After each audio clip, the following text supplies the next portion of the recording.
Hello, everybody, and welcome to the Torpid Gaming Network. My name is Sunset's Brew, aka Zepp, and this is AuroraZero, our chat-driven, anime-inspired sci-fi D&D experiment where the chat are rolling all of the dice. Get ready to do. Oh wait, that's not this show. That's Yu-Gi-Oh. Could be. What's going on, Tim Bugdeuce? What's up, Skinslip? What's up, Crusader? What's up, Bucky? What is up, everybody else in chat? Before we get going any further, there is an elephant in the room, and by an elephant I mean it's a Pylos. Oh, I was like, oh, what? He didn't tell us what he was going to say. I wasn't prepared for this. Proceed. What's up, Mrs. Warped? Everybody, everyone in chat, welcome back. Pylos, it is his first stream after he is moved. We're super duper happy that he's back.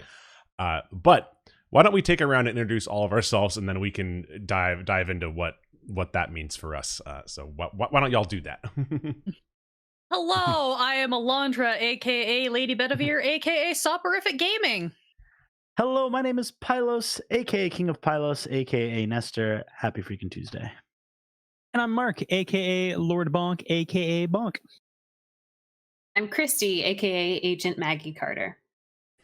And before we kind of get going, and I'm super excited to hear this thing that's going to come up in a second. I've been waiting 2 weeks for it. We are going to be doing some shout outs. So WiggleXO, thank you for the follow. Without ID, thank you for the follow. I'm a dumb idiot. 1, thank you for the follow and your fun polls. Jeff, thank you for subbing for 13 months, dude. Let's go. The Big Jabowski, thank you for your sub. Apu, thank you for gifting 2 subs. And Rebecca the Brilliant, thank you for gifting a sub. And Earthchild, thank you for the 3700 bits. And I've been waiting 2 weeks for this, Nestor. Take it away, dude. Did you not say it the 2 weeks I was gone? I did, and I've been tired. We did. We Did tried. you know that if you're an Amazon Prime subscriber, you can link your Amazon Prime to your Twitch Prime account and get a free subscription to your favorite streamer every month? Maybe that's us here at Torpid Gaming Network. Maybe it's not, but if it is here, if you choose to use it here, you get access to our 5 tier 1 emotes, our subs layer in our Discord. You get access to our reaction vids, which is one of our favorite things on the channel. More to come, I rest assured. And you'll get a limited ad viewing experience while you're here watching the Torpid Gaming Network. So if someone in chat will just hit !Prime, that'll give you a link on how to link your Amazon account to your Twitch account, and make sure to link it to your Discord account as well, so that you can get all of the benefits in our Discord server. Bing, bang, boom. Super sick. So, if this is your guys' first time here, and the first time at AuroraZero, this is not your typical Dungeons & Dragons campaign. This is a fully interactive, chat-driven Dungeons & Dragons experience. We are going to be asking for dice rolls, so if someone can demo the ! Roll command for me, we can get the we can get the brewmaster in there, throwing the dice down on the table for you guys. And also, throughout the story, I'm going to be pulling up on-screen polls, and I'm going to be asking you guys to vote for, various different story choices. We're going to be voting what enemies or what players the enemies are going to attack. And we are encouraging the chat to try and kill the party. It's us versus them, chat.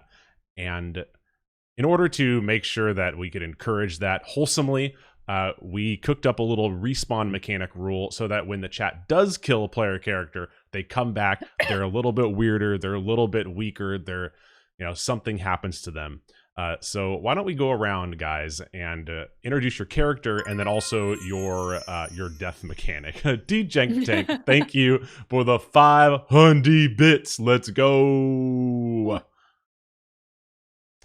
So Fiona, Yes, I play Fiona. Fiona was a high school athlete whose career dreams were crushed when she was in a transit accident that left her paralyzed from the waist down and suffering a traumatic brain injury. However, in the world of the Ciphers, the digital world, she functions as a badass cleric trying to keep her teammates from ever getting hurt the way she did in what she thought was her real world. Her resurrection mechanic has yet to be seen, but should it ever occur, She comes back with ritual scarification in the symbol of her god and gets a little less clericy and a little more ragey. Knox Millard is a master assassin inside of the director, but outside, he is a charismatic government worker who is very good at getting you to see what he wants you to see. Like I said, in the director, he's a master assassin and was actually trained under a very early program called the MICD on Saffron's Edge, which has since been disbanded. And his resurrection mechanic is that when he dies, he also experiences some scarification, but it's the director.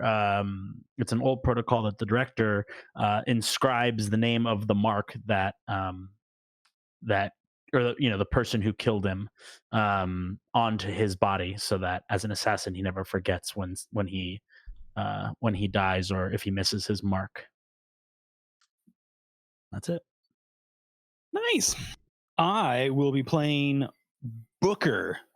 Booker is a down to earth farm boy. He grew up with a big family working on the farm, and one day when he was out in the big city in space, he started experimenting with space drugs to cure his boredom out on the farm, which awokened his ability to connect to the director and enter into his Cipher form, which is a dwarf in a mech suit with some dragon warrior armor.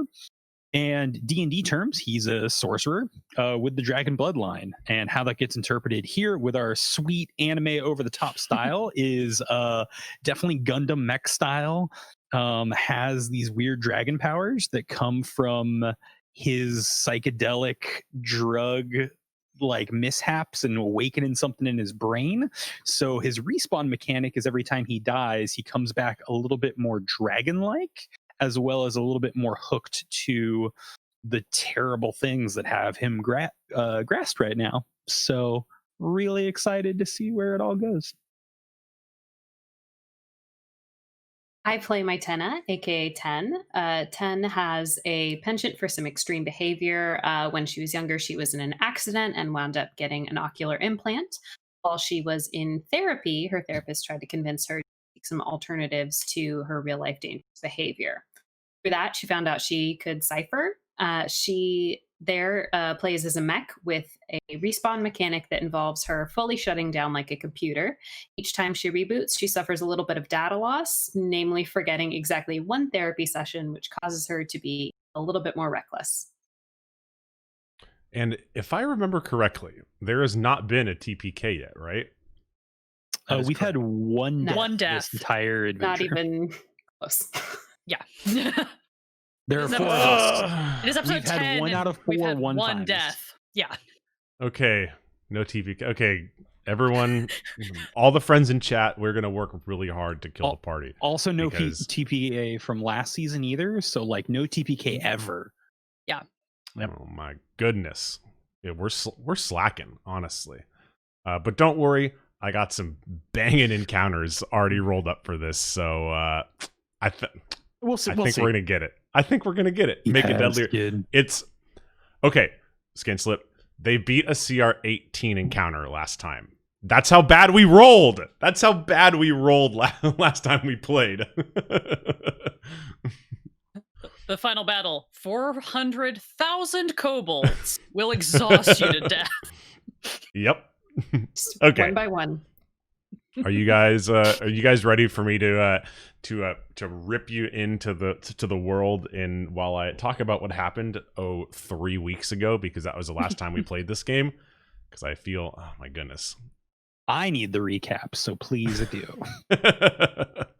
I needed the recap. It was like I was watching the VOD and I was like, wait, did I really say that? Oh, guess I did. Shit, I do not remember that at all. And I was sober. Now it's canon. Yeah. Tragedy.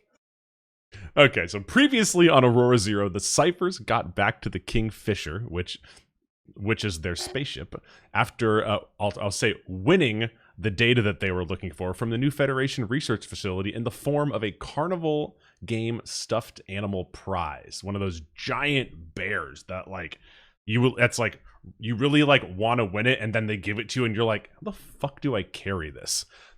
It was one of those. They took the stuffed animal back to their quarters, and try as they might to be sneaky while trying to get the data out of it, the ship's AI, Trenton, caught them sneaking off with it. But instead of reporting them to Brax and Agent 3, their crewmates, Trenton offered to help them read the data. The data teleported the party to a giant white room full of bookshelves. Think of that armory scene from The Matrix, which revealed the individual's worst fear and made them confront it right then and there. After fighting their way through a dragon made of the books, they got the coordinates for Saffron's Edge, which is their home world that seemingly moves around the galaxy under some form of subterfuge, making it hard to track. So they got the coordinates for Saffron's Edge, and Brax set the course.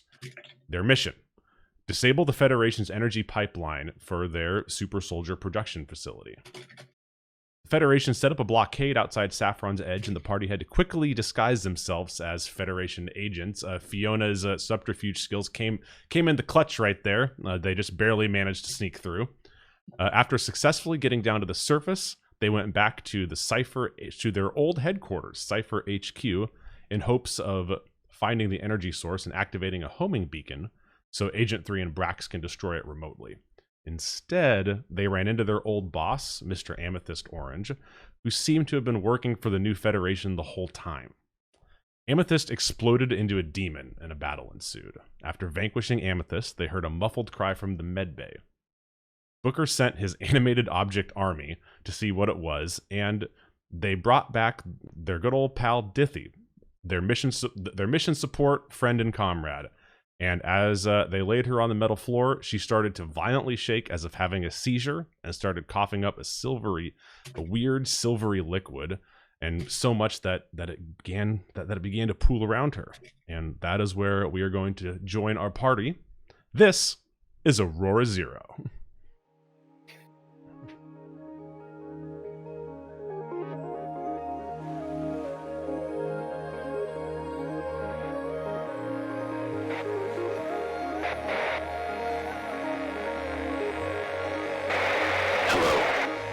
Answered the call a millennia ago.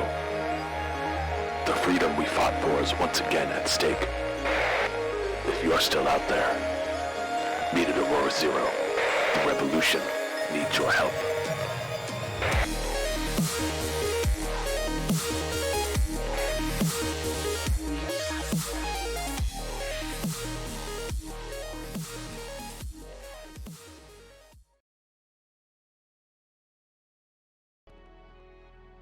All right.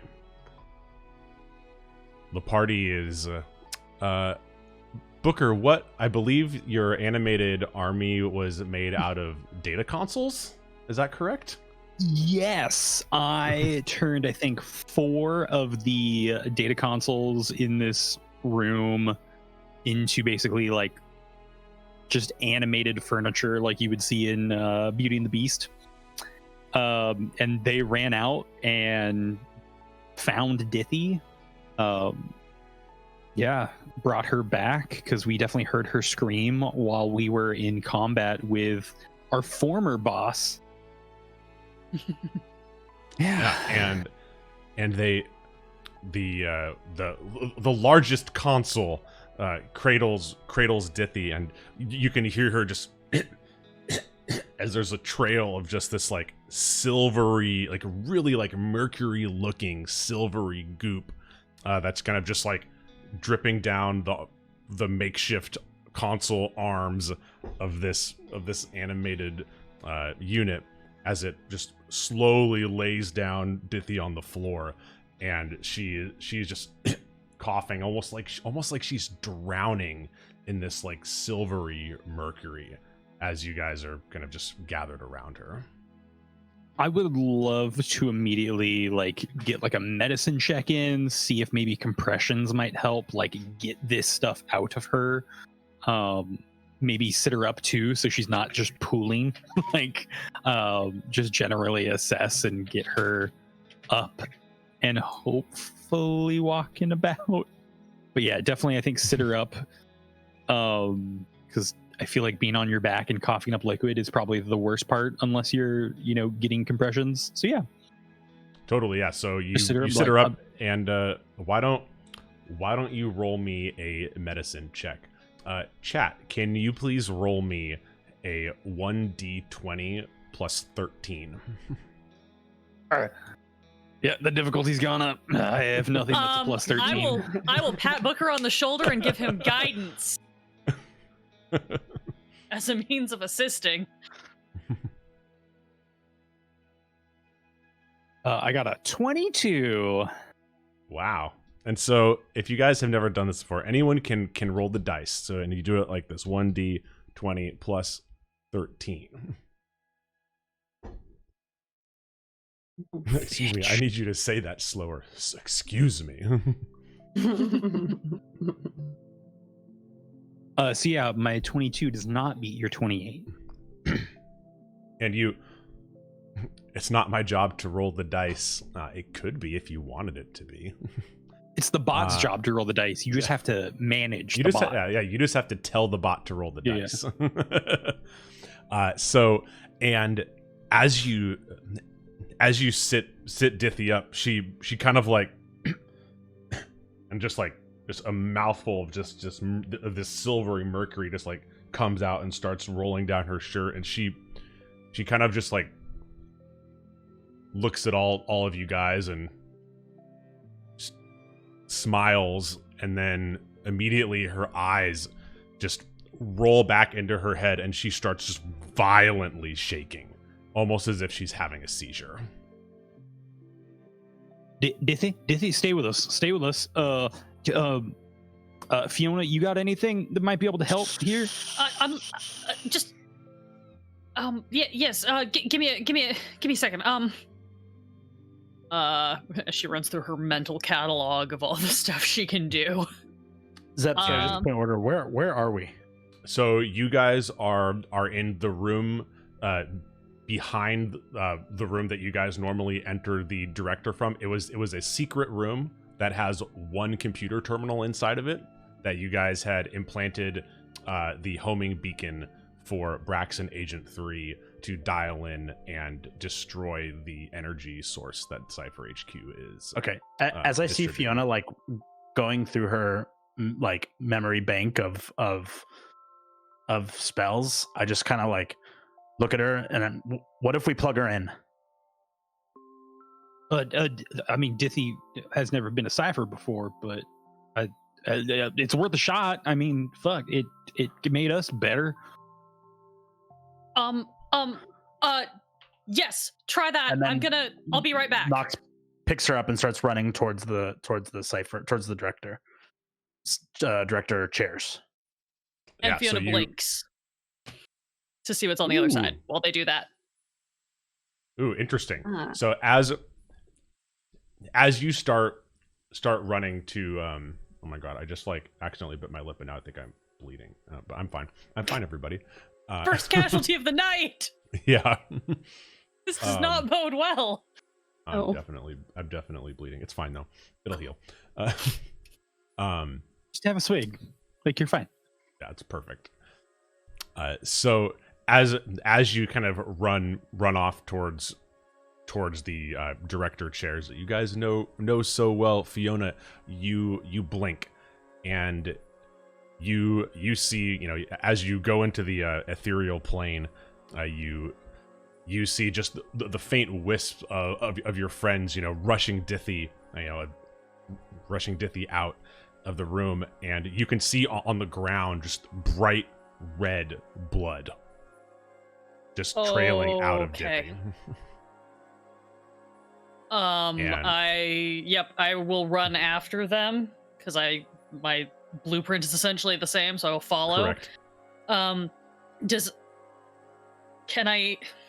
Is there anything that looks particularly weird or different about her? Is she looking different on this side of things? Or does she look pretty much like the kind of transparent version of herself like all of the rest of my friends do? She looks it's interesting because she looks a little more solid than the rest of the Ciphers. And instead of but the big difference is instead of that silver mercury stuff that's, you know, coming out of her wounds in her mouth, it's bright red blood. From this side, I want to catch up to them. I want to touch her. And I want to cast a 4th level Cure Wounds. I need you to make a wisdom saving throw. God damn it! That's your good I save. have made it. It's fine. Yes. First one. But I've made it chat. so far without failing a wisdom save. Nothing bad happens when you fail. Yep. It's just for fun. Chat, can you please roll me a 1d20 plus 8? Can I cast guidance on myself? You're doing great. Ooh, it's That's 15's beatable. 15's beatable. Yep. I'm rolling the good dice. Hang on. They save. You save? 17. Let's go. I do have a Yeah. really high save on wisdom. So as you touch her to cast Cure Wounds, and you can feel the Cure Wounds go through, you feel just this jolt of electricity, and you manage to like pull your hand away before you actually take any damage, but she feels electrified. Great. Blink back into their side. And See anything over there? Possibly. We need to try plugging her in. Yeah, worth a shot. I'll clear the way. And yeah, I'll hop into my own chair, and as Dithy gets logged in, I'll log in right beside her. And as you kind of like hop in, you feel just the of your watch. Yeah, somebody take this, and I'll throw the watch at 10. Got it.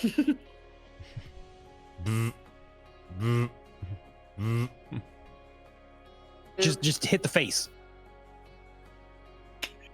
Hello? Wait. Ithy?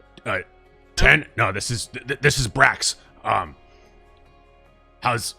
it go down Hey, there? Max, what's up? We saw that you guys got the beacon. You know, we're in.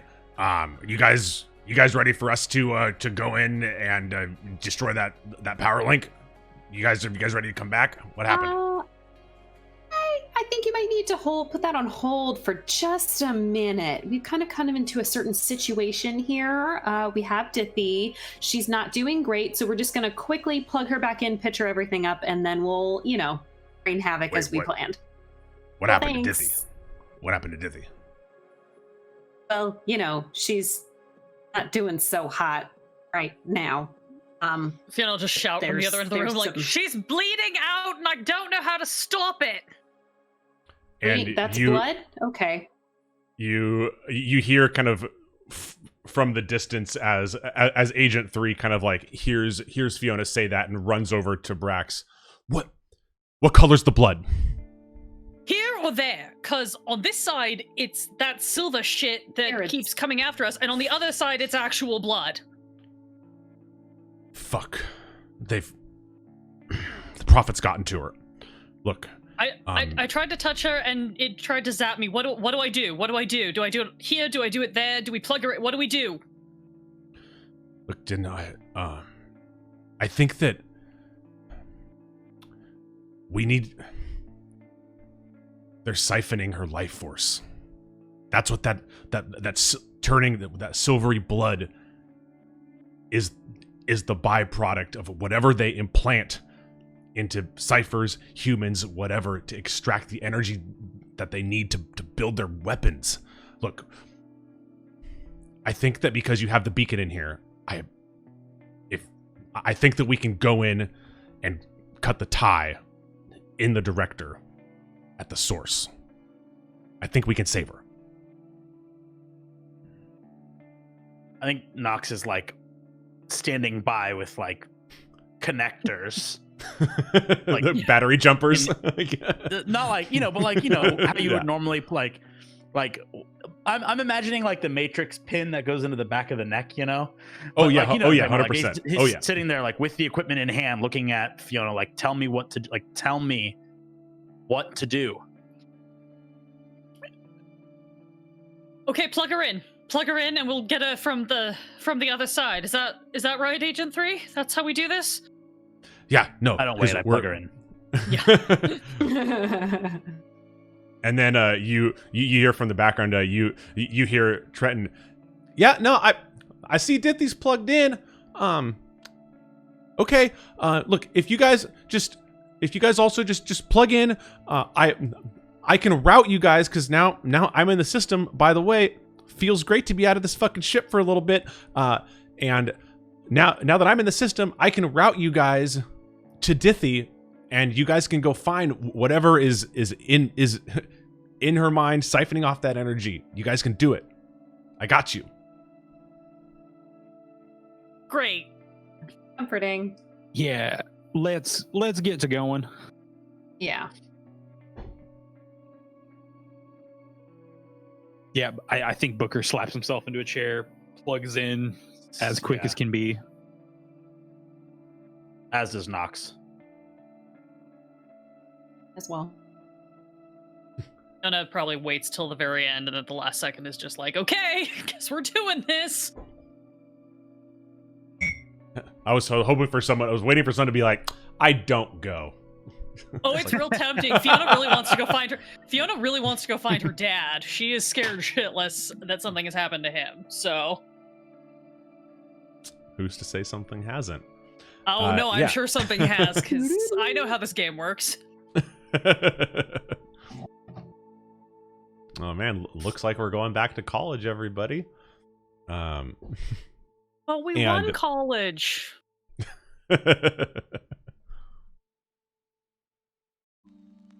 And as you guys all jack in, you guys there starts to be the familiar sensation of the ground just being pulled out from underneath you. And about 3 seconds into that, you guys all are yanked sideways as you just hear this like maniacal laughter of Trenton in your ears, just like, this feels so good to be out of this ship. Let's go. And you're just ripped sideways as Trenton diverts your course. And as you kind of look to the right, you see a new kind of like wireframe universe forming. And it basically just comes up straight up to you guys and just smacks you guys right on the side. And it hurts as you guys hit the ground. It's not the normal superhero landing of normally going into the director. You have literally fallen sideways and the wind is knocked out of you. And as you guys kind of like look up, you see just you guys feel grass, but the world is kind of like a grayscale almost. And you look up and you see grass, and you see like a towering building in front of you, probably about 10 stories high, and then off to either side there are two other kind of smaller buildings. One says Student Union on the side. And as you guys kind of like get up and kind of like look at yourselves, you guys are like not wearing your normal clothes. You guys are like wearing, clothes that maybe you guys would have worn if you had actually gone to college. So Varsity jacket. yeah, why don't you guys take turns going around and tell me about your college look. College Sona. Yeah. Oh, Fiona is 100% in like I don't know, yoga pants, sports bra, oversized varsity jacket, running. So like she is full like peak athlete mode.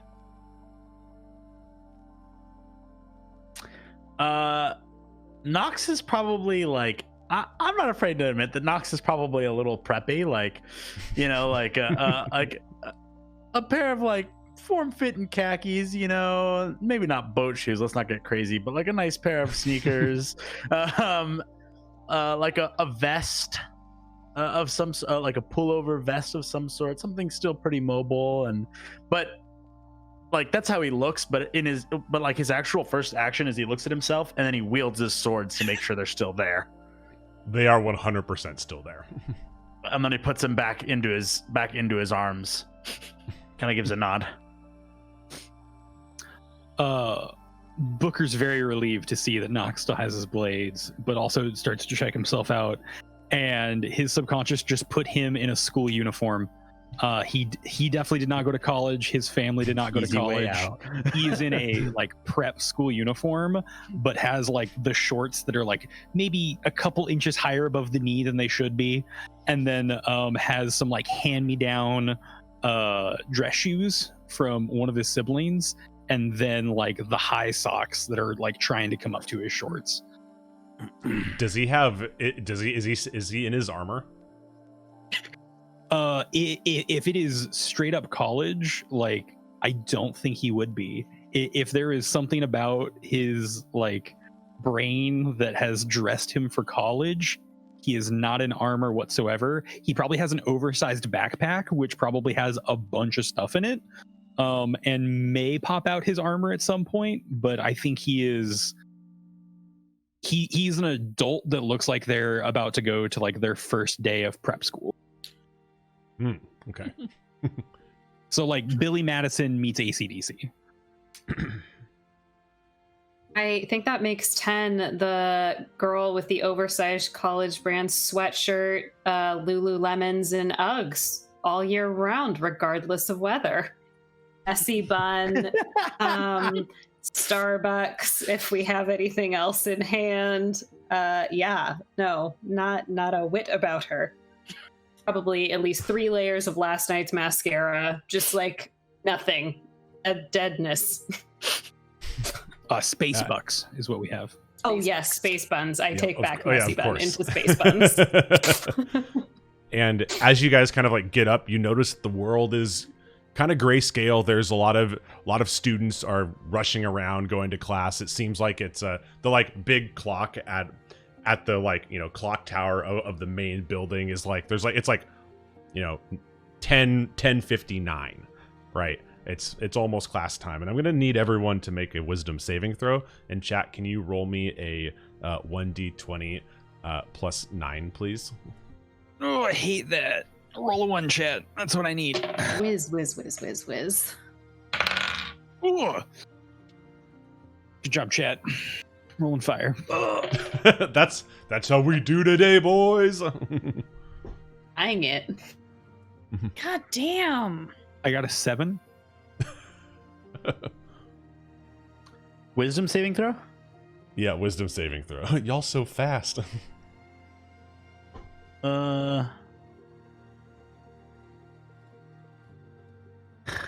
You know what? I'm just gonna let it go. I got a 2. Did you guys all fail? I guess it's a Yeah. 25. It's a 25. Barely. I got a 22. So mad. Okay, yeah. A So negative in whiz. There was no hope. Nothing bad happens. Nothing happens. yeah, and so Nox, 10, and Booker, you guys kind of like get this like weird urge that like, wait, I think I'm late to class right now. I have a class. I have to be going to class, and my class is on in the first floor of that building to the left of the main building. Like, fuck, we got to go. Are we all in the same class? Spanish 101. Yeah, I was Let's gonna go. say, Scotty, Yeah. no. This is not Community. No, and That's funny. And I was just watching Community like all day today. It was on in my background all day today. God. and as you guys kind of get this urge, the world kind of just like gets a little more color. The grass like is actually like a tinge of green instead of full grayscale. The sky is starting to turn blue, and the buildings are painted like that, really like that pastel stucco orange. And Fiona, the world is still gray for you. You kind of like have a hint of like, wait, I should be going to class. Wait, no, what the fuck? No, we're not here for that. We're here to rescue Dithy. So you guys are in the quad. I mean, I feel like I have to start moving towards class, right? I think that's what I say. It's like, class is in 5, so I'm heading off over to that building. So What class? There's no class. None of us. I don't remember the name of the class, but it feels like I'm supposed to be there. No. well, I know I have an 11 o'clock in which room it is. I'm not sure which one. It's beginning of the semester, so it's Wait. Isn't it? None of I think I'm supposed to be on the other side. none of of the us go to quad. school. We have what? well, I mean that's your attitude. This is kind of a big deal for me. Dithy's brain. This isn't real. Remember the whole thing we keep arguing with Brax and Agent 3 and Trenton about what's real? This is definitively not real. Trenton just shoved us over here. That actually rings a bell for you guys.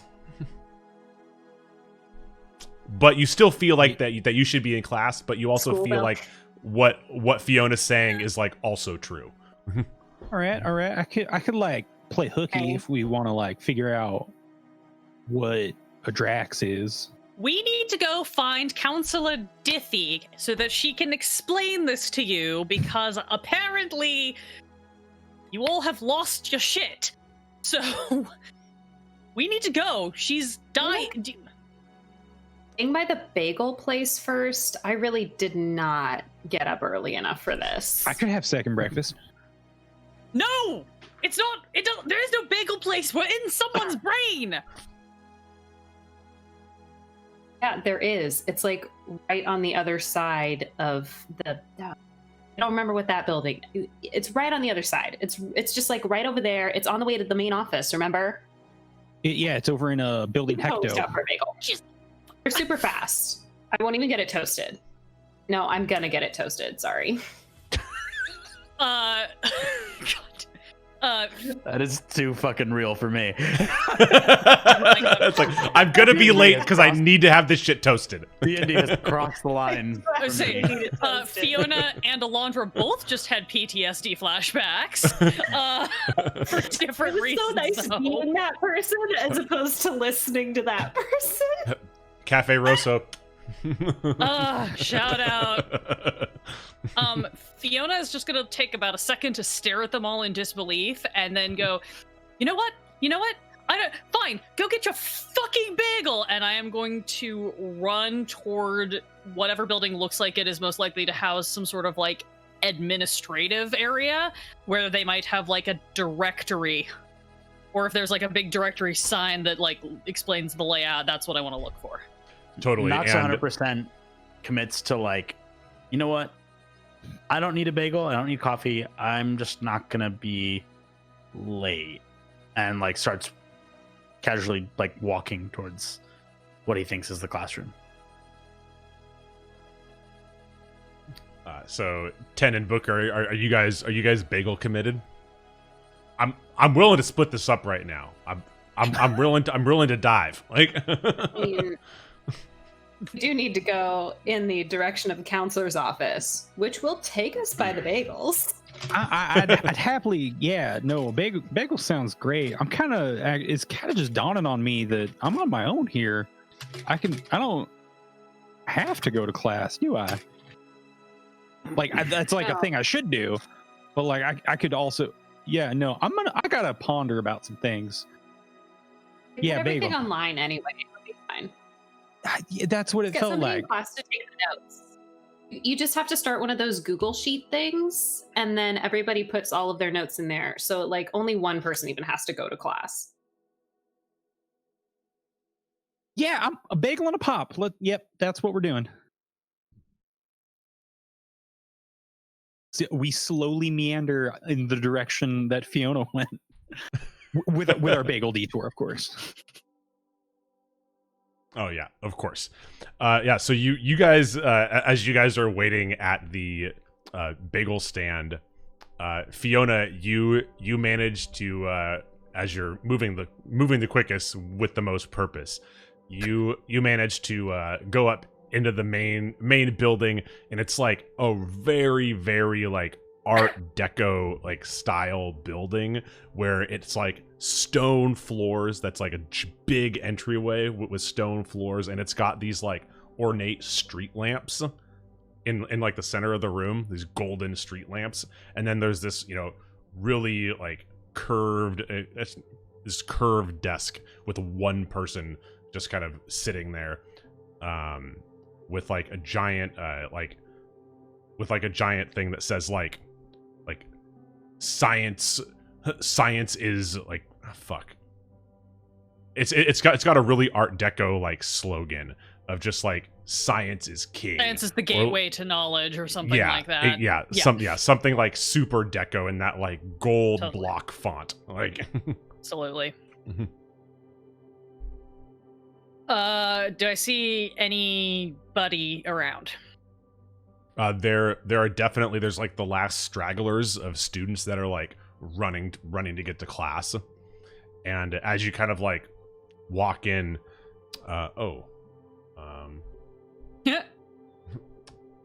The sound of dropping a pole. yeah. It's like it's either Yes, a poll please. or trying to find battle music. I was gonna say, please tell me how I die now. It's just an automatic death. Congrats. Should we randomly roll for a party member's death right now?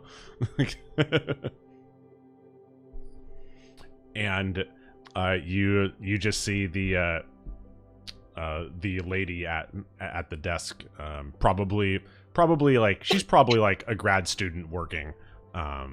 She just looks up and sees you walk in. Hello, I'm sorry to bother you. I think I've gotten a bit turned around. I'm looking for Dithy. Who? Dithy. I think she might be a counselor, or perhaps she's a professor. I don't fully. New class schedule. I'm a little turned around. I'm not sure if this is the right place to ask. Dithy. Let me. That rings a bell. I might be able to. Let me see. Is she faculty? I thought so, but my class schedule was a little unclear. I'm supposed to have a meeting with her, I think. Deal with some she's supposed to help me with some like healthcare stuff. I'm not so I assume she's some sort of faculty or staff, but I don't quite know what department. If you could help me find her. Oh yeah. Let me look through the directory. I mean, we got a lot of professors and student teachers, TAs here, and she kind of like reaches down and pulls out just this like this massive manifest, like hundreds of pages, and like she opens it up and starts turning the pages, and there is just like literally the text is so small. There's like thousands of lines per page of just like names and contact info and room locations. You realize that like this university is fucking massive. Yeah, I was gonna say, does if I look at the pages, does this look like a university directory, or does it look like this is some sort of weird manifestation of like all of Dithy's memories are kept in this file? It looks like a university directory, but you also know that at your university, there's no fucking way that it even had like all the staff in your university would fit on one page of this book. Oh yeah, no, the school that I was going to go to was like Yes. physically this size, but like had barely a sliver of this amount of people involved. All Yeah, right, go. And as she just like holds up her hand. I'll find it. And she starts like turning the pages, and let's go back to Booker and 10. So you guys are bageled up. They're toasted. You guys can have coffee if you want even. Oh yeah. Oh, yeah. Like 10 has her like personal mug that she just got like a full refill and it take extra time because she's persnickety. And were you guys going to class, or were you going to follow Fiona?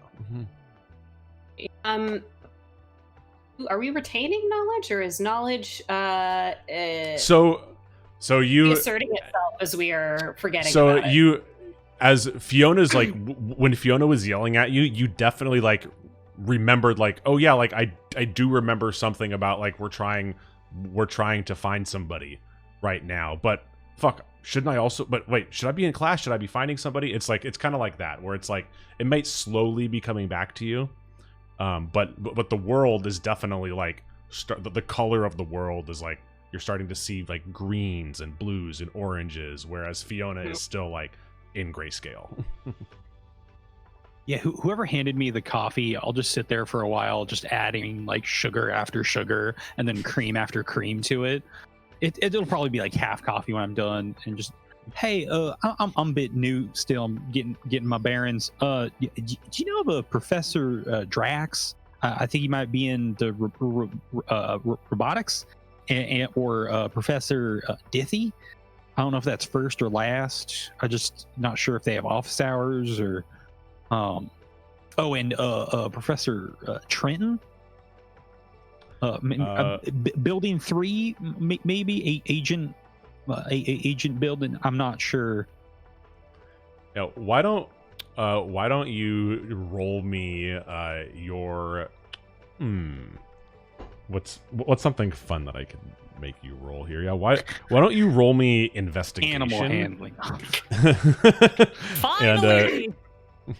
And chat, can you roll me a 1d20 plus 6, please? You sure it can't be persuasion? Yes. Hey, you tell me now. I got a 12. You got a 12? Ooh. Thank you, Crusader. And remember, don't make me put a user cooldown on the bot, guys. Let everybody roll. And as you're kind of like answering, he says, none of those sound familiar. But is your Dithy? Yeah, Dithy. Her Professor Mrs. Dithy. Professor. Oh no! But Dithy Werther? Yeah. Oh, she. You want to let me in on that joke, friend? Yeah, no. It's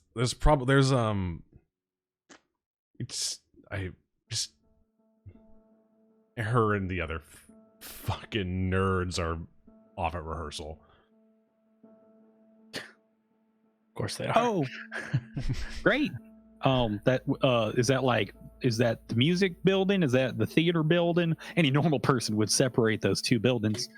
Is that like you said rehearsal? Is that like sports? Is that I'm not. You're being pretty vague. Yeah, no. Theater. It's behind the main building. Hey, appreciate it. Cheers. Oh, one more. Oh, and then like the vanilla creamer on top of all the sugar. Perfect. Thanks again. Cool. And 10, did you want to ask anything? You want to do something? She's fully focused on her bagel. Like she has a whole like she's got to take it apart and just like bits and pieces. She's like not paying attention. She's like, ugh, I didn't really want to go to class today anyway, so You want to go check out the theater building? Fine. Sure. Never been in there. Yeah, I think they're practicing for something. And I don't know why, but Like, it. Super old and like falling apart. I once heard that somebody got lost in there and they never found their way out, and now it's like totally haunted. Well, isn't that the thing? Like a haunted theater sells more tickets, aren't they? Like superstitious. Like if you go in and you whistle, you're supposed to punch a kid. That sounds totally accurate to me. I'm not one for the cultures, but I'd be interested. I took an art class once, but it really wasn't my thing. They kept making me like do stuff with lines and like it was a whole charcoal. God, what a mess. Well, I'm excited Anyway. to go see it. So yeah, I think it's behind the main building. Let's just cut through, and if we can get that loud girl with us, maybe I don't know, she'll stop yelling at people. Yeah, and Exciting. you guys make your way towards the theater building, behind the Science is Your God building, and Nox, you were Yes. kind of in between. Were you going to class, or were you going up behind following Fiona up to the administration building? I am walking to class, meanwhile whistling "Hello, my baby, hello, my honey, hello, my ragtime doll." Minus frogs. No, yeah, I am walking to class, but I think that like Nox being lost sort of in the hypnosis of like feeling like he has to be at class, and also still remembering what Fiona said about the name Dithy and finding Dithy and like finding Drax. I think like he's linking those two as like, if I get to class, I'll find Dithy. Like I must have a class with Dithy, right? Yeah, my friend Dithy from class. That sounds familiar. Or does it? I don't know. I'll just get to class, and like starts moving sort of more briskly towards class. And as you get to class, you sit down, and the room is old. There's these like mismatched wooden desks. There's probably like 5 different types, and all of them like people have like written, like scribbled down stuff and like scratched into the back of the seats. These are like 30-40 year old desks, and it's like almost like a yearbook. Like the desk that you sit down in front of is just like you can see that there's like entries in there like dating back like 20 years, 30 years, and like almost like graffiti on top of them. What's one of those say?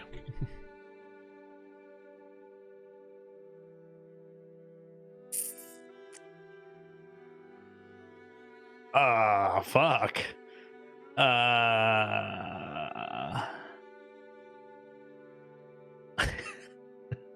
It says like, is it like you're looking for a full sentence, or just like something that I like it says? I think one of them says like, it can be whatever. Yeah. Whatever carving. I think one of them just says like D plus, and then like 3 circles carved out, D plus ... and then like a heart around it.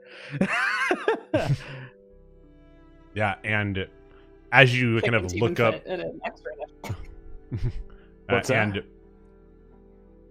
It's too chicken to put even an extra initial in there, just like yeah. and as you kind of like look up, there is yeah. And then another one is the S. exactly what Bob is talking about, is the S that you like, you do the 3 lines on top, 3 lines on bottom, and then you connect them. Oh my goodness. Okay, Is that anyway, still go a on. thing, or is that dating us? Like, You guys No, are so old, I'm I have no idea sure what you're it's all talking a thing. about. I'm pretty sure it's immortal. got it. Well, I mean, I all, had to, like- all of the old desks have that on it still, carved in. I had to check your sarcasm, Bonk. I was like, what? You guys are so much older than me. It's, Anyway, For age, those of you that don't age- know, Nestor's age is like a state 5 of days mind. older than me. It's fine. age is a state of mind. And as you look up, there, the seat in front of you where that symbol is carved is empty. Every other seat is full, and you feel a tap on your back, just like.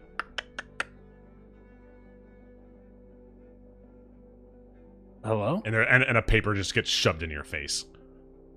Just take it, man. Just take it. Come on. Okay. And I like pull the paper off from under my face and like reach for the hand that gave it to me. yeah, you grab it. The hand and the paper? Yep. What does the paper say? It is an attendance sheet, and everyone is checked off except for you and one Dithy Werther. Okay, and I pulled the guy back. Hey, do you know her? Do you know this Dithy Werther? Do you know her? Who? That nerd? Yeah, sure. That's not what I asked you. I asked if you knew her. Yeah. No, yeah, I know her. I mean, knew her maybe. I mean, What does after that the mean? day Why isn't- anyway. What is that? Why isn't she in class? Oh, you didn't know? I mean, they said they were going to go kick her ass. Who did? And why? She's just some nerd, right? Yeah. He's just some fucking nerd. Well, where were they going to find her? Look, man, I don't know. You just go find Oscar, dude. Just sign the sheet and just move on, man. Knox doesn't let go. Who's Oscar? I mean, he's the one who was arguing with her. Okay. Which way did he go? Like, I would. If you want to find Oscar, he's probably going to be in the theater building, but you may want to be careful. It's going to be hard to get in there.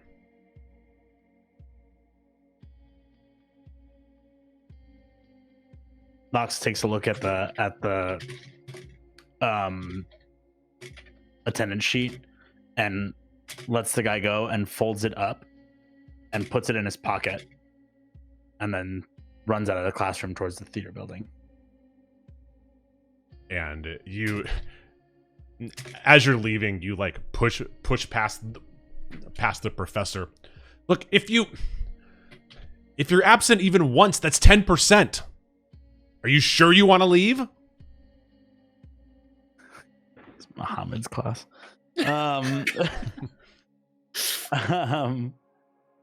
Yeah, I'm pretty sure. And I just walk out. He just shakes his head and walks into class. And we're gonna go back to Fiona as for probably like 10 minutes this TA grad student worker was like going through this thing. It says, well, Look, if you're looking at the D's, I could look at the W's. Dithy Werthers. yeah, okay, yeah, let's do it. Great. Start speed reading, scanning through as quickly as possible, whatever chunk. Yeah. And you immediately find one Dithy Werther. Great. And yeah, she is a student. She is a probably she's she's a third year, and she is a theater major, and and you kind of like can look and see her class schedule, and she she's in a lecture being taught on the main stage right now, and you also as you're kind of like looking through, you actually like find this like folded up piece of paper kind of like taped right below her name, something that like it looks really out of place.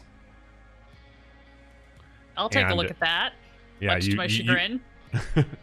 You grab it and open it up, and you can see that it's kind of a floor plan of the outside of the theater building, and you can see the main entrance, and there's also around the back there is a smaller kind of loading dock door as well that's just circled.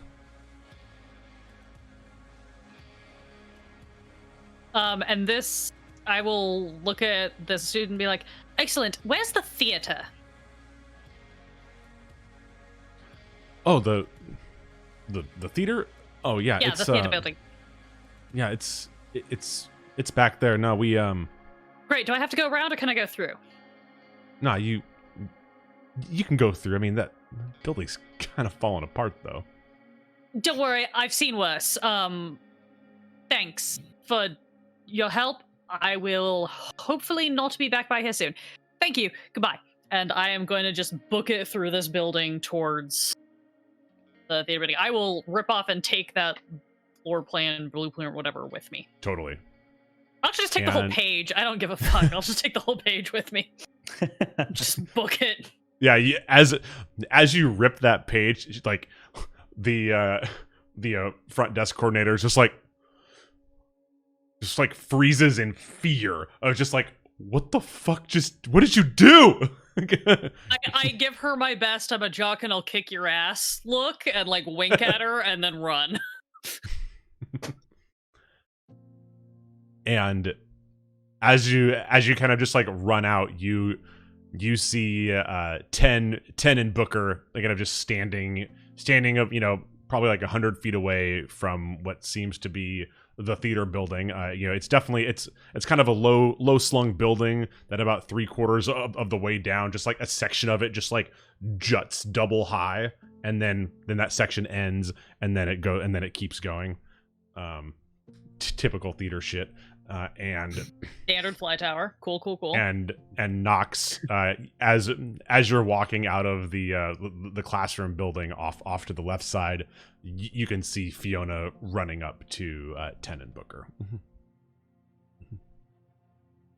She's in the theater. I just yell as I'm running up to them. Oh yeah, coffee guy told us about it. As I run up, I say, "Have you guys found Oscar yet? Who's Oscar? The guy who's going to beat up Diffie." Someone's going. Fuck. Well, I think two of us should go through the front, and then two of us need to go find this loading dock door. I show them the little map thing. How tall is the building? We're in a fight? The building is the building is like a single. It's probably like 40 feet high, and then about a ways back there's a fly tower which is double high, and then it goes back to 40 feet high. Can I climb the roof and look for a roof hatch? I see where this is going. Let me kind of describe what is outside this building before you do. So this building is like, the entrance is like tall and glass. There's with the nice concrete stripes. This is like neo Art Deco, whereas it was very obviously built much later than the main building, but there definitely hasn't been the budget to kind of keep it up and running. This building was really awesome, but now it's like kind of falling apart. The paint is kind of off of it, and just standing out in front are just 4 of the broiest looking dudes y'all have ever seen. Like, one of them just has like a muscle shirt, 2 of them have backwards caps, and one of them has like the weirdest, stupidest tattoo that you could like broiest tattoo that you could possibly imagine. And it might look different for each of you. But no matter what, it's terrible in each of our opinions. Yes. I'm just gonna point and be like, anybody have a sneaking suspicion one of them might be Oscar?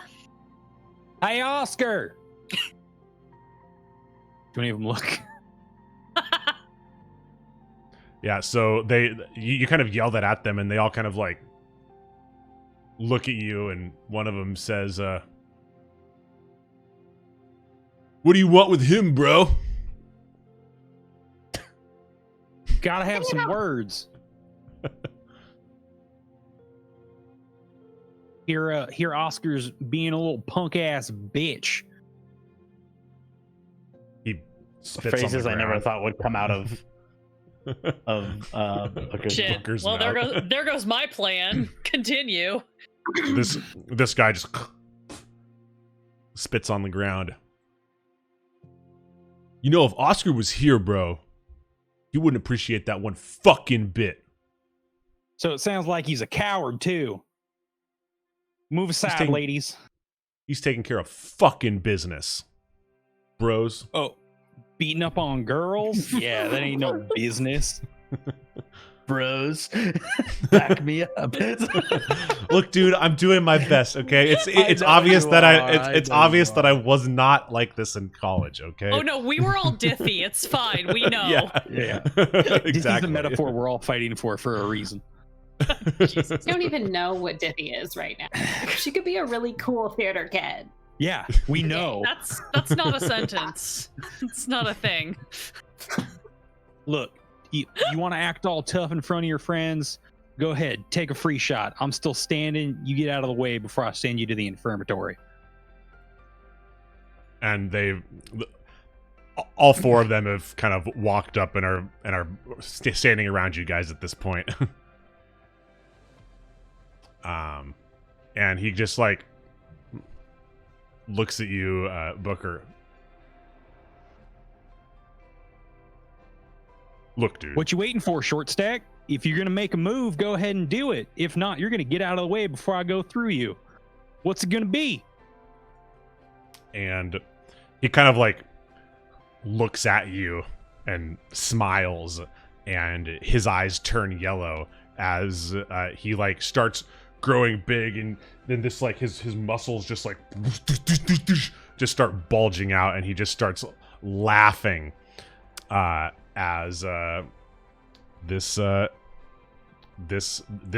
giant muscle, like exploded muscle looking guy, just towers probably like five feet over you.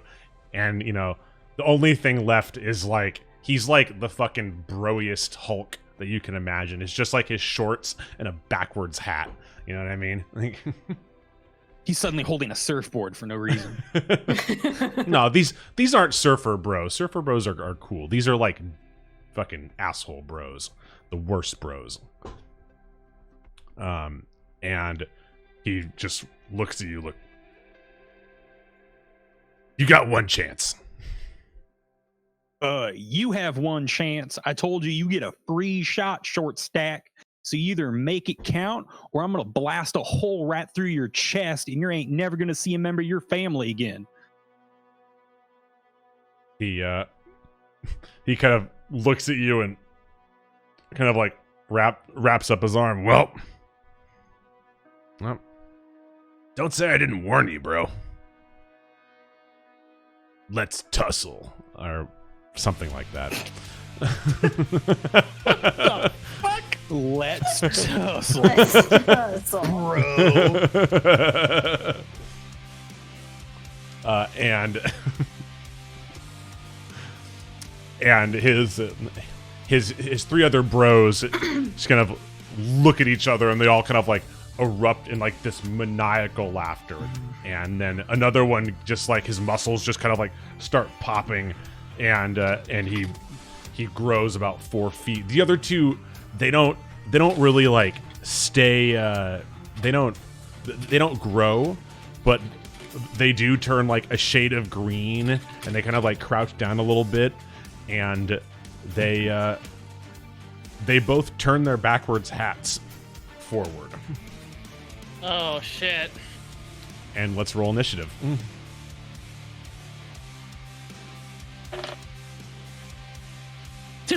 I'm going last.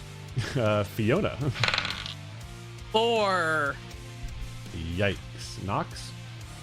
24. Booker.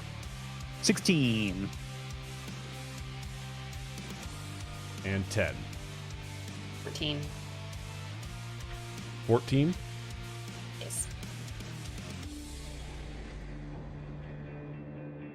All right. Nox, it is your D-Jank take for the 300 Burjillion bits. It's fight time. Let's go. They were about to play beer pong, but a fight to the death works too. Same thing, really. So Nox, Yes. you are standing here with probably you guys are probably like this, I would say, next to your home skillets, and there is this giant red tinted like meat giant in front of you with these like crazy asymmetrical like exploded muscles. Like one of his like left arm, like his like the bicep of his left arm is barely there, but he has this massive tricep, and like it's opposite on his right arm. Like that's like his body structure. Like AKA it's like the picture. Okay. I am going to what? Sorry, what is like the building over here then? Yeah, here, let me draw y'all a freehand. Okay. So the building is like here. There's like a path that you guys are on. And then there's like these column things that like jut out from the building. Here, and then there's these like big hedges that are here.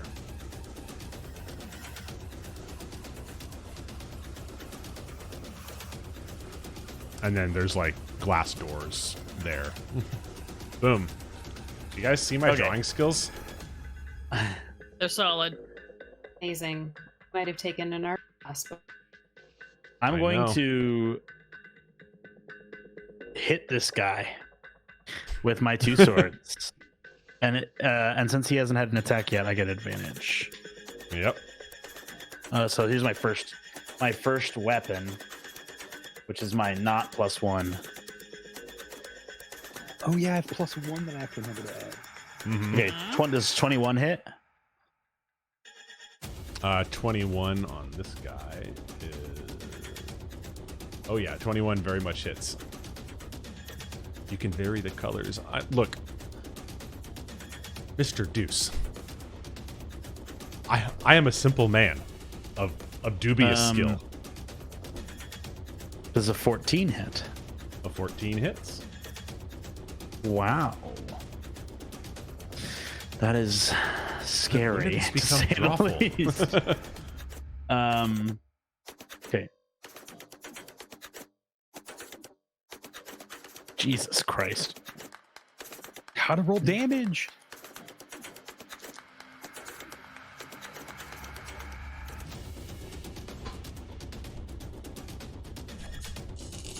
Okay, and I'm going to expend a superiority die.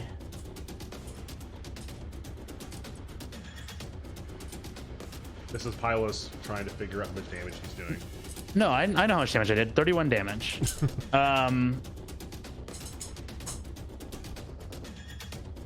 So yeah, I'm gonna like unsheath both my swords, run past and sort of like cut across this guy's chest, and take to like behind these hedges to hide.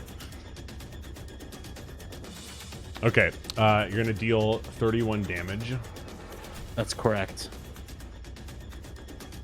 and chat, can you roll me a 1d20 plus 9 as he is gonna take a swing at you as you run by to hide. Wait, but can I? Or Okay, running that's through fine. him. Or sorry. I'm running. Where do you want wanna go? to like attack him? But it doesn't really matter. I guess it's no matter what. It's an attack of opportunity. Yeah. You were right. You were right. That's fine. That's a 15 to hit. That doesn't hit. But also he now the next person to attack him gets advantage. Ooh. Let's go. I also love this song.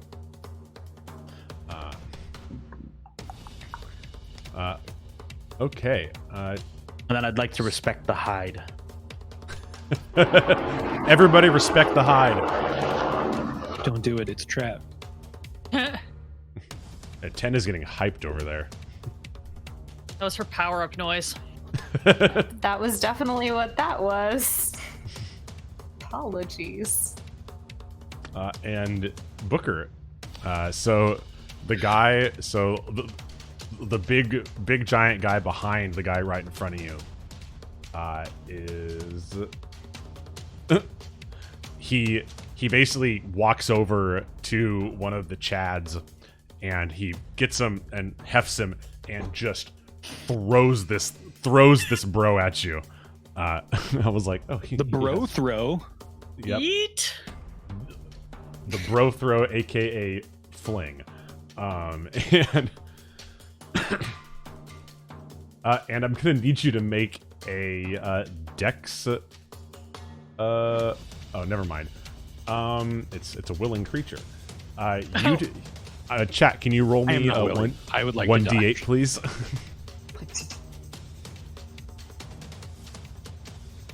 Why does Pylos look like it's his face? It's stuck like that.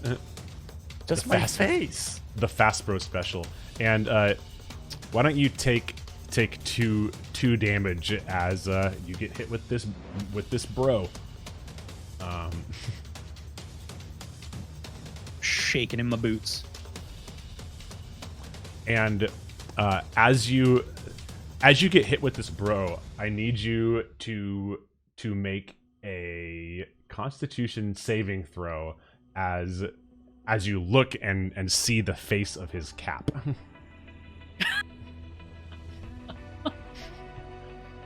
The Chat, face of his cap. Yep. You know how they turn their caps from backwards to forwards? Mm-hmm. His cap comes into view, and you need to make a con saving throw. Chat, can you roll me I got a 16. 1d20 plus 5, please? Yo, DJ Tank, gifting that sub to Ass Chapman. Welcome, Ass Chapman. Let's go. You now have access to our fun reaction videos. Spam them up. And our sweet emotes. The sweetest. So chat, I need a 1d20 plus 5, please. Yo!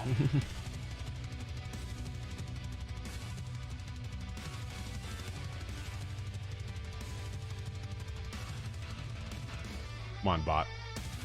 You can do a bot. Don't do us like this. We gotta be. Sometimes the bot needs to be persuaded. So that's a 16 against your con saving throw. Which was 16. So you save. Yeah. And as you kind of like look at this, you kind of like are looking at it and you like feel yourself like kind of like start to get stiff, but then you like blink and like focus up and you manage to like break whatever was trying to petrify you with a petrifying gaze.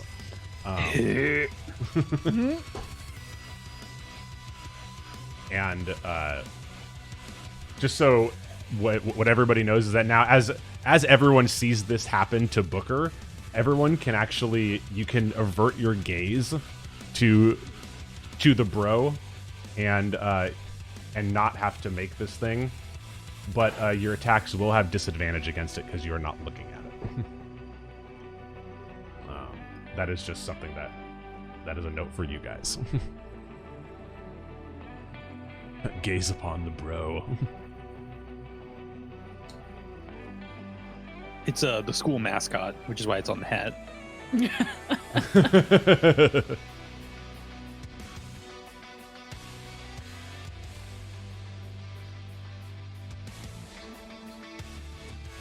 who's up? Or are we determining what the bad guys are doing? We are determining what the bro that is still sitting by the giant in the back is going to do. Gotcha. Let's say y'all didn't roll very well. We did not, but Except for Nox. You rolled great, Nox.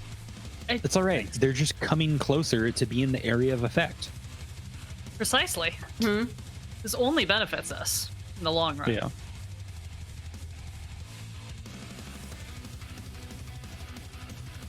Yeah. Come on, Zep. Don't you know he who strikes first hits last? No, not sure. Is that how that goes?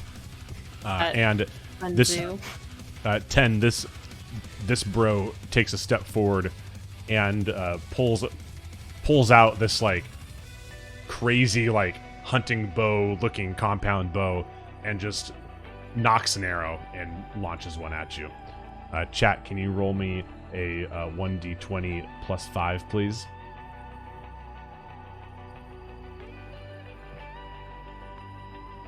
It's a 14 to hit. That's a failure. And then he's going to do it again and will also miss with the 10. All right, guys, this is...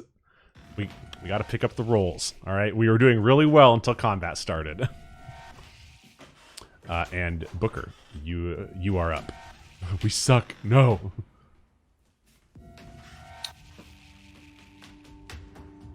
I'll look at the big guy. I warned you to back down. And I think at that point, my backpack will just burst open and the mech armor will come out around me and just have the visor drop and just start glowing that blue light underneath. And I am going to drop a... First thing I'm going to drop, they all need to make a wisdom saving throw as they are suddenly feeling a bit sluggish. I will cast slow on all 4 of them. Chat, can you roll me 4d20, please? And I will add modifiers to it.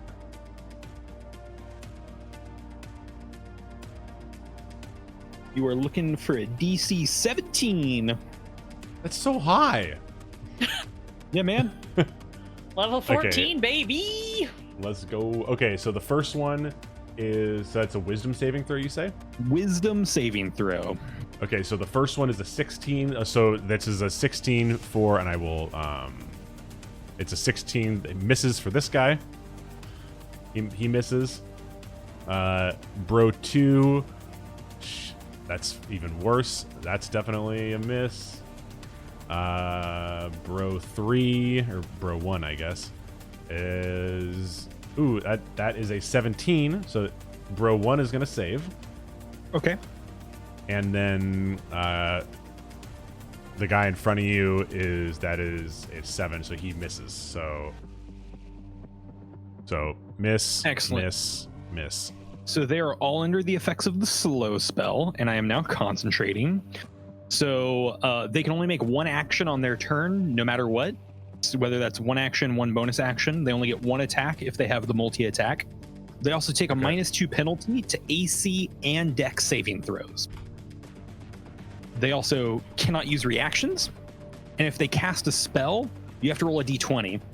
And if that d20 is 10 or less, it takes 2 turns to cast that spell. Okay. Can you? You're gonna need to. I will remind you me about this stuff. spell. So I got tags for one action, -2 to AC and Dex saves, but remind me about this spell if I. Great. I will also burn 2 of my sorcerer points to cast my next spell as a bonus action, and I'm gonna cast Chain Lightning. Okay, let's go. They all need to make Dex saving throws, and 3 of them have a -2. Okay, chat, roll me 4d20 again. What's up, Unbidden? Unbidden.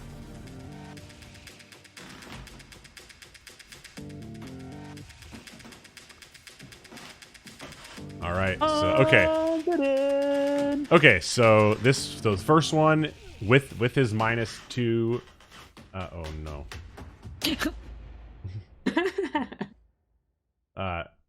With his -2, That is a 13 minus 2. That's a fail.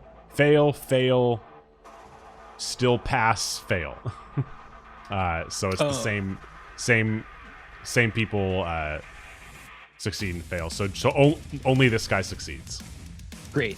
Everyone takes 50 points of lightning damage, and the guy who succeeded takes 25. Sick. Yeah. How does this look? So Booker's backpack bursts open and armor just starts like cladding him.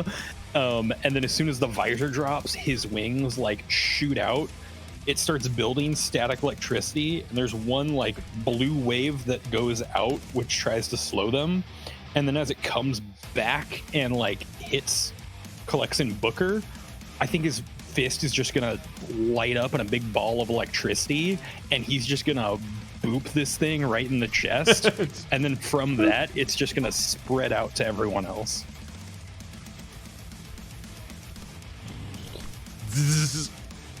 And they all like are just shaking, just bro. Bro. The Yeah, sound of that's- bros across the world ring out. Yes, as like everyone who has ever been picked on in school, like collectively feels a little bit better as 50 damage to all bros has happened. 10. Hello. Hello. It's been so long. Okay, what do we do? Remember, you crit on a 19 and 20. I do. I know. I have new stuff, and I was considering what I was going to play with, but we'll just go with the old standard since he's so nearby. Okay, roll them up. Oh, beans. Okay, so that's a 17 to hit. That's a hit.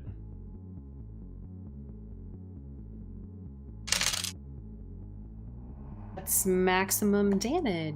Okay, or Wait, so 12. what didn't you like about that previous roll?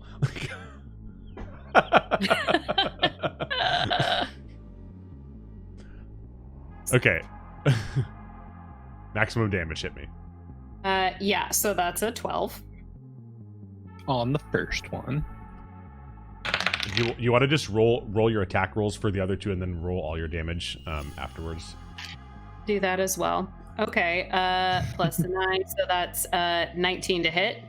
Yep, that one hits. That's a crit too. Yep, And that's a then crit. have a 5 to hit. Yep. All of those. +2, carry the 3, critical hit, double dice pool. Here we go. That's about that much. 27. In addition to the other one. So 39. Oh, this thing is starting to look a little bloodied, y'all. Did it also bite its lip? 100%. 100%. Owie. All right, chat. We got to attack somebody now. Let's frickin' go.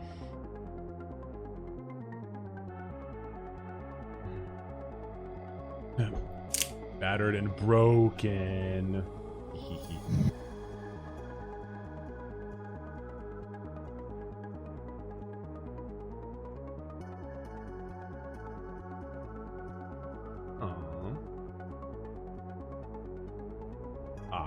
I like this.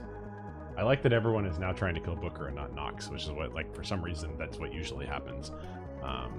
Okay. That's because they never have and never will. Wow. Wow. Chat, can you roll me a 1d20 plus 5, please?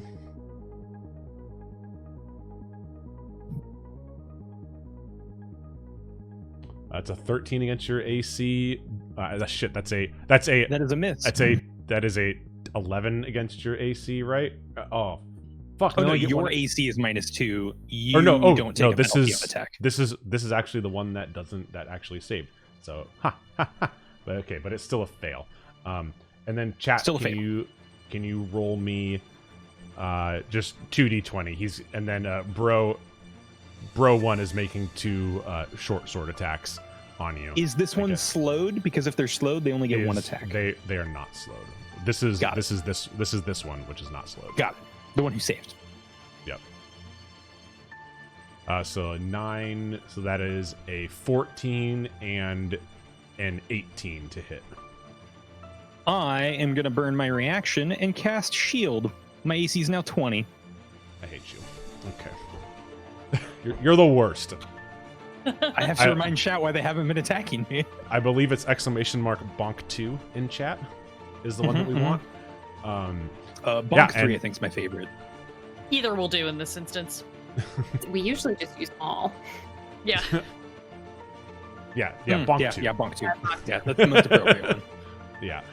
And yeah, so basically his short sword just like clangs off of your armor. And it's finally Big Bro's turn. He's finally going to get his punch in that he promised you at the top of the round.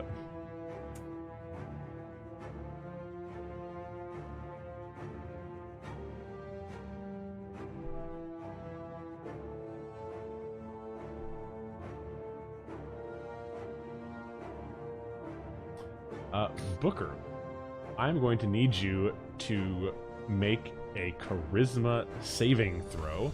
Chat, can Is it you a roll me? spell? It is not a spell. It is an action. Cool. I'm gonna Charisma saving throw. you make a chat. Can you? No, this is not a chat roll.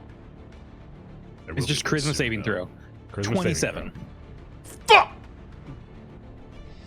I'm a sorcerer. Charisma's my good stat. Chat, can you roll me a 68, please? You're going to be taking half of this as he just stares you down with both of his yellow eyes, and he like he just gives you just the broiest wink, and you just like feel a shooting pain through you as he casts Evil Eye. Ooh. So I'm taking half of that 28 damage. Yep, so that's going to be 14.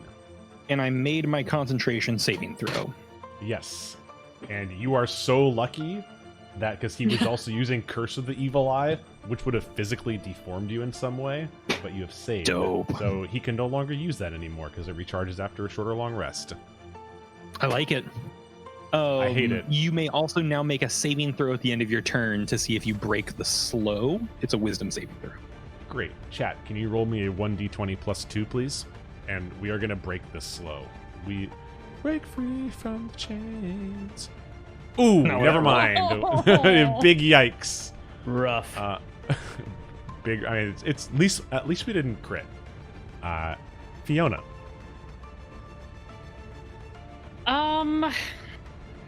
So many options. Don't be sorry, Bucky.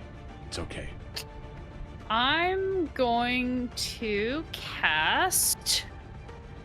Let me look at my boys.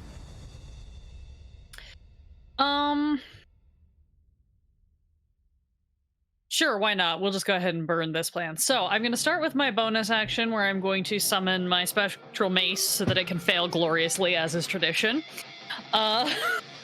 Where are you putting it? I am putting it on top of Meat Chungus in front of me. Hashtag Meat Chungus, never forget. He is slowed, so if you want to move away, he doesn't have a reaction. Oh, we'll get there, don't worry. But I'm starting with this.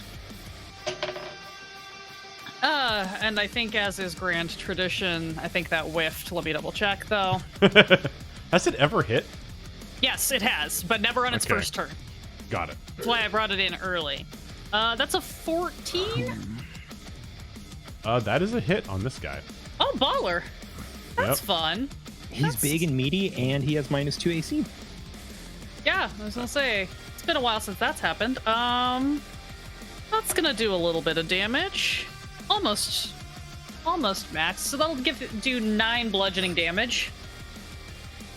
And then just to anger chat specifically, I am going to invoke I'm going to use my channel divinity to invoke my cloak of shadows. I am going to turn invisible. Okay. And while invisible, I will take my movement. If I can get to the right flippin' tab. I am going to take my movement and I am going to run over here. Boom. What's the range for your Cloak of Shadows? It only affects me. Ah, damn. No, Cloak of Shadows just turns me invisible until the end of my next turn or until I attack or cast a spell. I think you're thinking of a different ability. I know I which am one you're thinking thinking of of, and yeah. Invisibility? Sadly, this is not that. No, it's It's a, The one that gives Cloak of plus Shadow. 10 to... Yeah, the one that Yeah. gives plus 10 to like... everybody to in self range. text. To like fuck off everybody, yeah. Yeah. We need enemies with blind sense. All right, you know what? Warp Bob, you're hired as the encounter builder for next episode. Let's go. Okay, Nox. Or unless Fiona, do you? That's it. That's my whole turn. Okay. Okay, I want to move here, like basically on top of like where Fiona is. I'm going to shoot 2 arrows at Little Bro, this guy. Little Bro 2. Okay. Little Bro 2. Do you? Okay. Question. You currently have your eyes averted as to not look at their baseball hats. Would you like? Do you? And you would have disadvantage on that. I'm sorry. I Would you like to that look was at this them? guy. No, it is. That was this guy. It is both of the Little Bros. Oh well, then in that case, I will shoot this big meat bag guy. Meet Chungus. Yeah. Okay. And then I'm gonna shoot these 2 arrows, and then I'm gonna finish my movement by hiding behind this edge Okay. pillar, that's- whatever it is. It's a column. Can't you tell? Okay, noted. Column. Does the column go up to the roof? It does. Hmm. Finally. I anticipate you won't let me. I mean, it's 30 feet to where I want to get to. I anticipate you won't let me climb. You would try have and to climb wait this. until next turn to move Okay. vertically.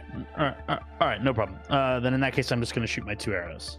All right, roll me those attackers. Fuck, dude, you might kill this guy, and I'm gonna be sad because he was Oh, natural he 20. was my pride and joy. This is my livelihood you're killing. and As soon as and you- 11. This is my livelihood. So I A natural anticipate 20 the and an 11. 11 Yeah, misses. Okay. Yeah, let's get some crits in the chat for that big freaking crit hit to my livelihood. 12. You should know by now, as soon as you make something your favorite, it will perish. That's a fact. I'm gonna make it. I just made all you guys my favorites. I don't think I We've all- will kill it. 24.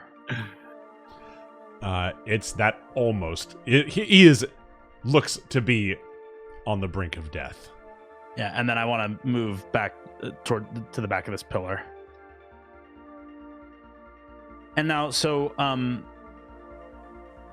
just for the sake of clarity, the bros' hats, it's the front of the hats that have this curse, right? So like if I'm behind them, it doesn't apply. Technically, my eyes are averted to the front of the hat. It is when a creature that can see. Yeah, I would say that it is only the front of the hats. Okay, great. If you are behind the creature and it is not facing you, I would say that petrifying gaze does not apply. Okay, great. Then I am now hidden behind this. I am taking my hide action, and I will attempt my next move on the next turn. All right. It is now chat. Chat, it's our time to shine.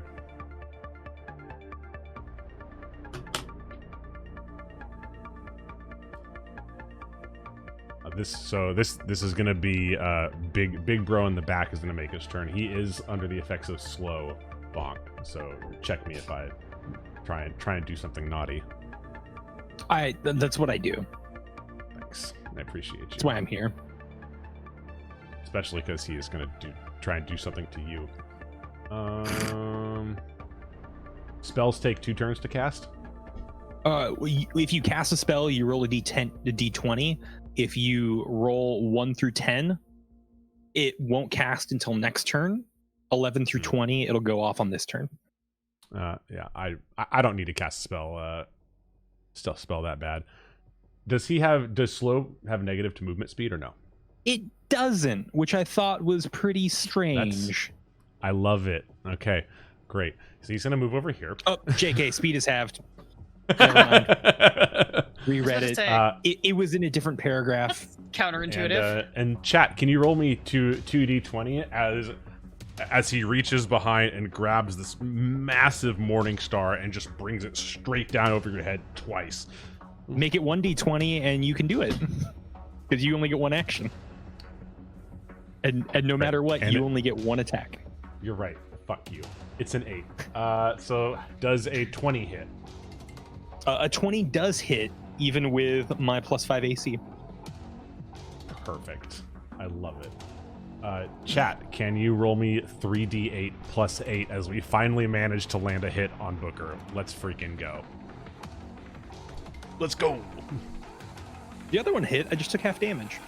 I don't care. It didn't feel like it hit. So that's 21 bludgeoning damage. Or actually, Great, sorry, and I will... piercing damage. Well, then I ignored it. No. Fuck off. I take 21 Don't damage. make me cry, dude. You're gonna make me cry. And I roll a 14 for concentration. The DC is 11. Still concentrating. But you can make a wisdom saving throw to see if the other big boy resists the thingy. Chat, can you roll me a 1d20 plus 3, please, for that wisdom save?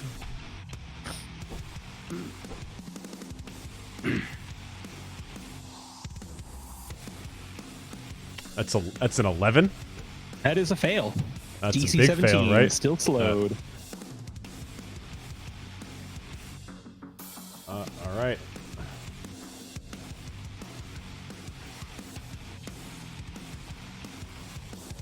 And chat, can you roll me a Slow is broken. Honestly. Honestly. Roll me a 1d20 plus 5, please, as little bro 2 takes another hunting bow shot at you, Booker. Only 1. He's only taking 1 because he's slowed. Yeah, he is. That's a 23. A 23 will hit. So let's roll 1d8 plus 2. And then after that, I need you to roll 2d6, chat.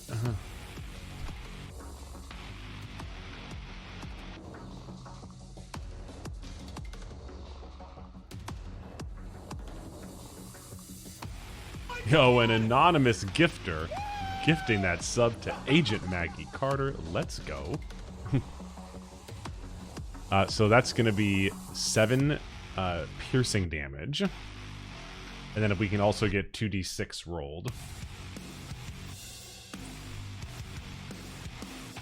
It's all the same attack. Correct, it is. You're just taking piercing damage, then you'll also be taking some poisoning damage. Got it.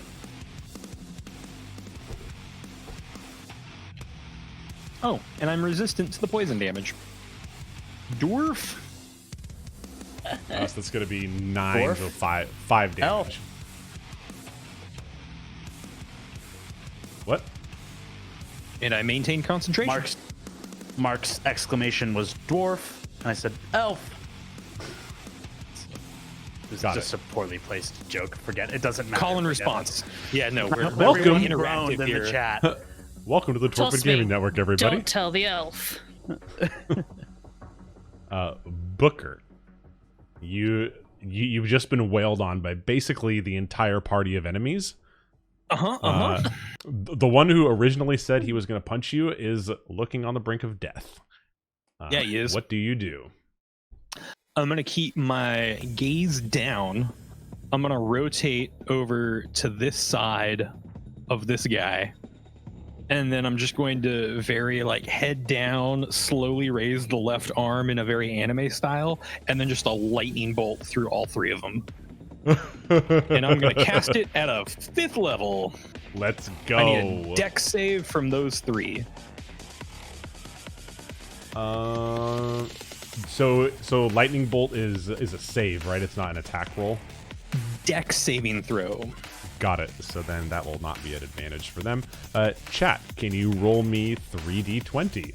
And the 2 big guys have -2. You're so good at remembering. Thank you. I hate it. I hate it.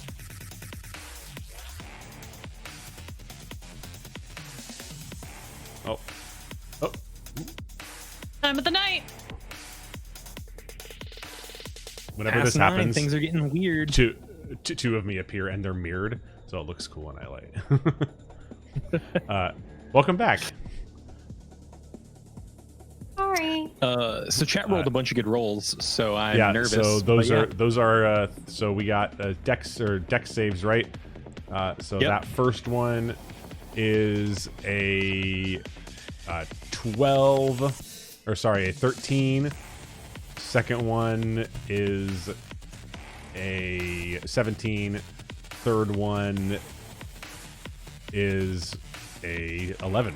So probably only one of them saves. Only the second one saves. Okay, that was the one right in front of you. Bonjour. The one right in front of me saved. Great. Mm-hmm. So they'll be taking 36 points of damage, and then for the one that saved, we'll be taking 18 points of damage. Shit. Okay. And then with 18. my remainder 20 feet of movement, my mech wings are gonna just get a nice energy web across them, and we'll start flapping, and I'm gonna go 20 feet into the sky. As he levitates 20 feet into the air. This is the first time you've done that. Fly 20 feet Yes. into the air. I've got giant mech dragon wings supporting me in the air right now. And I've just got blue glows out from underneath my armor. Can you draw up for me how you kill biggest broiest bro? I think his gaze slowly follows me, he's trying to reach out and attack me, but he's slowed so he doesn't get a reaction. And then as I do the anime, lift up the hand and then flick the wrist, and a bunch of lightning shoots out, I do exactly what I promised him, and just a 6-inch hole bursts through his chest and just spreads out like a web of lightning over the guy behind him. And then I just fly up into the air and turn to the other 2 with static electricity glowing. Ideally, I would like to intimidate them, but I don't think that's in the cards. I've already used up all my actions. You look very intimidating for the fiction, but they are not Great. intimidated.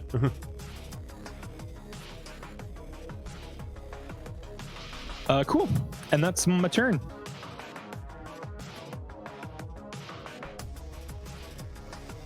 And 10, you are up. Amazing. Since a new friend just walked right up to me, actually.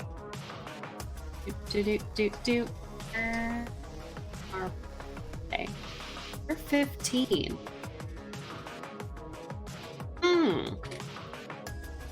Okay, we're gonna have fun with a new thing that I can do. I am going to cast Burning Hands,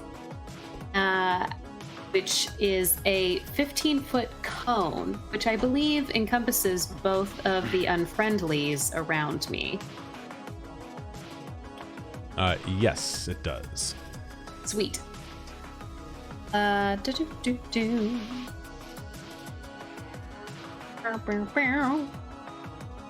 Each creature in the 15-foot cone must make a dex saving throw. I'll let you know if they miss what happens next. Chat, I have a can you feeling they're please- going to get burned. Chat, can you roll me 2d20, please? You know what? And Sir? and they will. One of them will be at -2 because one of them is slowed. This guy is slowed.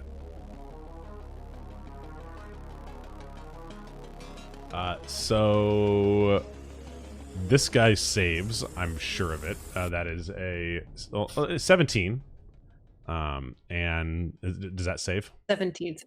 Yes, it does. This guy saves. I'm sure of it. I'm sure. Wait, does he save? Technically, Little barely. He little barely bro. saves, the other Say does not save. big bro saves. Little bro, I am sure, does not save.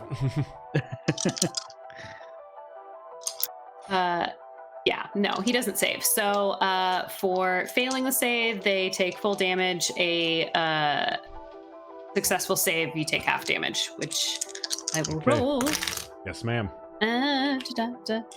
So that's 14 total damage. Okay, so little bro is going to take 14, and big bro is going to take 7.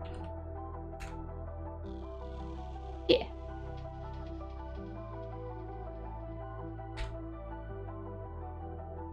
All right. Would you like to do anything else, or have you burned your last hand? I've burned my spell, but I'm going to go ahead. I'm going to go ahead and action surge on the larger bro that saved. Okay. So I'm going to attack him as normal. Attack him thrice. Indeed. Okay, so first attack, I missed. Don't worry about it. Second attack, I got it. Second attack is a what is my new modifier? Plus 9. Yeah. So I have a 26 and a 27 to hit for my last 2 attacks. Well, the 26 misses, but the 20. I'm kidding. They both hit. Love it. He doesn't get hit on even numbers. Yeah. Yeah. Only prime numbers. I really want my AC to be prime numbers. But that does mean nat ones are critically hits. Oh yeah. And if you got the prime number AC, nat ones are like you get that you triple dice. No, it's max damage on double dice. Okay. You just fall over dead. You just fall over dead. Just dead. Just full dead. That would be a 22 damage. Great. And he's starting to look a little bloodied. Not awful, but just maybe a little bloodied.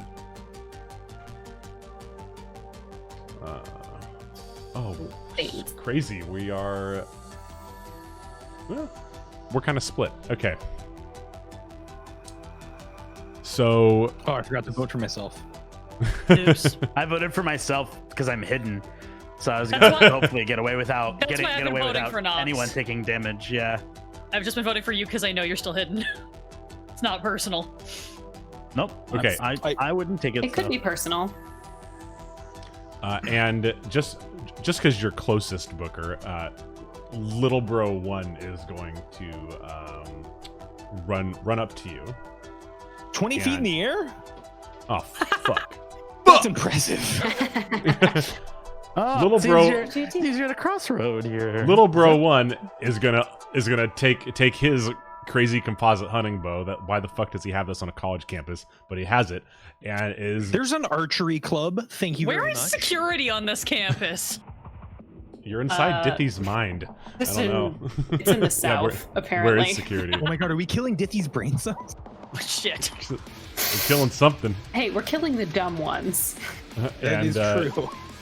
Chat, can you roll me 2d20, please? And this is gonna take two crossbow or compound Whoa, pot whoa. shots at you. Okay. I was like, I know you know the difference of a crossbow and a compound. It's a compound bow. It has camo print on it. Oh no. Oh yeah, no, okay, it's got to be quality. So that is going to be a 17 and a 24. I think only one of those hits, huh? I will use shield, so only one of them hits. Okay, chat, roll me a 1d8 plus 2, please, if you could be so kind.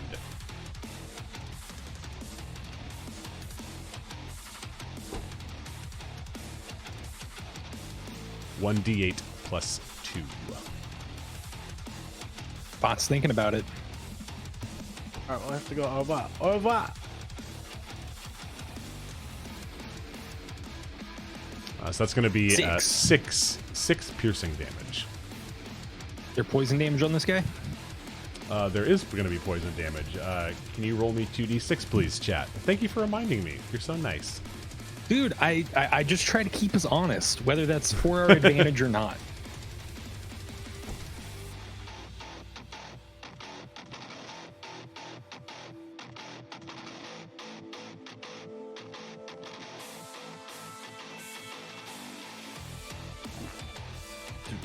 It's going to be 4 poison damage. And I'm resistant to poison, so I only take 2. Yo, Concentration roll for Heckrot, me. thank you for the follow. And I make Welcome my to the Corporate Gaming concentration. Network, my friend. Thank you. Have a wonderful rest of your night.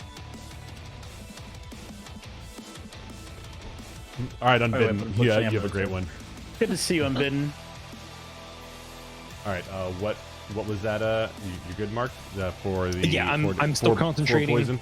Okay. I took the 2 poison because I'm resistant, and I made my concentration. I took 8 points of damage in total. I'm at 71 of my 128. All right. Fiona, we are back to you. Delightful. Since I am still invisible, I would like to We got the invisible crew over here.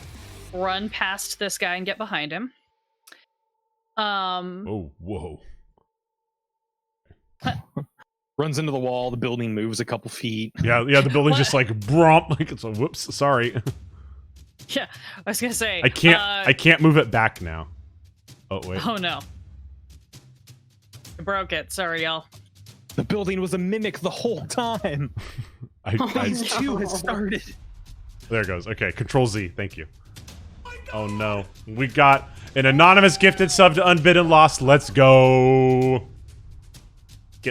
Get back into the chaos call, Unbidden. We freaking missed you, dude. Thank you. Unbidden, one of the original early era subs. That true. That true. Oh yes, that's okay. Great. Sorry, had to check range. Make sure I didn't do a dumb. Cool. So from there, since my invisibility is going to end at the end of this turn anyway, there's no reason not to. I will start by having my spectral mace whack the little bro in front. I'll just move it over there and try to take a doink at him. Oh no, we got another gift sub to Heckrot. Heckrot or Heckrot, if we're doing the French spelling. Heckrot. Thank you. We stand. Let's go. Okay. That was a 25 to Big hit. hit. Small Big bro. hit. Great. Big hit. Uh, I don't like that everyone's hitting now. I liked it when you guys were missing. and that's for 7 bludgeoning damage. That was my bonus action. So then as my main action, as my invisibility fizzles because I'm taking attacks, I am going to cast a 3rd level guiding bolt at the smaller Let's go. bro who is near me. Okay. Guide that bolt. That Oh, was no. a Ooh, Natural- thank you, Anonymous, for gifting a sub to the bot. Guaranteed natural 20s for the bot for the rest of the freaking night. Let's go. well, he's gonna need him because I just rolled a natural 20 on that guiding bolt. So that's gonna be Let's go. 12d6 of damage. Please hold. Oh, boy. No. I need my Lady Blackbird dice. Hold on, please.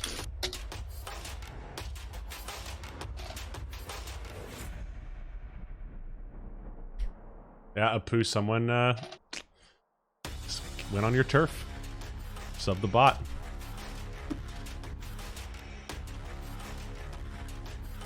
Well, you sub Nightbot. Someone subbed Brewmaster. Yeah. Do we Let me use just, Nightbot, or is that just leftover from experimenting? No. We use We use Nightbot. Nightbot. Yeah. Okay. Um, oh, hi, Nightbot. Right there. On Nightbot is Bro. our active call and response bot.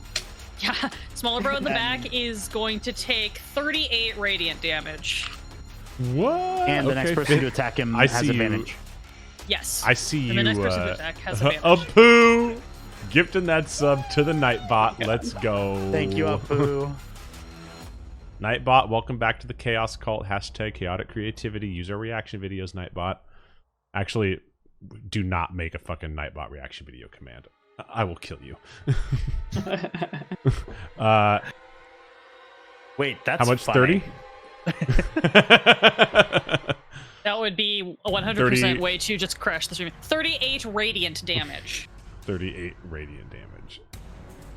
And he's starting to look like he's on death's door.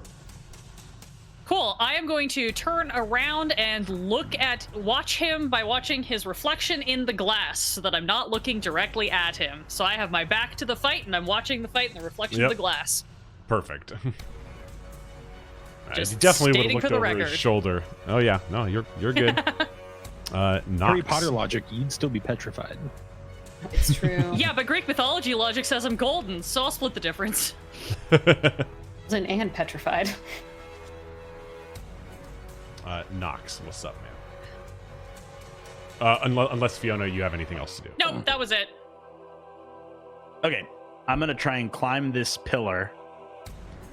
You know, maybe give me like an acrobatics check. You know, whatever. Yes, We'll they see, roll. you know? Who knows? Roll me acrobatics chat. Can you roll me a 1d20 plus 5, please? Oh, normal circumstances, this might be a good roll. No. That's not a good sound. What'd you get? I got a 17. I mean, you almost passed. Yeah, and so Yeah. as you start climbing up, just the paint on this column just like starts coming off in your hands, and you like slowly slide down, just like ripping the paint off of the side of this column. Like as you probably made it about halfway up, and then just like comically just like Okay. How much of my movement does that waste?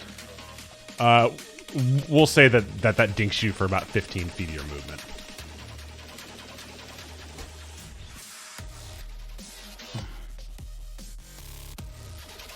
Okay. And this is the guy that you did the radiant bolt to? Radiant guiding bolt? Correct. Yes. Okay. So if I, you know what? Fuck it. I move out here 15 feet. And since I'm behind him, I will, can I get up behind him? Can I sneak up behind him? Yes. So he probably, as he's focused, he's really focused on this fight. He turned his head a little bit when he got hit from the back by a level 5 guiding bolt, but he has since turned away from you. Okay, so then I'm gonna run up behind him with my 2 swords. Slash him up.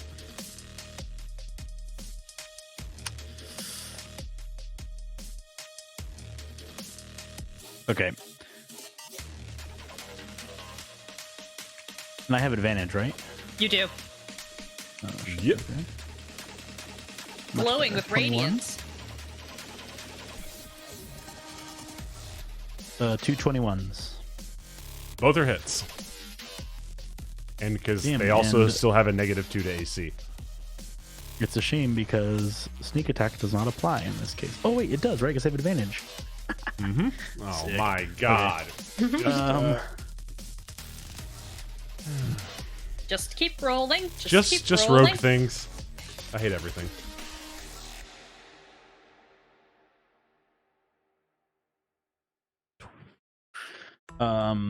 Okay, yeah. 27 damage. Ooh. This little bro is almost dead.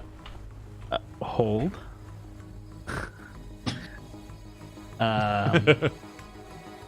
Hold.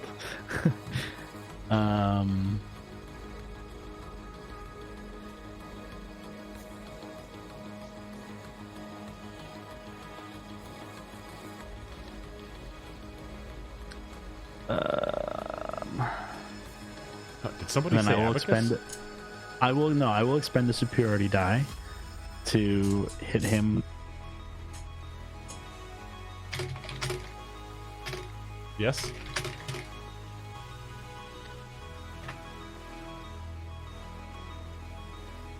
What? No. Now you're muted. Wait. It's a new setup, people. Oh no. He's gonna text in his answer. What is happening right now?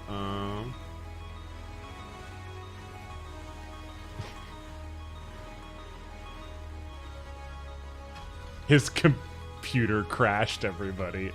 Shit. So Oh no. so we can see him, but we can't hear him till it restarts. I'm just gonna say he rolled high and broke his computer. Computers also have shit AC. They're almost as bad as doors, which have an AC of 8, in case you were wondering. Which is impressive, because without a Dex, you should have an AC of 5. So we can see you would him think. because his camera is connected to his other computer, but his microphone is connected to his main computer. So I told him to just to roll the dice and like show us on his hands. 2? 26. 26? 6. Okay. Yeah. Yeah. 26. Yeah. Yeah, because Okay. he would have held up 8 fingers if he was trying to get us to add 2 and 6. Okay, so 26 damage. 26. He's saying 2 of us need to go drink 6 drinks. Okay, let's go. Shots break.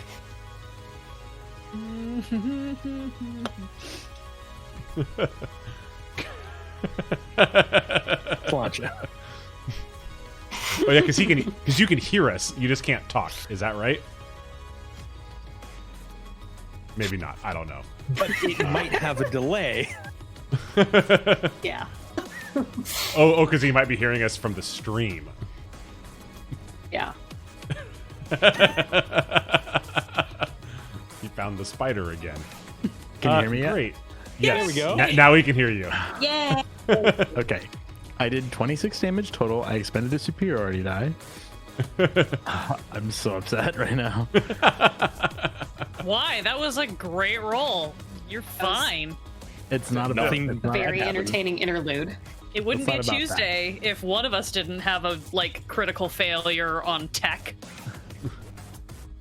It was okay. The last stream when I was Knocks on playing wood. Detroit, I had to roll back my graphics driver and I had to do a computer restart. And I didn't realize that my mic was going to get cut. So I just restarted my computer and then I was like, oh, wait, my microphone's out, not working anymore. Yeah, I've done that No, before. bye. Yeah. Okay, Those are so, the best so range. I got your 26 damage. Correct. And you expended your superiority die. Correct. The 26 is total. That's with the superiority die. Correct. And is that You bro got the dead? cupcake? What? That bro is on death's door now. Not quite dead. You're like, I really I wanted really to kill just this want to bro. like. I'm going to. I'm going to take an action surge and just like hit him once more with my sword, Okay, and hope that I get a a hit here. no short rest. Oh, that's Um, cute. You think we're gonna get a chance to rest? A 15. No, I'm 15 sorry. is it? 16. That is a hit because they have -2 to AC. I gifted a cupcake to Lady Bedivere. Oh, Blue, you're so sweet. The real hero. 6 damage. 6 damage. How does it die? Yes. Okay. It's not. I'm not gonna go hard on this one. Nox fails climbing up the pillar. Knows that he's been noticed because of his failed climb, and just jumps out and stabs this guy through the back, and then takes out another sword and removes lifts him up, removes one sword, then removes the other, and then comes back down over the top, and looks up and looks for his next target. And the baseball cap slowly sails down to the ground and turns gray. Perfect. I will be right back. Okay, we are attacking Booker. Ah, Surprise. That's right. There was a pull up. That happened a while yes. ago. Uh-huh. Oh.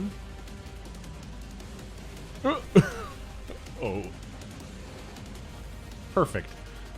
So Booker, this bro, as you are looking down from 20 feet up in the air, this bro just and like roars, and just these massive looking fleshy bat wings just spring out from his back, and with two flaps he is immediately mano-y-mano, eye to eye with you. Even with his half move speed? Even with his half moves. But probably, yeah. No, he totally couldn't.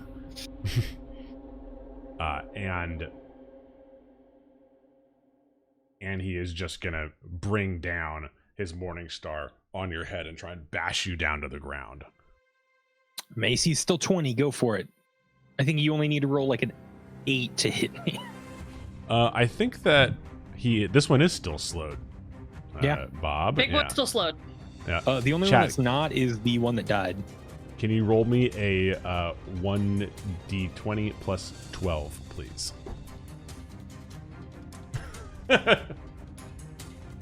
Yeah, I'm happy you only get one of these.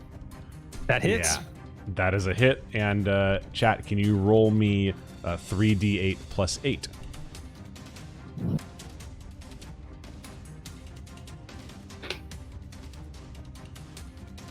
I maintain concentration. That's 21 damage. Let's go. I'm down to 50.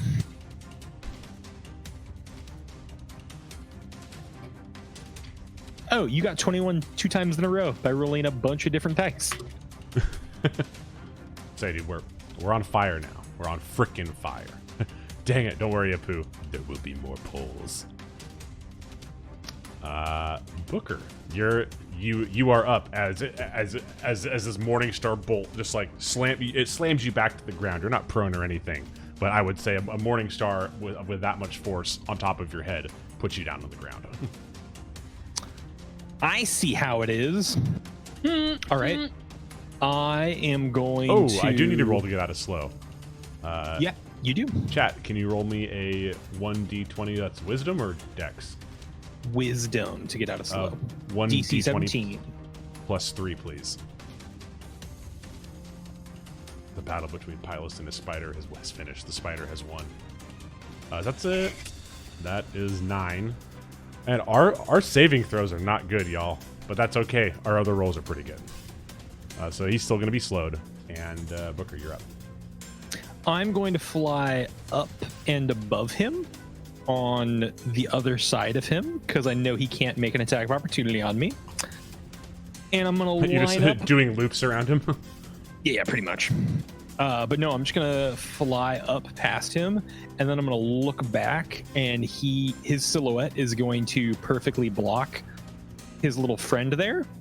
And I'm just going to do a lightning bolt from the sky through him, and then have his friend be the finishing point where it touches ground. Perfect. So, yeah. 3rd level lightning bolt. That's two dex 4th saves, level right? lightning bolt coming at you. 2 dex saves, yeah. Chat, can you roll me 2d20, please? See, Chad, I know I can't hit, which is why I make dex saving throws happen. Dithy just watching this in her dreams like, wow. Oh, come on, bot. Would have been like if I had had friends in school. So that is a 7. That is definitely a fail and a 15. 2 fails? They That's 2 both fails. failed. Ha-cha-cha. And that is 49 points of damage. My God, that was a damn good roll. Holy shit. Okay. Dude, I can't find this many dice to roll right now because I was 96, and the roller in D&D Beyond rolling real nice. The lowest was a 2. Everything else was a 5 or a 6. Okay, and little bro, they're actually both looking pretty close to death's door. Little bro is looking very much on death's door. Bigger flying bro is looking hurt, but not quite as on death's door as little bro. Yeah, I'm making sense. Yeah. Fly bro looking better than little bro. Correct. Little Medusa bro. 10, you're up. Oh my god, it's my turn again. Great. I'm going to scooch on over to whatever. It's not showing. There we go. Yes, that one. You knew. And do some smashing. Okay. If you are averting your eyes because of the Medusa petrifying gaze, you will have disadvantage. Otherwise, you can make a DC 14 Constitution saving throw to try and not have disadvantage, or be turned into stone if you fail. I'm gonna go ahead and risk it for the funsies. So, okay. Sorry. What? A Constitution save. What save is this? Con save? Con save. Okay, so that's a 21. You're so good at that. Fuck. Your con's so high. Oh my god. Yeah, no, I have plenty of con. Not concerned. Not concerned. Anyway. So go. my first roll is 17 plus 9. So that's much higher than a 17. I'm sorry. And then we have a 15 and a 17. Those all hit. Nice.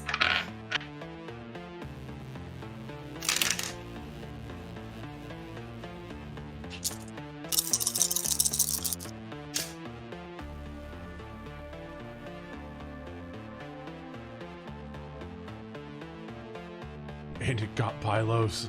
Oh no, I know.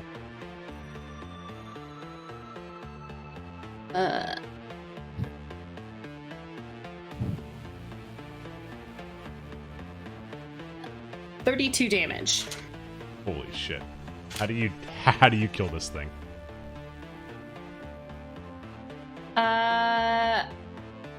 I'm ready to roll. I'm a little concerned that my Uggs are gonna fly off, but I'm really not keeping that. I'm not letting that run this. So I'm just gonna go ahead and launch myself over and do a quick 1, 2, 3. And I think this person is really having a problem with their arms at this point. I think they're kind of falling off. Yeah, the arms And that definitely might be the last thing they know. Definitely detached, and he just kind of like looks at his arms and just like, bro, where'd the guns go? And he falls over dead. Ugh. Dang it.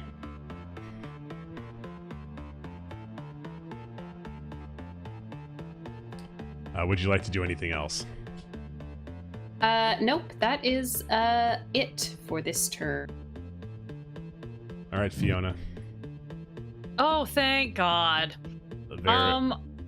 This the biggest bro of the bros is flying 20 feet in the air. Yep, I'm gonna send my spectral mace up to cackle jawlessly at him.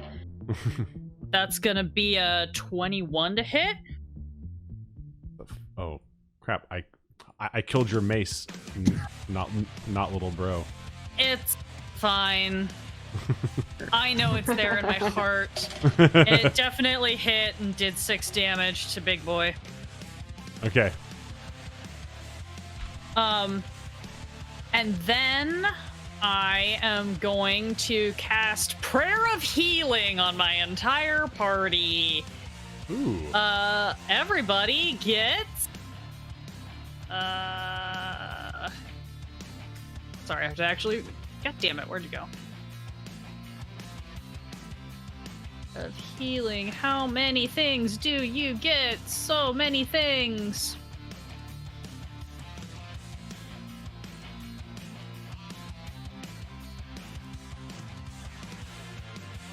Sorry, it's rolling. Oh, thank you, D&D Beyond.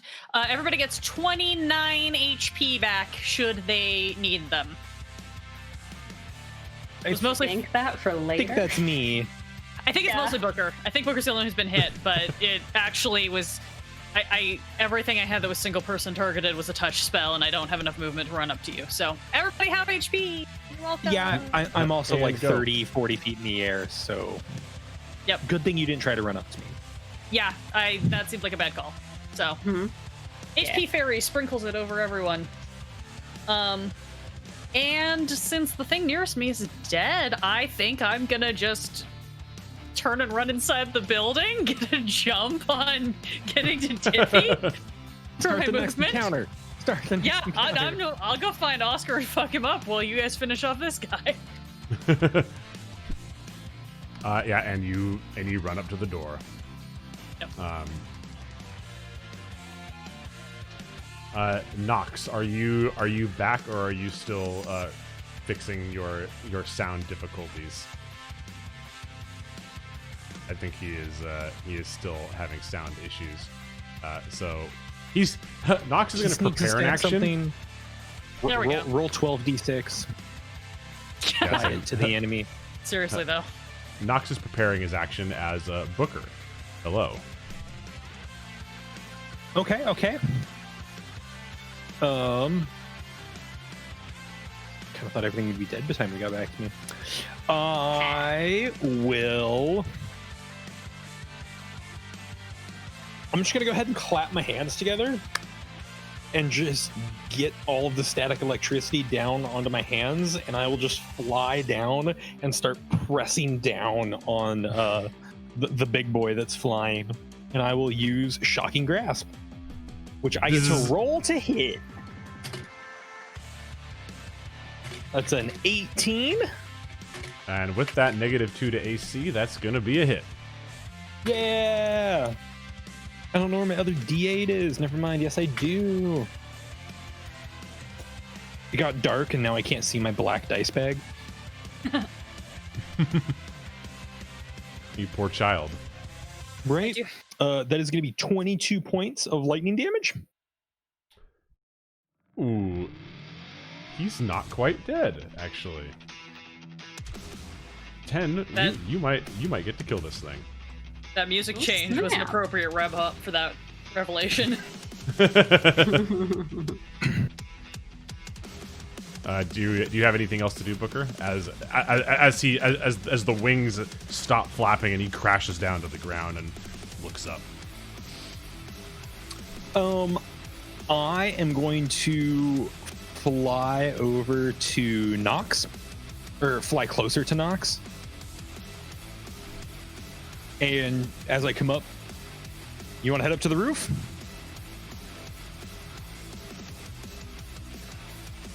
And I assume he will say yes, because I can't hear anything he's saying. I understood Even that one he though. swears at me. I say yup and then grab his leg. Yay!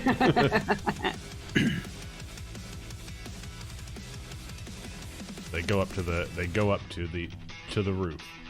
I don't have that much movement, but we will start that process. Oh, sorry.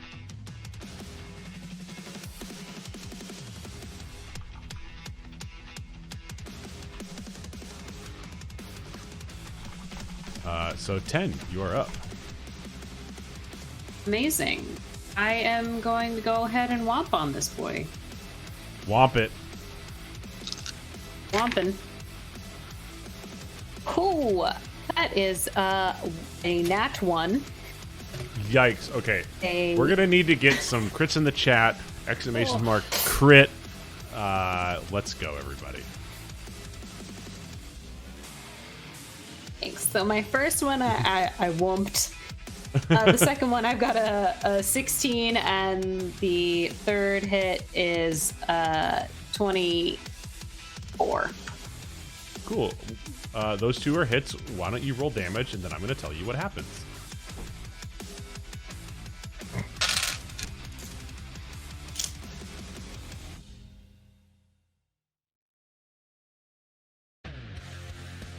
That is 13 damage. Yes. So as you run up to hit this bro with your red hot flaming dual-sided scimitar, as you take your first swing, in a weird display of bro foo, he grabs your blade and turns it against you for 7 fire damage. Because wait, is that what your weapon does? Does it do fire damage or is it regular damage? It's a regular damage. Then it is Which not is fire damage. It is going to be seven regular damage. As you were telegraphing your movement, and he is well practiced in bro foo, and he gets you. Yep. You're actually really lucky it was regular damage, because if it was fire damage, she'd only take half. I know. I said that, and then I was like, wait a second. This is not what I want. Can it not? Can it be something else? It totally can. My weapon is not.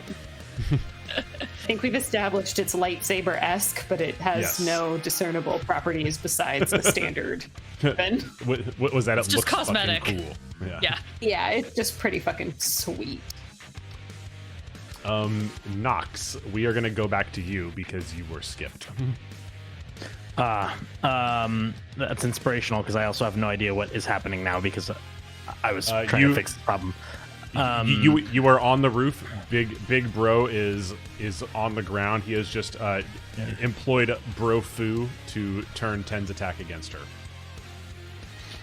Okay, I will from here shoot 2 arrows at bro foo big bro. For a whopping 22 and 15. Those are both hits. Excellent. And you do get sneak attack. 10.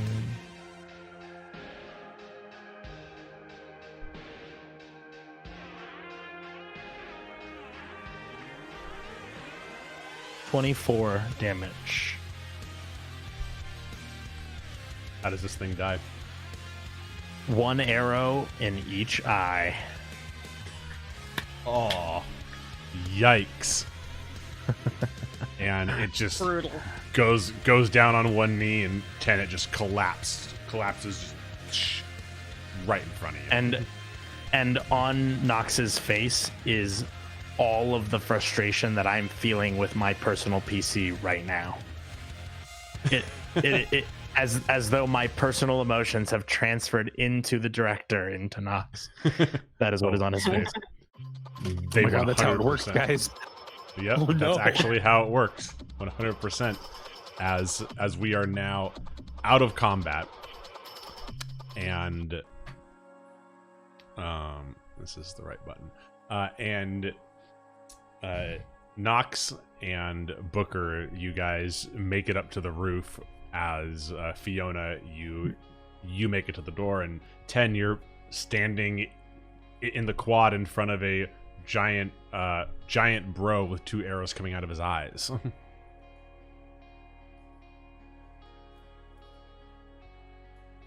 It's an improvement, I suppose.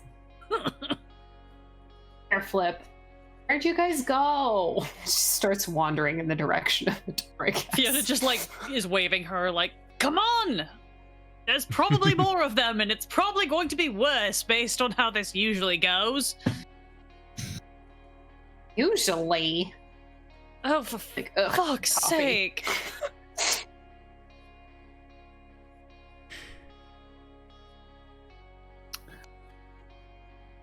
And you guys walk into the building. Booker and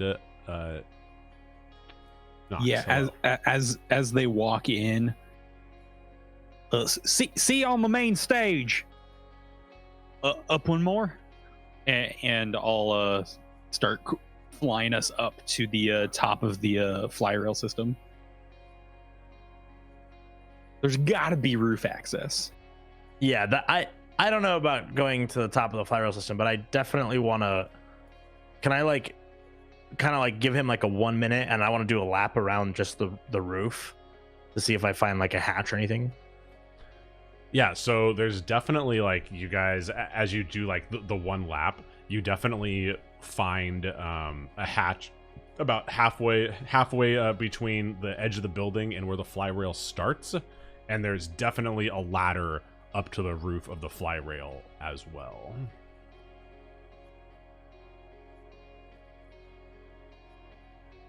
I turn to Booker and I go, "You want to go high or you want to go low?"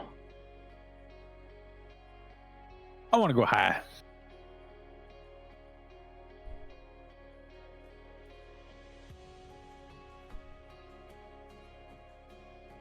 See you in there?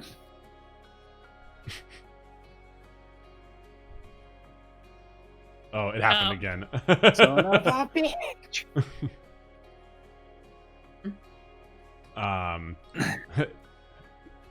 Well, we get to chat gets to decide what Nox wants to do now.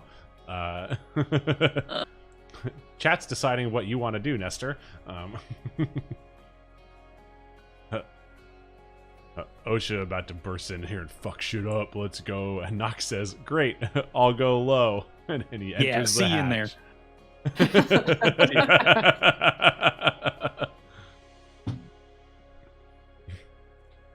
Side note, dragons are cats with wings. We're splitting the party. Honestly, the party's been split this entire episode. Except for combat. Yeah, that's true. You guys managed to just weirdly find you guys. You found everyone. Yep, did it, nailed it. I was fully expecting that you were just gonna separate us and pick us off like a horror movie, but you know, there's still time. Why do we keep giving him good ideas? Please ignore Warps Bob in chat. He had too much time to look at the DMG. I know. Monster Manual. I think I'm. No, he might become a consultant, credited. Do it. And so, Booker, you go up to the roof, and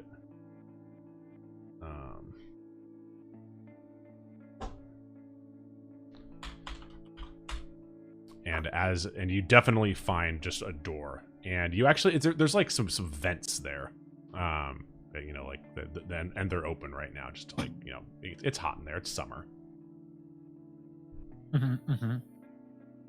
And as you can peek through, and you look down and you see the grid on top of the fly rail. And for people who like don't know, you know, the anatomy of a proscenium theater, behind where the stage starts, there is a massive space that is double the height of the stage, so they can keep set pieces up there and just drop them down and pull them up all the way out of sight. And above that, there is a oh, we're getting an echo now. And above it's mine. Sorry. Yeah, no worries. And above that, there is a metal grid where all the pulleys live to support all of the different sets of rope that support the set pieces. And so you are now looking down at the top of that grid, Booker. Yeah, I am squeezing into those, just slide into those vents, and I'm gonna drop down. And before I land on the grid, just a nice big gust of my wings, so I don't like make a gigantic noise. And then I'll land on the actual grid, and then find the stairwell or staircase or bolted on ladder to go down. / also, can I tell what's happening on stage when I get in? Yes, you definitely can tell what's happening, and I want to draw it up because I think that 10 and also Fiona kind of pop in kind of at the same time. And as you guys, oh, there's a poll for this. Oh. I was like, I feel like I'm missing something here. The part where nothing is ever what it looks like it should be? Yeah, exactly. That's what was missing.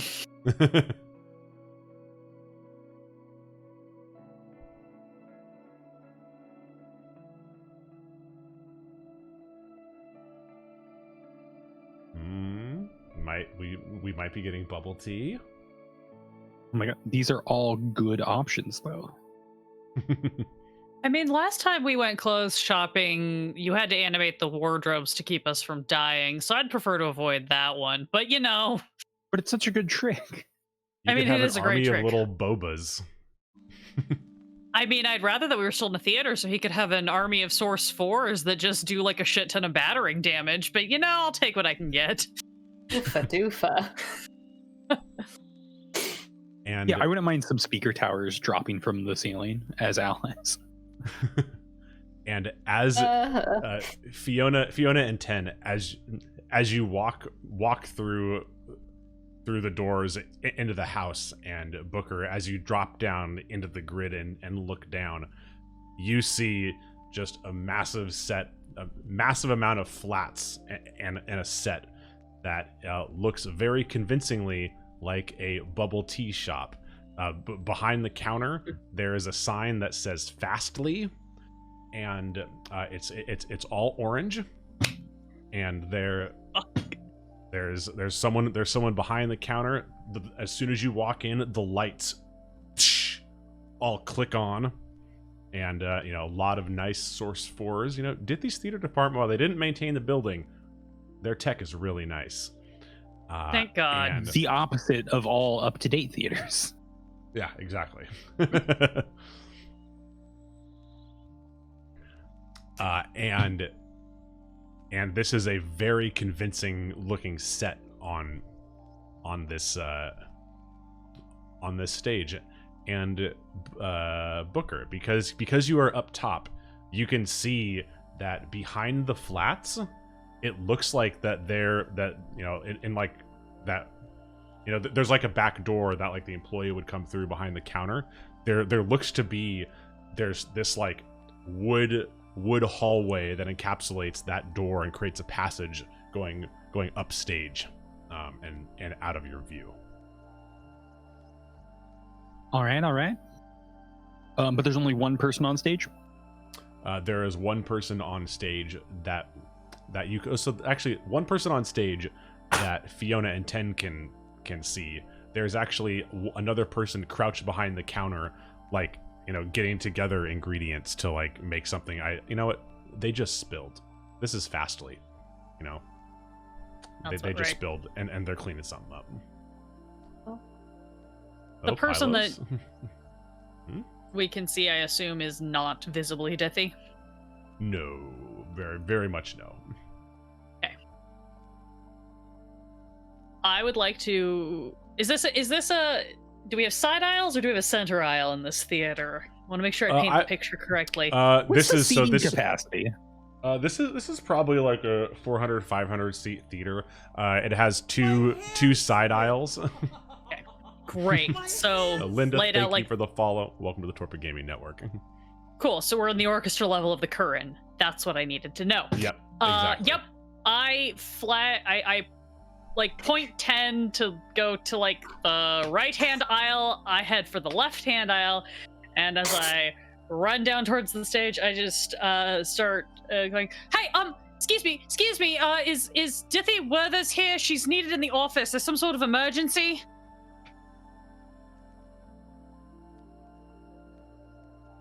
Dithy, and the guy kind of like looks down. Do you know Dithy?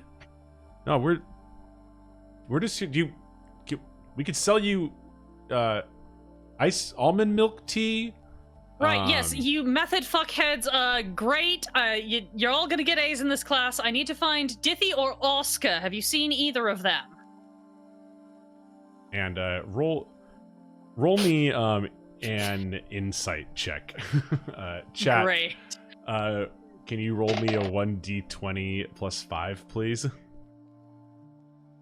Jesus Christ, these modifiers.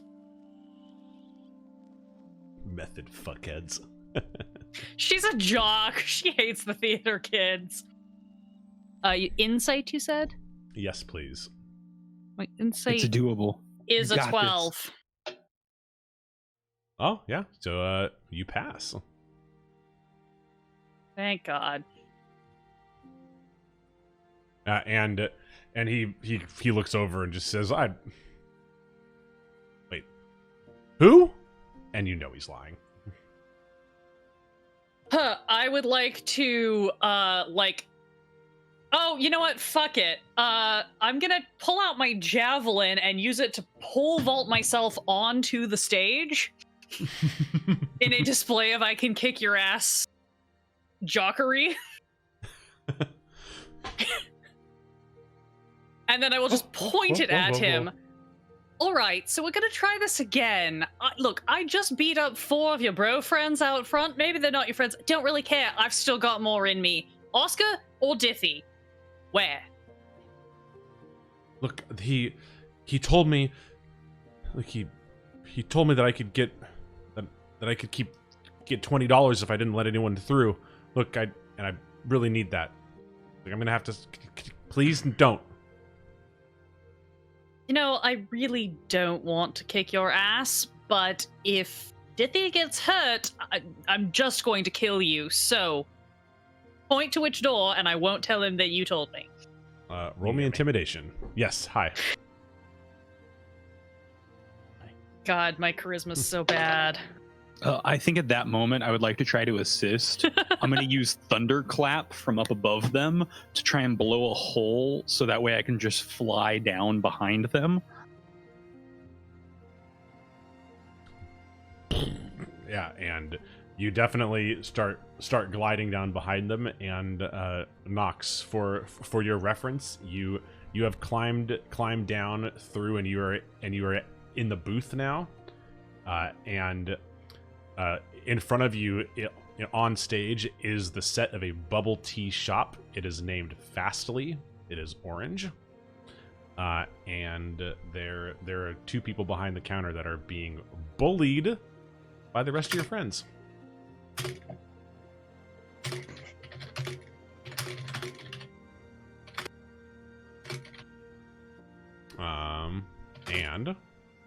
And Fiona, you see Booker just glide down behind you.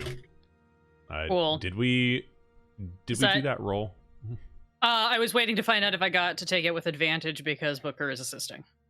Yes, 100%. Baller. Still not great, but slightly better. That is a 10. Did chat roll that? Was that the 12 or no? No, that was a different roll. No, I don't think chat, they rolled anything. Can you roll that was for the 1d20? insight. Yep. Roll me 1d20 plus 5.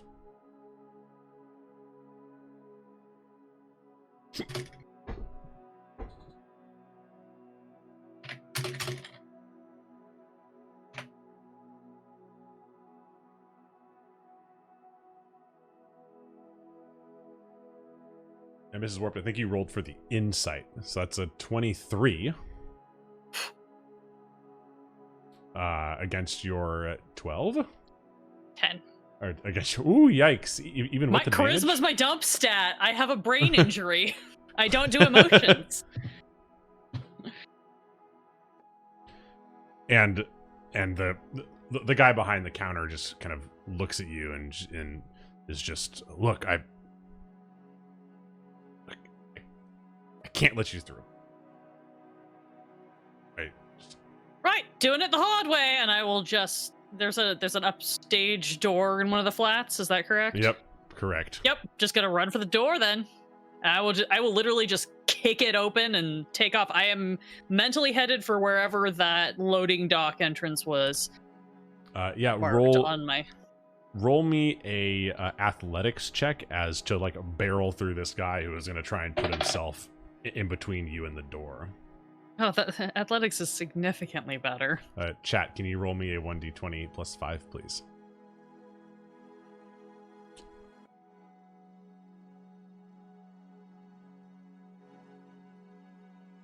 It's a 13. I rolled a 24. Yeah, so you managed to just barrel through this guy and slam open this door. Great. 10. What are you doing in all this? Well, I'm still up on a balcony watching all of this occur. Is that my understanding? So you could have definitely like walked down the aisle. You could be right there if you want. So No it's problem. it's all one area. Yeah. Okay. Yeah. So that's so fine. you're Yes. you're in the orchestra level, and you're like walking up to the stage. I love that.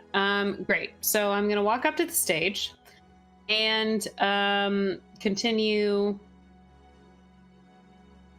intimidating, I suppose. Do I have that as an ability? I don't.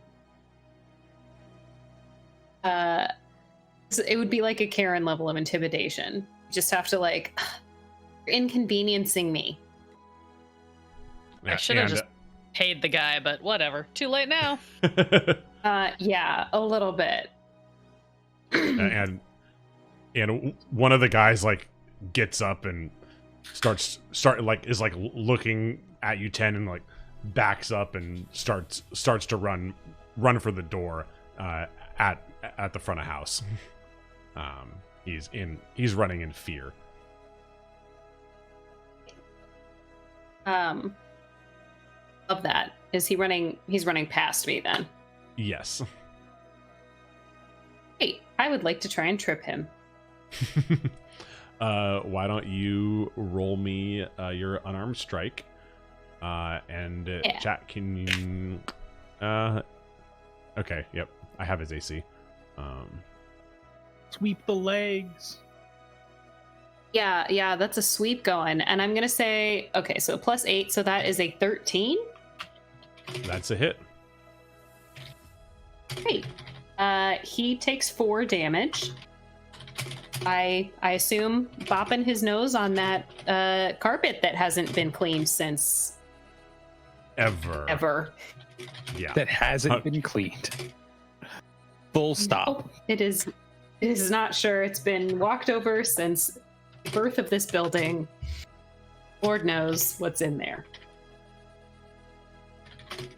Yep. And and he is just tripped face plant, and he does not get up.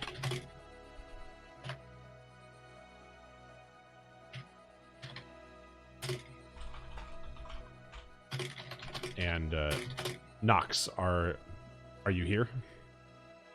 Yes, I think. Yes. Hi. So you are in the booth. You are Okay. What has unfolded in front of you is that you see the set of a bubble tea shop. It is named Fastly. There were 2 employees there. Okay. And it's orange. It's named Fastly though. Copy they that. They have great popcorn chicken. And Chicken popcorn. yeah, chicken popcorn. Okay. And you saw Fiona and Booker barrel through one of the method acting employees, and he is knocked out on the ground. And then you saw 10 trip the other one as he ran away in fear. Okay. And you are in the booth. There are all of the lighting console, the sound console, everything is on and functional.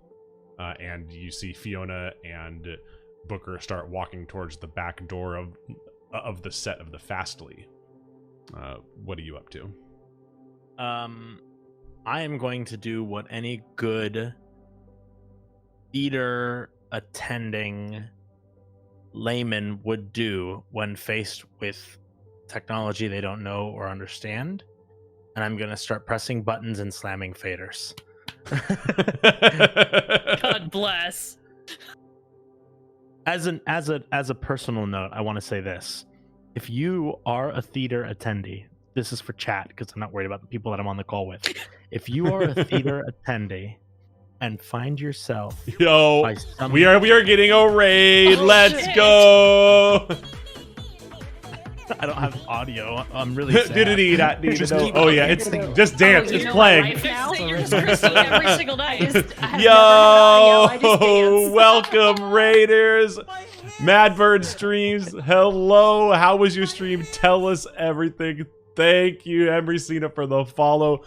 If you guys watching us right now, take 10 seconds out of your day, go follow Madbird streams. What were you guys streaming? Tell us everything. Guys, welcome. We are the Torpid Gaming Network. We are a variety channel. Today we are playing our anime-inspired Dungeons and Dragons sci-fi fully chat-driven D&D experiment where the chat literally rolls all of the dice that the DM would normally roll. The chat decides story points. The chat decides what enemies the NPCs attack. We try and kill the party.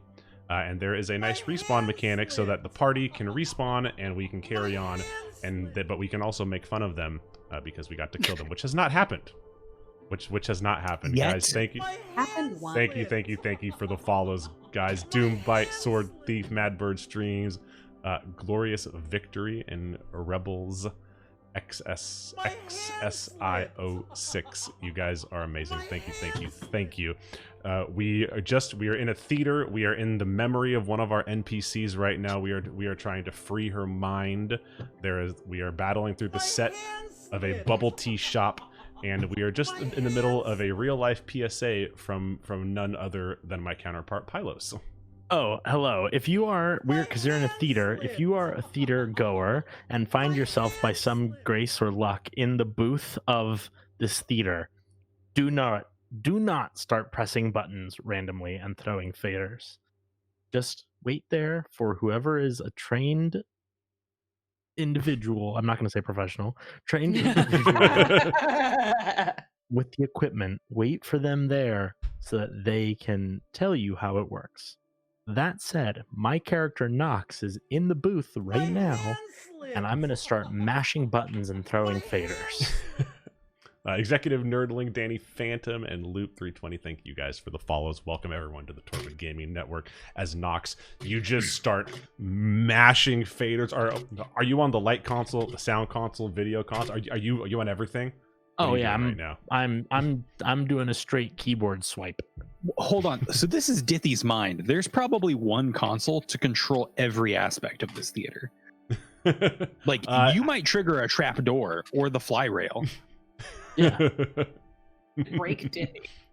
Top to bottom. You also might break Dithy's brain. So Yeah. I think we're willing to risk it at this point, but I don't know how much more damage can be done at this point. Listen, like everything's pretty guys, screwed. You're not changing my mind. I'm throwing the fucking faders. Oh, do it. Roll. we're just debating on what it might control. is this That's just true. inside out? Are we inside outing? We are now. Oh no. I'm anger. Yes.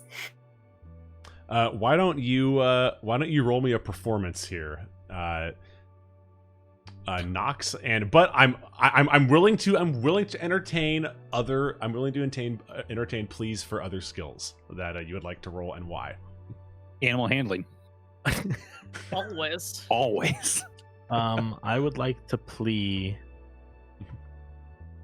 for persuasion, as while I throw the faders, I get close and whisper gently to each of the machines.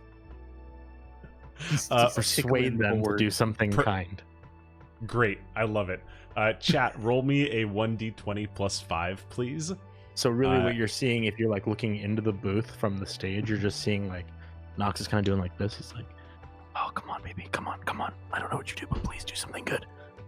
I mean, it worked to repair that gunnery tower a few episodes back, so... That's true. Okay.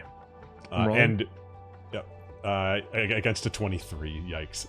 And for everyone who just came in from Madbird Streams, anyone can roll the dice, anyone can participate in the polls. We just want you guys hanging out, participating in D&D with us and creating a story together. And hopefully we kill the party. I rolled a 29. What? No. I have a plus No. 13 persuasion, which is why I was stunned that you let me do that. But yeah, I'm in it for the fiction. Yeah. What do you want to happen here? Thank you, Madbird. What I want to happen is I want the final musical number cue to just start popping off. So the soundtrack plays, the various moving lights and macros go into action, all the back, all of the back of house lights are on, everything, all the backlight is on, the psych lights are on, everything is in full like glow motion, and the music is just like blaring, and the music is very obviously like the rehearsal track because the orchestra is not here yet, and it's just like blaring. Yeah, the curtain call scene. Yeah, totally the curtain call scene. Yeah, and this is like this like weird like rock and roll type bubble tea fastly music, and just the oh my god, Bonk, I can't believe it. Your speed is faster than mine, so it works better. And oh wait, I can do that. Hold on, wait. See if this one speeds it up. Just better. I've got one too. This it's just straight as ballyhooing. Yeah, I'll just put it on for a while, and then fuck it, yeah, and then this music just starts, and the lights just kind of just start going crazy, and everybody on stage is just kind of like what the fuck is happening? And then you look back at the booth and you can see Nox just like whispering sweet nothings at all the boards as he's like slowly caressing the faders, and just and it just goes up. What do you guys do as there's these two guys are just like unconscious on the ground down there as this music just starts blaring through the speakers? Mamma mia, I'm thirsty again. Get me black boba.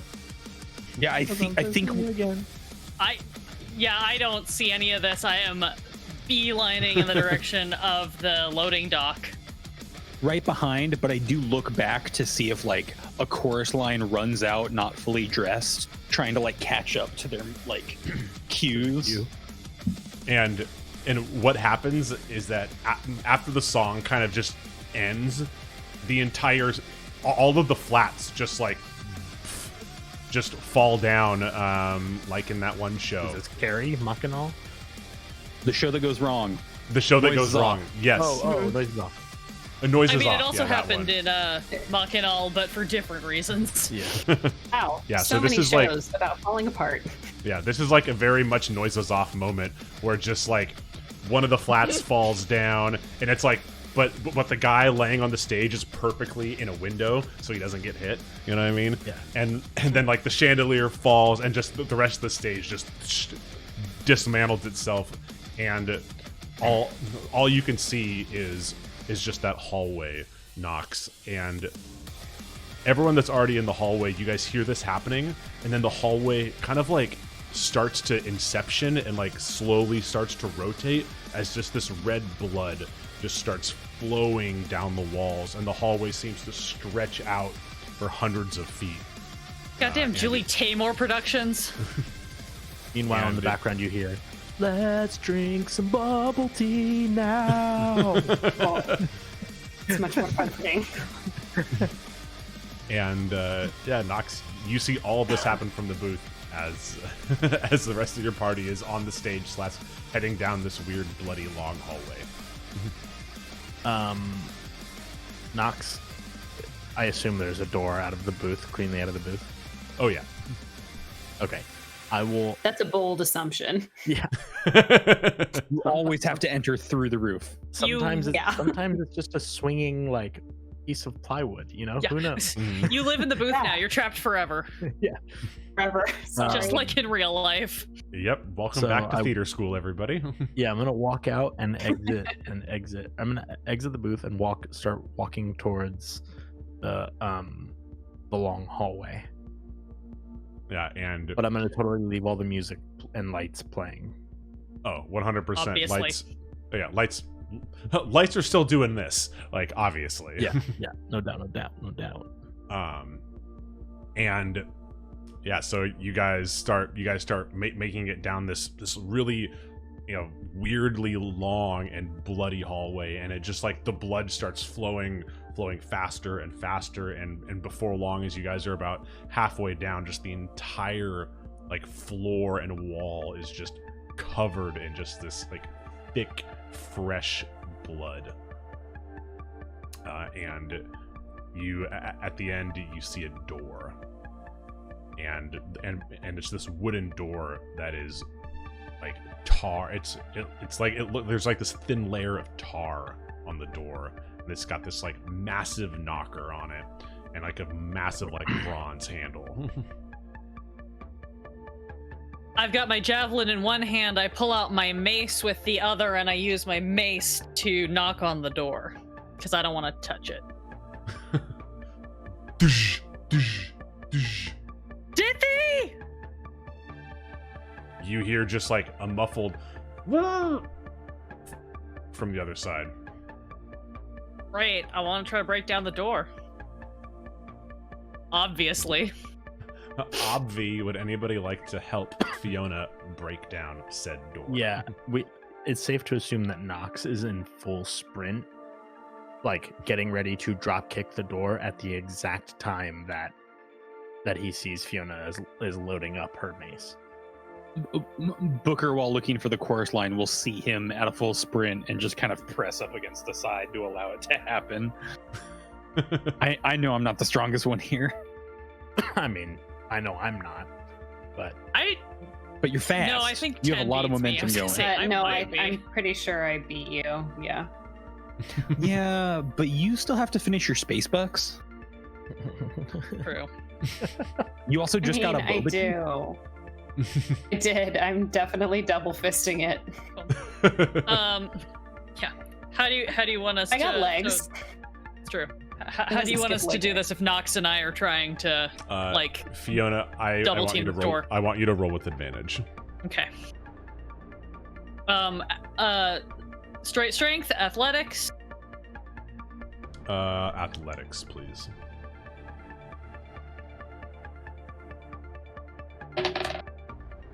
Ugh. with the damage. That was just my first roll. Oh. The off was for the non-advantaged roll. Oh, that's so much better. Thank God. That'll be a 26. Ooh, let's go. Chat, can you roll me a 1d20 plus 5, please, to door integrity roll?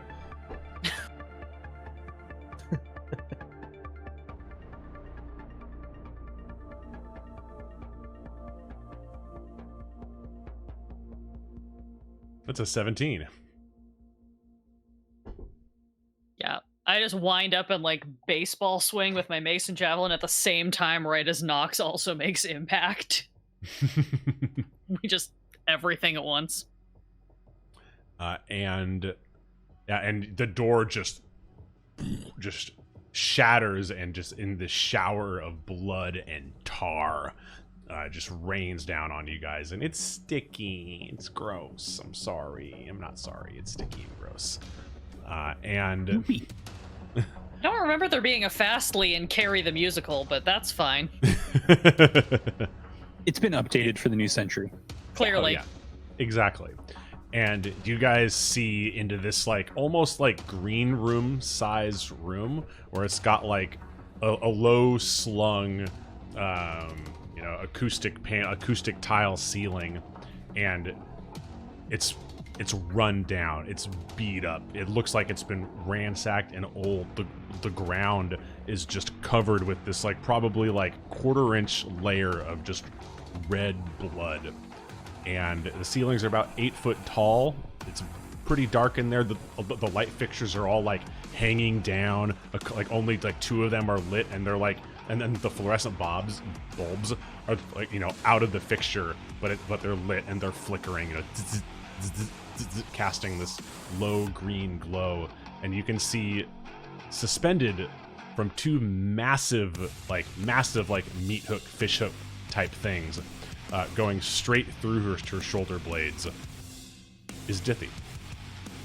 A large metal tube is connected to the back of her head, much like the same way the Ciphers jack into the director, Matrix style, and green energy pulses down the tube and into the wall.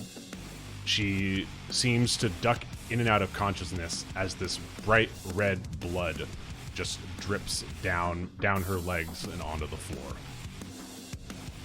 You see behind her, kind of walking around and fiddling with part of the tube machinery on her back, there is a hooded figure.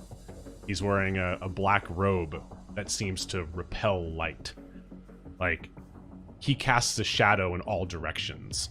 Like that is how much light he repels.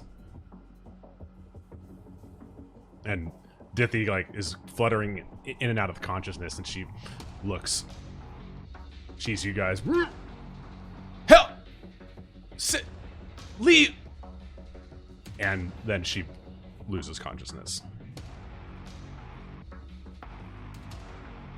Okay. Oh, I hate this. Yeah, everything about this is bad. Oh god, Fiona's 900% done with this bullshit. Ceiling's only 8 feet tall, huh? Great. I want to take my javelin and once again attempt to pole vault myself high enough to take my mace with my other hand and swing it down and sever the connection to Dithy's jackport. Okay, yeah. As you cross the threshold of this entryway, I am going to need you to make a dexterity saving throw. And chat, can you roll me a 1d20 plus 12, please? Jesus. Yeah, I'm probably not going to make that. Definitely not going to make that. It doesn't matter. Have faith in the bot. No, Is with it a a plus 1? 12, I can't make it. No, it's just I didn't roll higher than a 12 total. So That is a 27. yeah, And- definitely did not make that.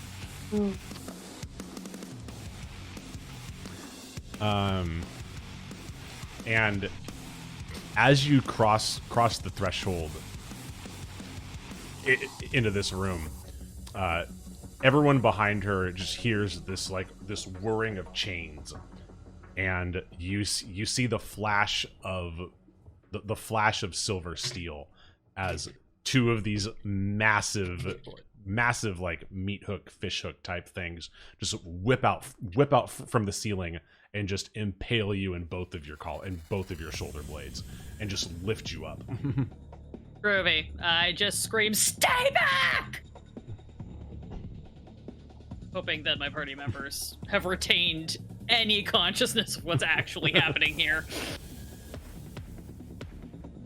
And as that happens, you see the figure slowly just look up and stare at you, and just where his face should be is just deep darkness. You cannot see his face. Cool. Love it. I go into a rage. This is so exciting. This is the The first pain- time you've ever raged, huh? It is. Yeah, the pain triggers, I go stupid and I go into a rage. Get stupid. What does that look like? Oh. And mechanically, what does that do? I think this has never happened before, so I haven't really thought about the mechanics of it. I think because I've got my melee weapons in my hand still, so I think my grip on them sort of tenses as like my entire body goes tense with the pain. And I think we can get weird with this. I think what happens is like my eyes kind of flare red, and for like a brief blink of a second, that corona of red flame that normally appears behind my mace sort of like appears around my head as I just like screech. Ooh. I love it. Yeah. And does that and you just start screeching, and do I assume that you try, or you're like starting to try and like free yourself from these massive hooks? Oh yeah, I definitely am gonna like take my mace is in my right hand, so I definitely am gonna like try to swing, and basically I'm gonna try to like hammer the hook out of my opposite shoulder with my mace. So that I can try to like get at least one arm free, so that I can then unhook and drop down. Nice. Steph Skiles Art, thank you for the follow. Welcome to the Torpid Gaming Network, my friend. And yeah, so as And for everyone standing behind Fiona, you just see her just get hooked by these two massive hooks on chain, and just lifted up probably like 4 feet into the ground, and you just see her go nuts. And she is starting to like pull one of the hooks out. What do you guys do? Booker's gonna make 3 copies of himself.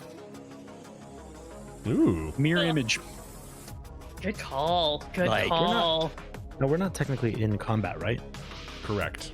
We have not rolled initiative yet, so. Well, Yeah, I see the hook send out of the ceiling. Fiona just frothing at the mouth, and yeah, Booker's just gonna like let out a small hum from his suit, and then there's just like 3 copies of him step out from him.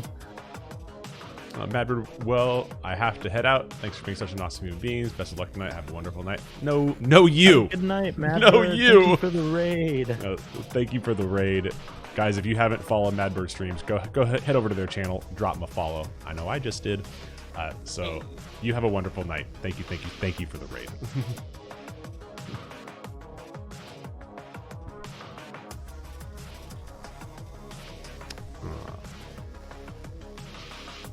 Okay, finish drawing this up, Bonk. Yeah, I'm still back. I see Fiona run into the room. The like trap spring and that has Booker's suit just start hum and vibrate a little bit, and 3 more copies of Booker's armor steps out. And then drop my visor so we all look exactly the same. And the hooded figure, it's like stops looking from behind Dithy's back, and kind of walks around her and starts slowly walking towards you guys. Tim, I feel like this is the 10th time that you followed. It feels like that, right?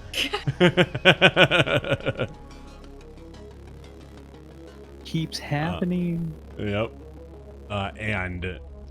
And starts slowly walking towards you guys. Good thing the bot is newly subbed. That's right.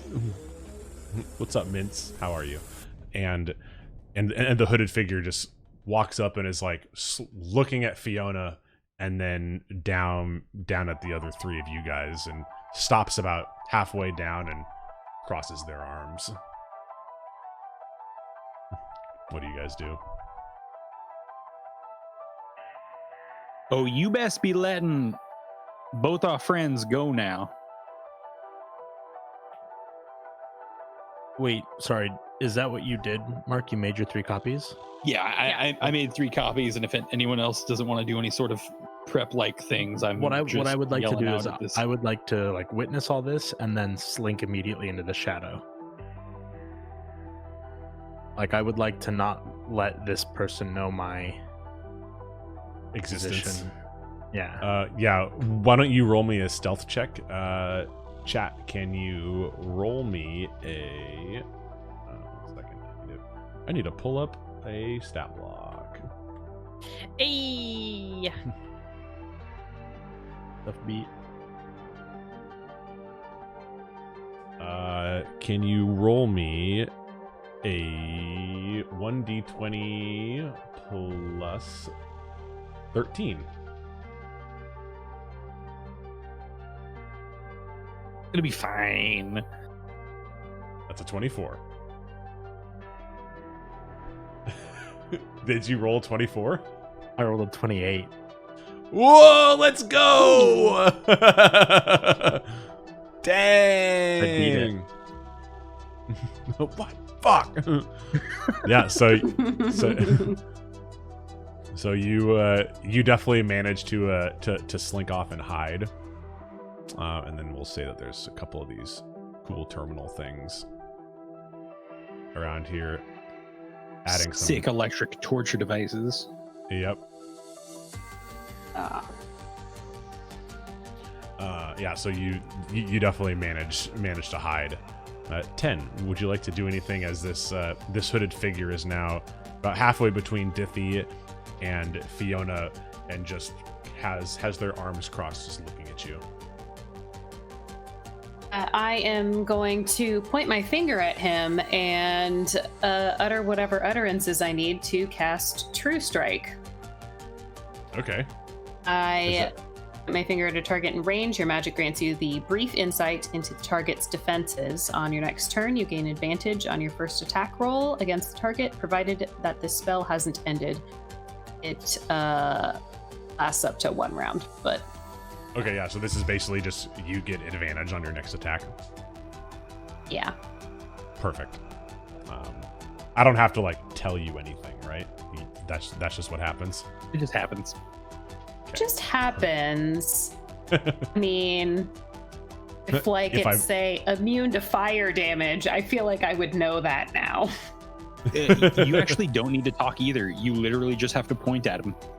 You just Babe Ruth at the fences. Creepily. You.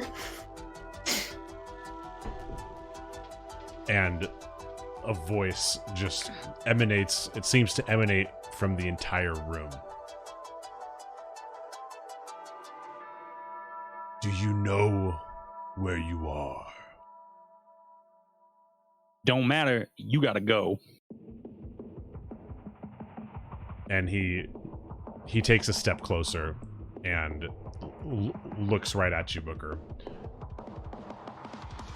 Why are you doing what you're doing? Yeah. I have no intention of fighting. Great. Get out of here. That one's my friend. That one's my friend. And it seems like you're responsible for causing them pain.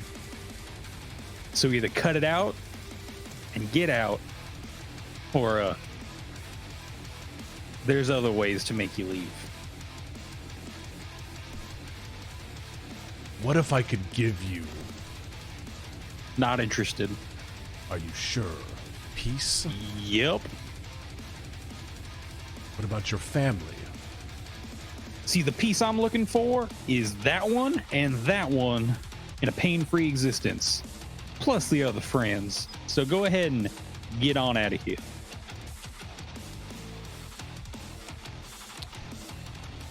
I can't stop what I'm doing right now. As much as I would love to. Oh, so you're also incompetent? Entertain. Oh.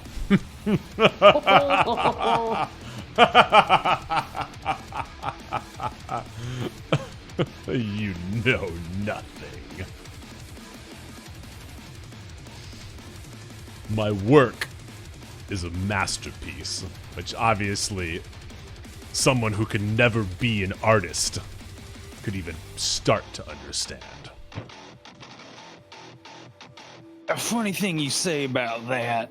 I'm going to cast Synaptic Strike, Synaptic Static on him at that point. Intelligence saving throw. Great. Chat. Why don't you... Oh, what the... His int is the only thing that he doesn't have that huge intelligence. It's okay. Chat, roll me a 1d20 plus 0.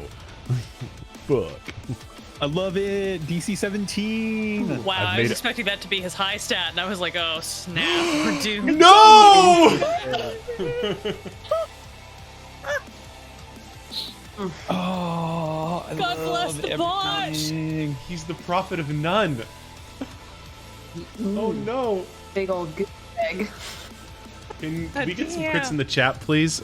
Exclamation mark crits, the emotes, all the types of crits. What are we, what's happening here, Bonk? So a psychic energy explosion is going to be centered around him.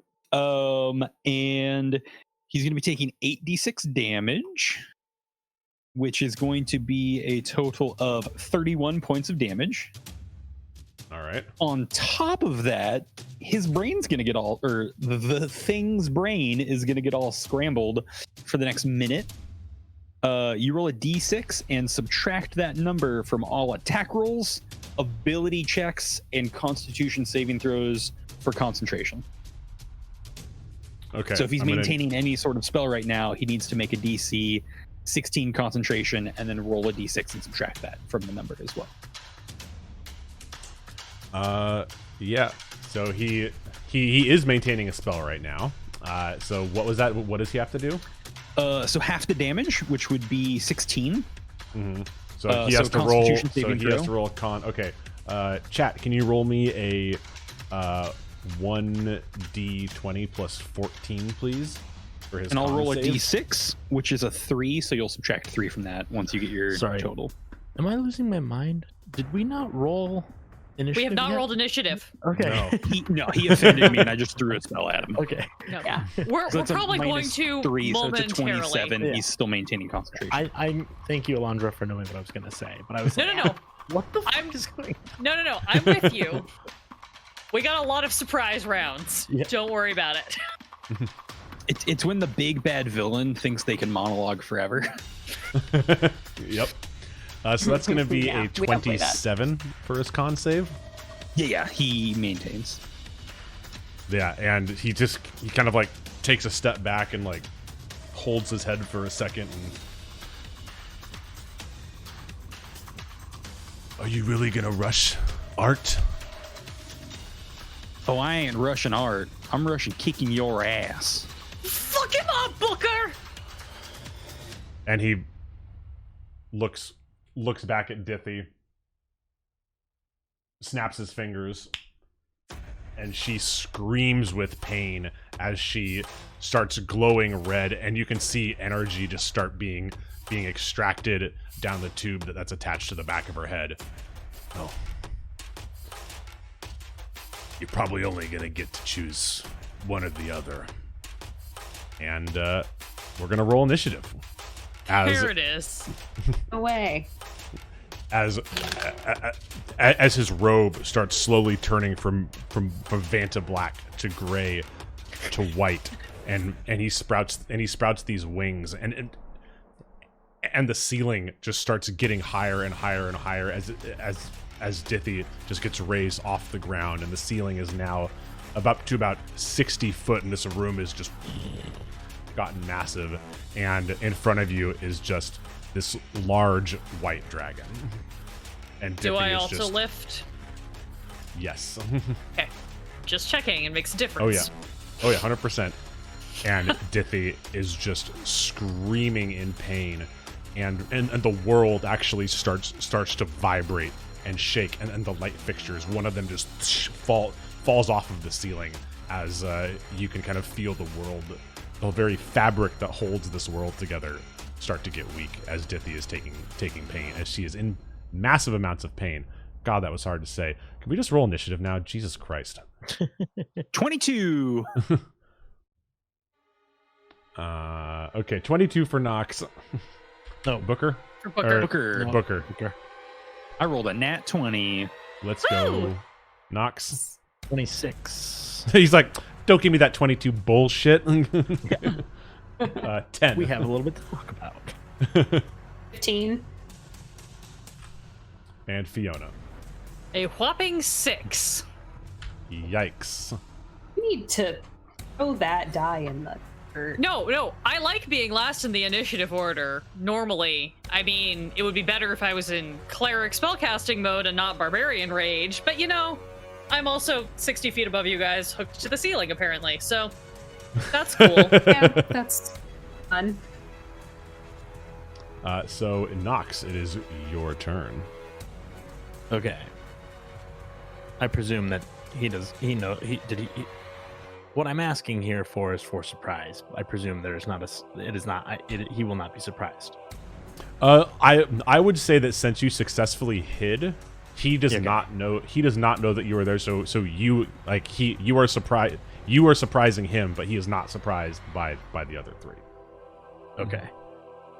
Huzzah. In that case, shit's about to get crazy for me. Okay, no, hopefully anyway. All right. I'm gonna roll 2 arrows.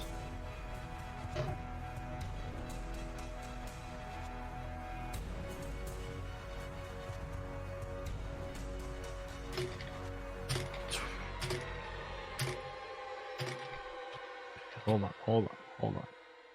27. That is a hit. and 27. That is a hit.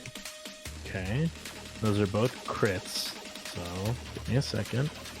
Oh, those are both natural 20s. No. They're Oh. because he's surprised by me. Any hit I get on him with Assassinate is automatically a critical hit. Motherfucker. Okay. Fine. Why do you think I always ask for it? So is he surprised? Is he surprised? Is he critical? He's surprised. Critical. Yeah. Is he surprised or is he surprised? Surprised.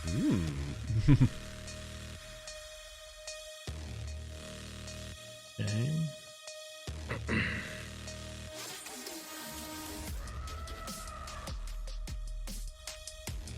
Hold on.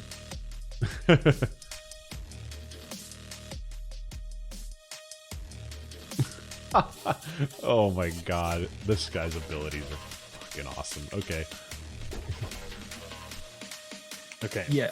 Are you full blown ancient white dragon, Zeph? So We'll I'm gonna find out. I'm gonna do 39 damage.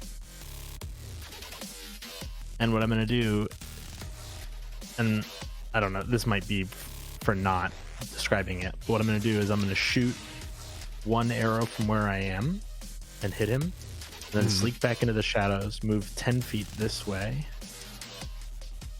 and then shoot another arrow, and then move 20 feet back the other way. Juking him out. Yeah. See you later, Mints. Have a good sleep.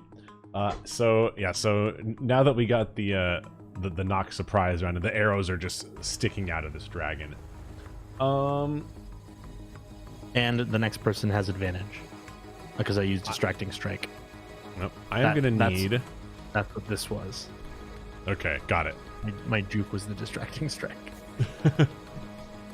I am going to need Fiona, 10, and Booker to all make wisdom saving throws. No. As you are frightened by the presence of this dragon. 21. Ooh. Elf. 12 and Fiona? Dirty 20. Dirty 20. 10. Okay, so Fiona and Booker, you guys are immune to this move for the rest of the fight because you have succeeded. But 10, shit. you are now. Sorry, you are is now there about to be a frightened. consequence? Gee, I don't know. No. You No, you we are don't now. have consequences to whiz rolls. Yeah, especially not in this game. You are now frightened by just the very presence of this ancient white dragon. You have disadvantage on ability checks and attack rolls while the source of fear is within your line of sight, and you cannot willingly move closer. You can make ranged attacks, but they are at disadvantage. And on your turn, you can save to try and kick this. Okay. Booker, it is your turn now. You said the two of them are about 60 feet in the air, held on by chains, and then Dithy also has a tube. Yeah, so there's a tube jacked into the base of her head, Matrix style, and it is flowing this green energy, and she is screaming in pain. I am going to cast at a 5th level, animate objects. I'm going to take control of the 4 hooks and the tube that are connecting the two of them as my action. And as my bonus action, I'm going to issue the command of release them safely, attack the giant dragon. God dang. Okay, so let me just bust out some hooks here now. Now that I have ceiling chain tentacles at my command. Yes, sir. And then animate objects does have stats for them. If you want me to use those, or if you want to wing it, but I figured they'd be medium size. They're definitely like medium size, and they're gonna act on your initiative. Dope. So that'll be the only thing I can do. I am now concentrating on this. So then, yeah, I will have them use their movement to get the two of them down to the ground, detach with as little harm as possible, and then just attack the thing in the middle. I'm gonna chat. Can you roll me 2d10 as one? They probably can only get about 2/3 of the way down before they run out of chain, and they just drop Dithy and Fiona. They're not smart things. They're trying. Wow, They're not. That was an awful roll, Crusader. I love it. I love you. Thank you. Thank you. Better than falling all 60 feet. Yeah, and Fiona, you take 5 damage from 2d10. And Dithy just slams down onto the ground and is just writhing in pain. I got you, don't worry, guys. And what are their attacks? Their attacks are +5 to hit and do 2d6 +1 damage on a hit. And there is 5 of them? 4 chains and a tube? Oh, 4 chains and the tube, right.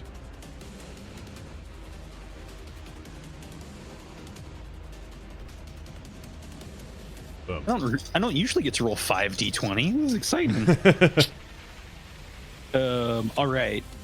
Does an 11 hit? No. 13? No. 15? No. 17? No. 20? Yes. All right. 2d6 +1 damage. 12 points of damage. I assume it would be piercing? Slashing? I mean, it's chained to a hook. Definitely piercing.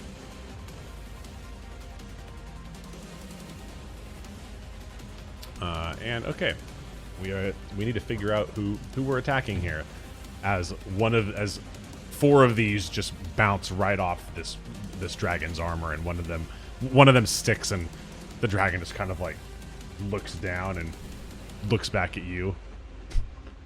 This can hardly be classified as art. You need a 20 to hit? Trouble? It's a boss.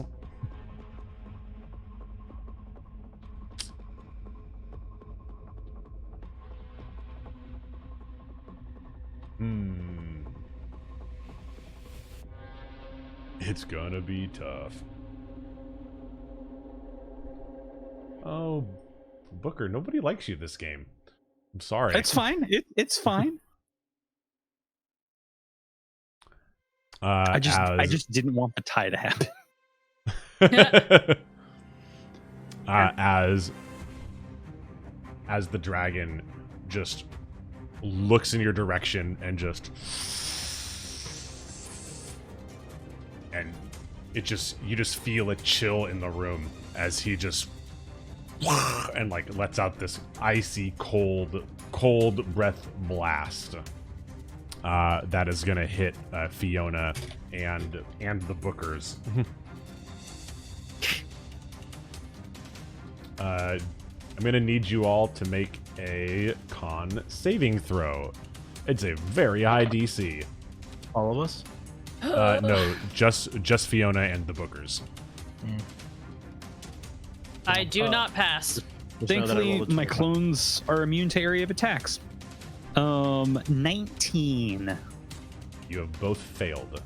I'm gonna need chat to roll me 16d8.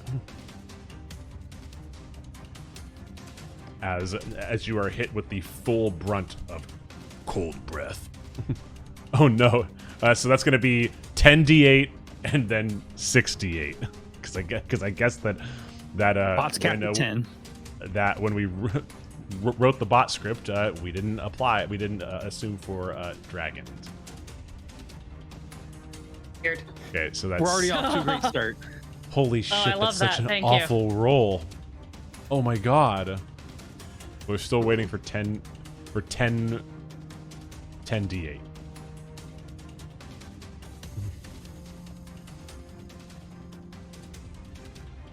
Okay, so we need 4 more d8. That's 2 6s. So that is 42. And that's 62 damage. 62 cold damage. Jesus Christ. Everything's fine. It's good. We're cool. Let's go, guys. And do I get to do anything else? No. If I use cold breath, I can't make other attacks. Boo. Oh but no, that- you only did 124 damage to the party. It was a good effort, chat. That was a nice one. All right, 10. I need you to make your attempt to make your save to become unfrightened. Brave. Whoop. At least you guys don't get frozen or anything from cold breath. Seriously. That would just be mean. Shut up. Doesn't even matter. I have a negative in wit. So that's an 11. It's a constitution, not. Oh, it's a constitution? No, sorry. It's wisdom. My bad. I Sorry. was gonna say. If it was a con, it should be fine. And that's a 20, sir. No, it's an 11. Yeah, so you are still frightened. You cannot walk towards it, and your attacks have disadvantage. That's not fine, but I can work with that. So we are going to... Oh boy. We are going to cast Bane. And with Bane, up to 3 creatures of your choice can see within range must make charisma saving throws. Whenever a target fails saving throw, when they make an attack roll or a saving throw, before the spell ends, the target must roll a d4 to subtract the number rolled against that. Oh, okay. Deal. This is awesome. Okay, so charisma save. Yes, charisma save. Chat, can you roll me a Tell me. 1d20 plus 8? And it also has to do a -6, right, on charisma saves, Bonk? Sorry, what was the question? Are you still concentrating on your psychic? Oh my god, I am. Scramble? And that is a save of 31 because I took 62 damage. So I have to get a nat 20. I do not. I break concentration. The hooks are now not under my control. Oh no. Sadness. That's fine. That is a 10 to save 10. Yeah, he loses. That's crazy. Loser.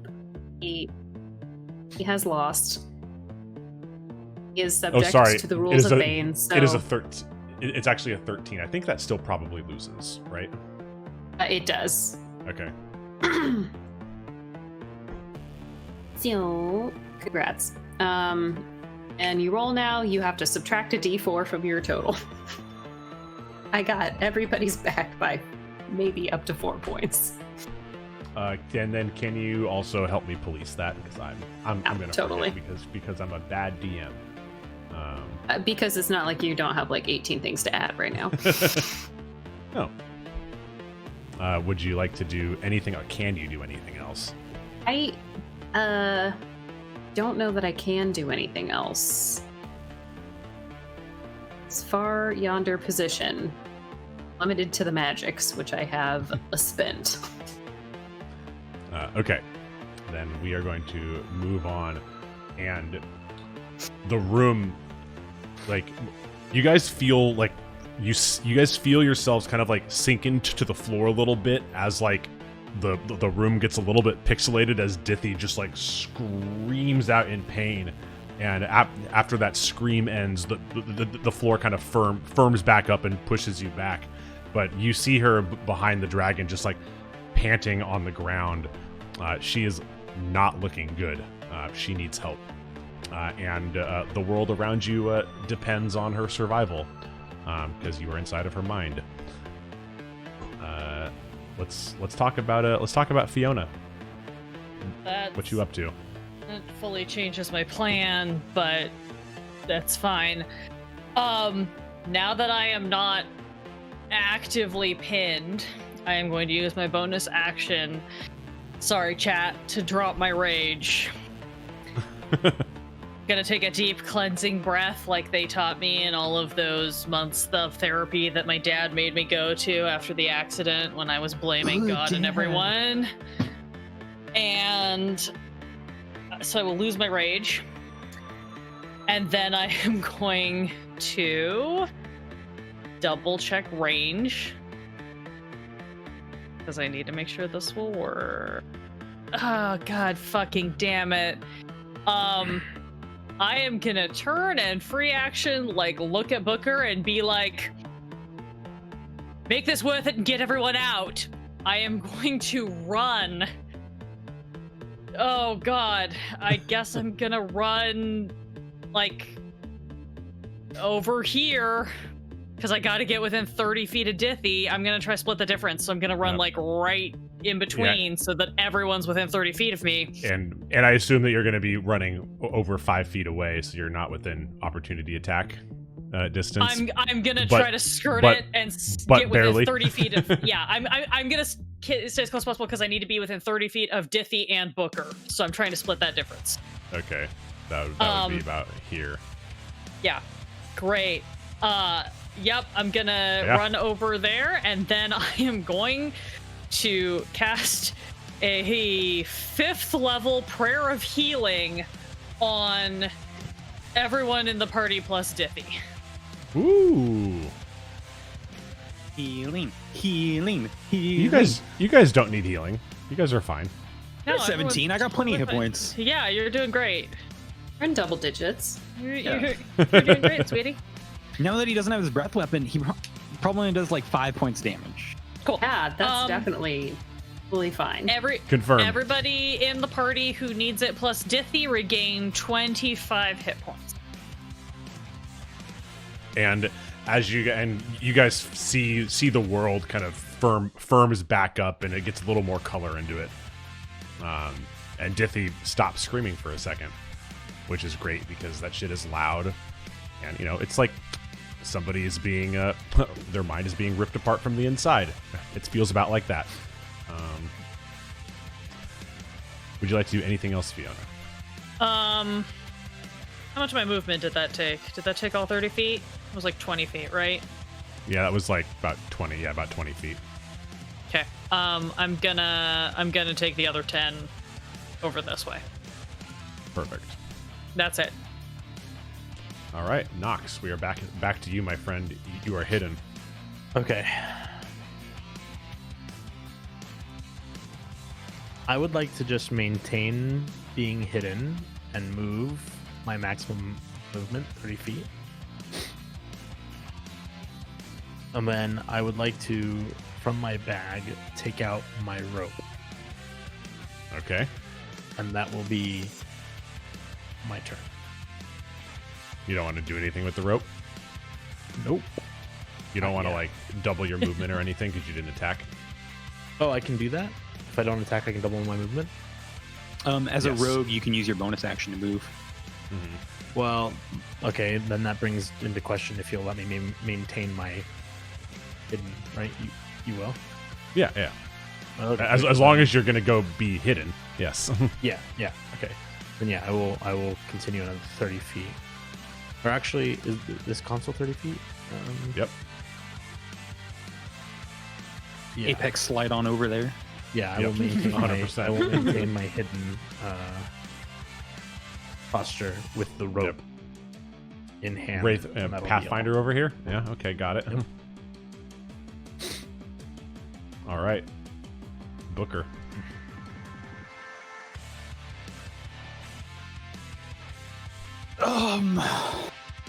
Hey, Fiona, I know I asked you not to, but I wouldn't mind matching this thing. If you catch my drift. I got you. Let's hope we get there. And I'm just going to throw out a level 7 chain lightning. Okay. It's not going to chain to anything, but it is the most damage I can pack into one action. So dex saving throw, and you get a minus d6 with it. Yep. D4, I believe, right? Or is that from D6 from Synaptic Strike? It's Synaptic Strike, not a concentration. It is not. Oh, okay. Neither is chat. Mirror Image. So that's a Wisdom or a Dex? Dex saving throw, and you're going to chat. subtract 5. Just roll me a straight up D20 because he does not have any Dex, and the bot doesn't know how to minus things. So that's going to be an 11 and 10. Does he also have to subtract a D4 from that as well? Does have to subtract a D4. Either way, he fails. Okay. 10.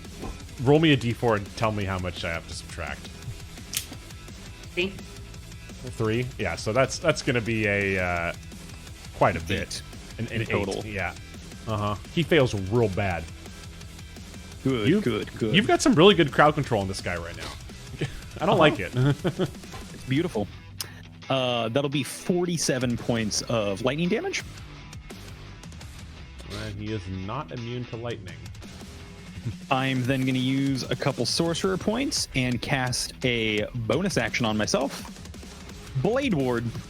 Till the end of my next turn, I have resistance against bludgeoning, piercing, and slashing damage. Get it. Bludgeoning, piercing, and slashing. All right. Okay, here we go, guys. We can get a kill this turn. If we roll well, we can get a fucking kill. I got duplicates, resistance to damage, and a shield spell in the chamber.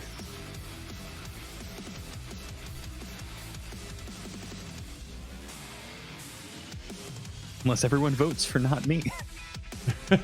Oh. Surprise! Yeah, okay. 10. Why?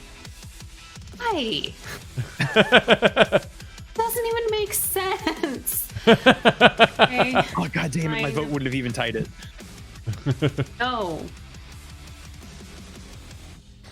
So 10, this dragon is going to lumber towards you. And it is going to make... chat, can you roll me 2d20, please?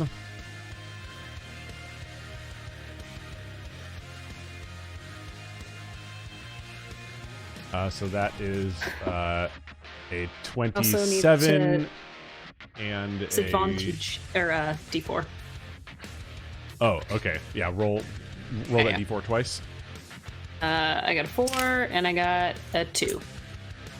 Okay, so the first one is a 23 to hit, and then the second one is a 29 to hit. Hey, well. And subtract is the it the D6. D6 for attack rolls? It is the minus. Yeah. It is -6. So good that call, is. Toyol, good call. I think that it's still. Okay, fuck. I have to redo all my math now. Damn it, Toyol. Damn it. I love you. Thank you. Okay. So that's minus 20. So that was 10, 23 minus 6 is a 16 for the first one. And then the second one is going to be, I believe it's going to be a 19. Well, 16 meets, so I assume I'm screwed anyway. Ty goes to the hurdy thing against AC. Yeah. We're close, y'all. You're still in triple digits. I remember You're fine. spell effects when others don't. I remember nothing, and I have it written right in front of me. Reading is for other people. If a player forgets their spell effect, that's on them. I'm not kidding. I just really had to pee. I'm sorry. That's a really bad way to DM. Don't be like me. You're allowed to make the joke. Don't use the practice. Chat, can you roll me 2d10 plus 8, and then after that 2d6 plus 8. Oh, it's fun, guys. So that's 18 damage and 14 damage. So that's 32 damage. total. And then Booker, he is going to give you a tail swipe. Come at me. Chat, can you, and does he have to do anything for your 3 guys? Yes. I have 3 duplicates. You have to roll a d20 if you, or I can roll it, whatever you prefer. Yeah, you roll it.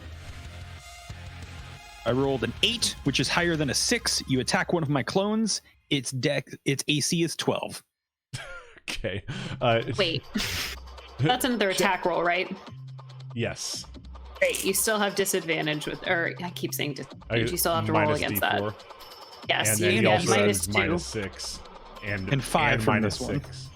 Okay, and So it's a 5. -7 to the attack. Okay, yeah, Yeah, chat, there can you you roll me a 1d20 plus 7? Because it was originally plus 14. It's beautiful. All right, Crusader, you have a wonderful There you evening, go. my friend. Night, Crusader. That's going to be a 14. One of my clones is gone. Boo. But that's still pretty powerful, basically neutralizing 3 attacks almost. And that is all he is going to do.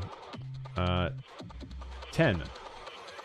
I need you to make your wisdom save. Try a different. Ooh, that is a. Oh my gosh, what is my? Oh, it's a negative. Oh, one. Toyol! Thank you. Thank you for the sub. Welcome to the Chaos Cult. Hashtag Chaotic Creativity. Please spam your reaction videos that you now have access to. And all of your emotes, the crit emotes. Let's get it all. Let's just get it. So that's an 18. That is a save. You are no longer frightened. Go about your business, ma'am. Oh, you So- do. Roll an intelligence save at the end of the dragon's turn. Oh, okay. Chat, we're going to roll an intelligence save. Roll me a 1d20 plus 0.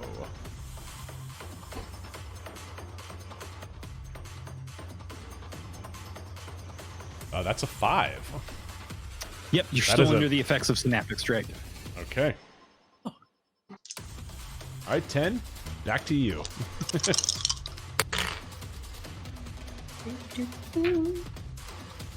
So, gonna move up to that bad boy since I'm not afraid anymore and do some smashing. So we have first attack is a 24. That's a hit. Second attack is a, I can't do math, 21. That's a hit. Third attack is a 16. That is a miss. Weird. Do, do, do.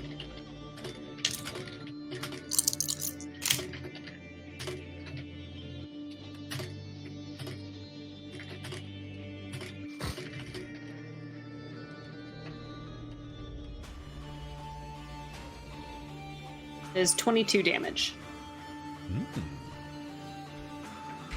Pretty The good hit. And, slashing, piercing, slashing. slashing, If it's slashing a sword. variety.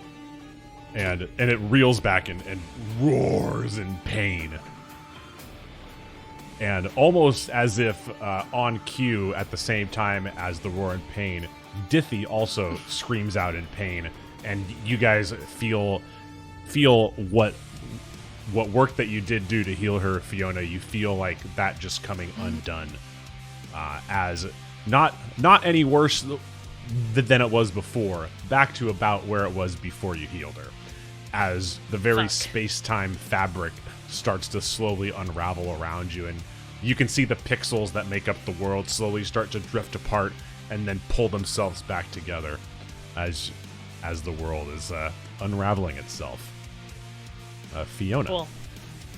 Oh, that is my turn? now it is your turn. Beautiful. I'm going to start with my bonus action, and I am going to cast Mass Healing Word on everyone in my party plus Dithy. Okay. We are going full heals now. I love this. That was not super great. Sorry, gang. That's gonna be 5. It's better than poking the eye with a sharp stick, am I right? I mean- I will take it. It's because I had to do it at a lower spell slot than normal, because then, as my action, I'm going to turn and I'm going to shout to Booker, "Are you sure?" Booker's just gonna bellow out, "Do it!" And I am going to fling my hand out and cast Polymorph, and Booker is going to turn into an adult black dragon. And so do my clones because they mimic And my so do- actions. So now there are 3 adult My black God. dragons standing at the far end of the room. This is fucking swole Booker. Hashtag things you can't do in normal D&D, but in AuroraZero there are barely rules. I am then going to take my movement to run over to Diffie. Swole Booker.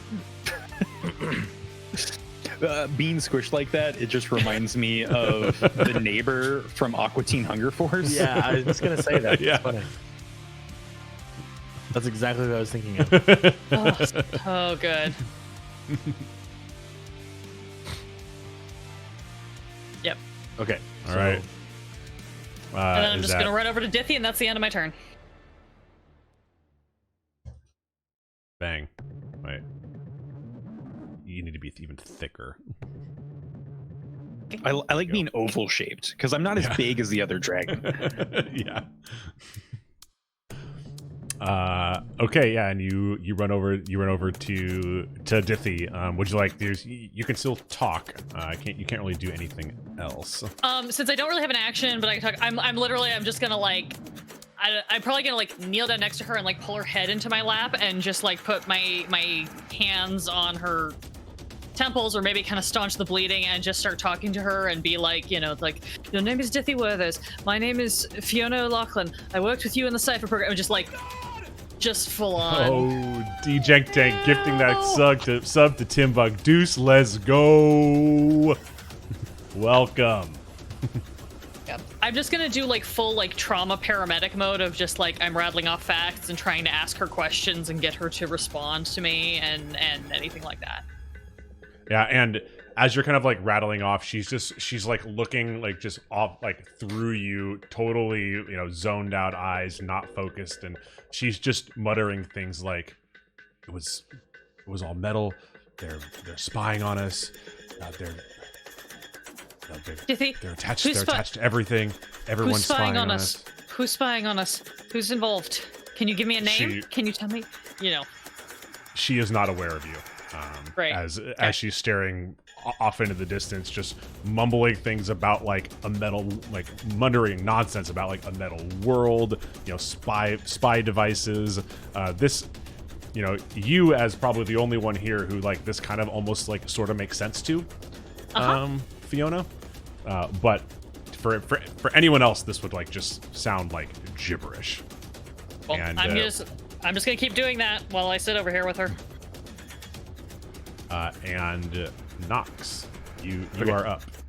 So, during the time that all of this has been happening, Nox has taken his 50 foot of rope and cut it into 2 25-foot pieces, and has wrapped one end around his waist and then another end around his waist, so that he has 2 pieces of rope tied around his waist. Yes, sir. And he ties the other end, one to each hand axe that he has. You fucking And- Kratos now.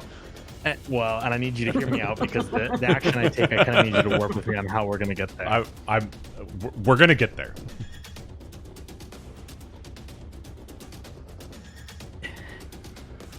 I want to run up the back of the dragon and throw both axes on either side of its neck, so that it wraps around it, and I catch the axes and can basically like knot the neck of the dragon to myself. So I'm using the axes as throwing weights. Okay, so because you want to basically tie yourself to the neck of this dragon. Correct. Yippee Okay. kayak, mother buckets. Okay. Mhm. Give me an athletics check to run up the back of this dragon. Okay. Uh, Okay. Okay. Can okay, I- what- I'm hearing you out. Yes. Can I plead for acrobatics? As effectively, what Yes. I'm doing is jumping and Yes. trying to flip over. Okay. Yes, sir. Chat, can you roll me a 1d20 plus 5, please? As this is not particularly hard. This thing is gargantuan, and his tail is on the ground. That's an 18 actually. Okay. Hold on.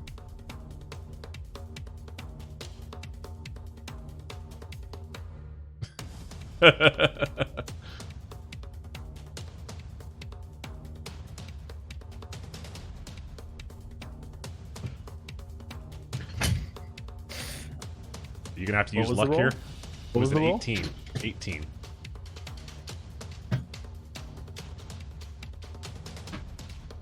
Yep. Do it, dice. You got this. Oh no. Even better. 17. Ooh. Oh. Okay, I could just take my last luck point and do it again.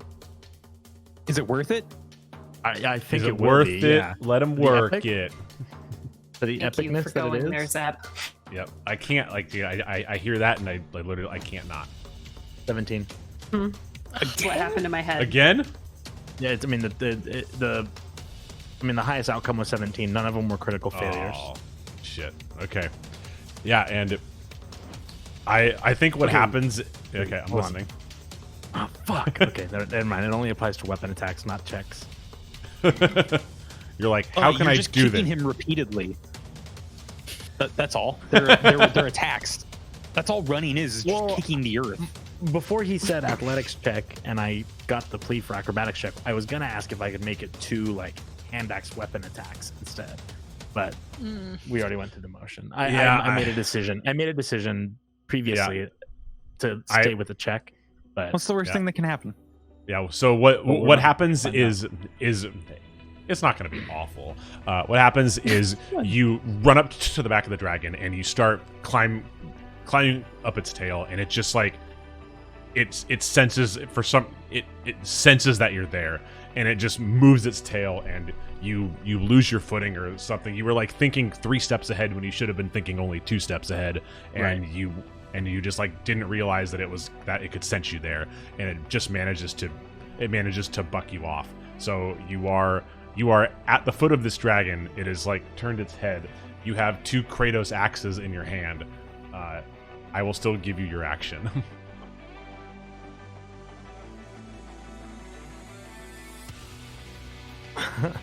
fuck. The music wants you to try. Just write it from below. It's fine. That's exactly what I'm gonna do. Is I am instead going to, and if you'll allow me to do it as an attack, I'm gonna just throw both axes up to try and stick into or get around its neck. Okay. Roll me an attack. Reject me. Come on.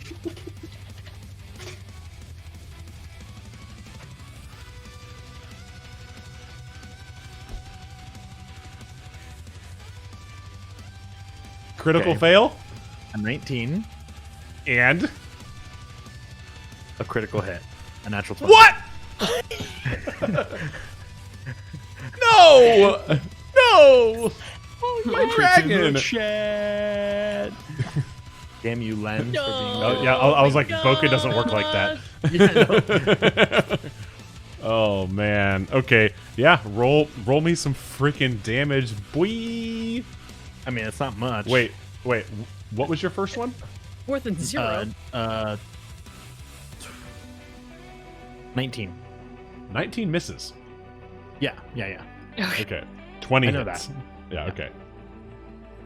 I was really hoping you rolled Still a worth it. 19 and a 20.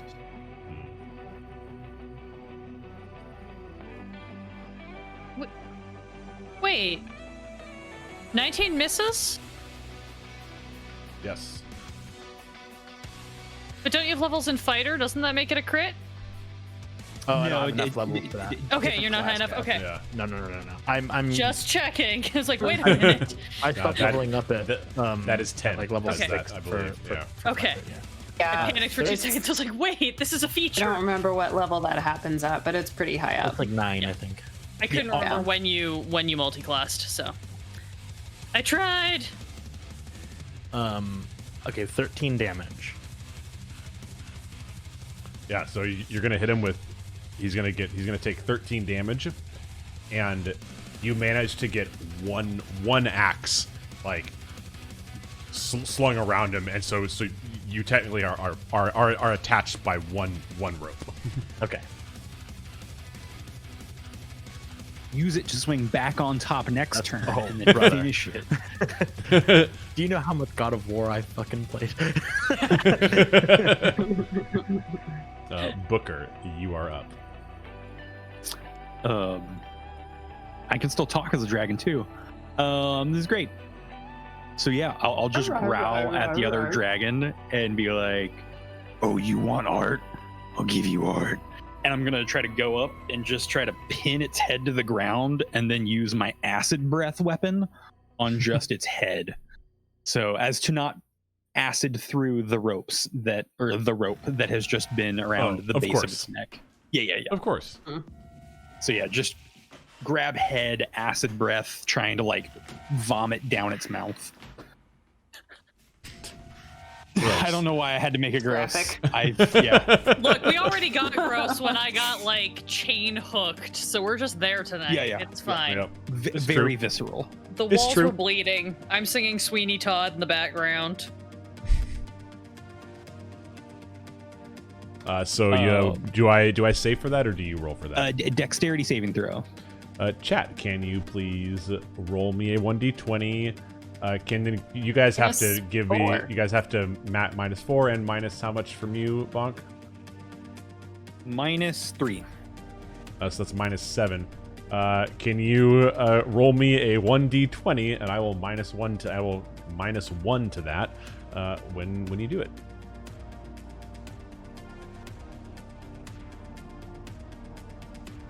That's a 5 for the dex save.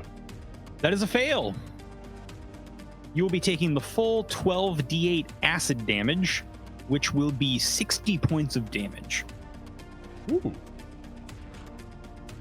This dragon is definitely below half health. Congratulations.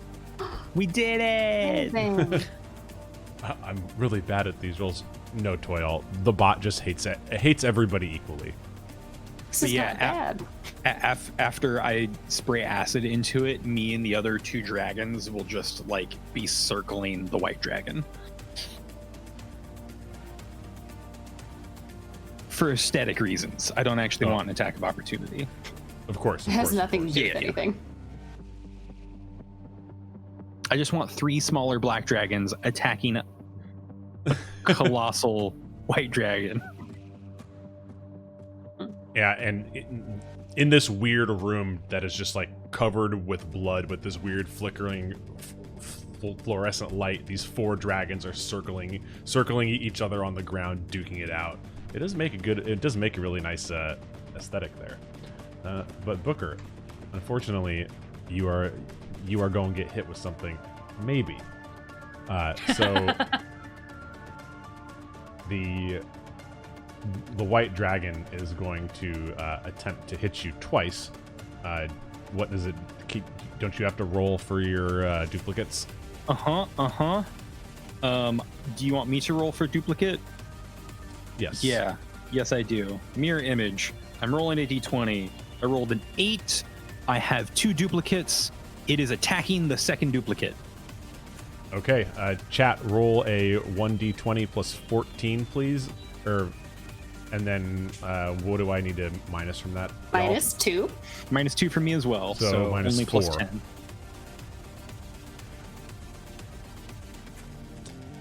So that is going to be a 17 to hit. One of the clones disappears. Goodbye, Henry. That was what I named your clone. and then it is going to make another attack against you. Can you tell me? Can you guys give me your subtractions? It will be against my final clone. Damn, dude, you And rolled it's a really minus well 3. for that. Yeah, I rolled a 13. All I needed was Can 11. you chat roll me a 1d20 plus 9, please? -2 for me. Yep, yeah, that is taking both of those into account. Still hits. The AC's only 12. Yep. So my final clone is gone. And thank God we can actually start doing real damage now. I mean, what? There was a terrifying number of dragons there briefly, though. So many dragons. 10, you're up. Oh shit. Fantastic.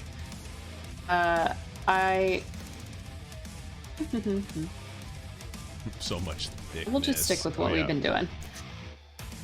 Swole Booker.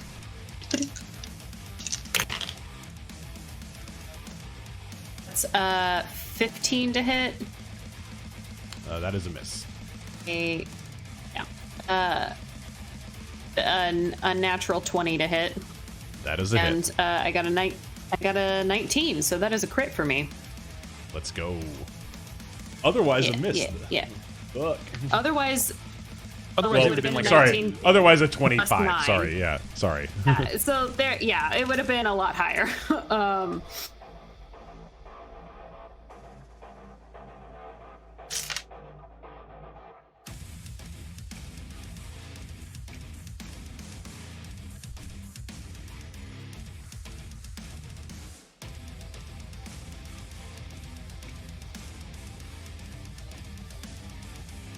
every week. I love our battle music more and more. It's really good. It's because it slaps.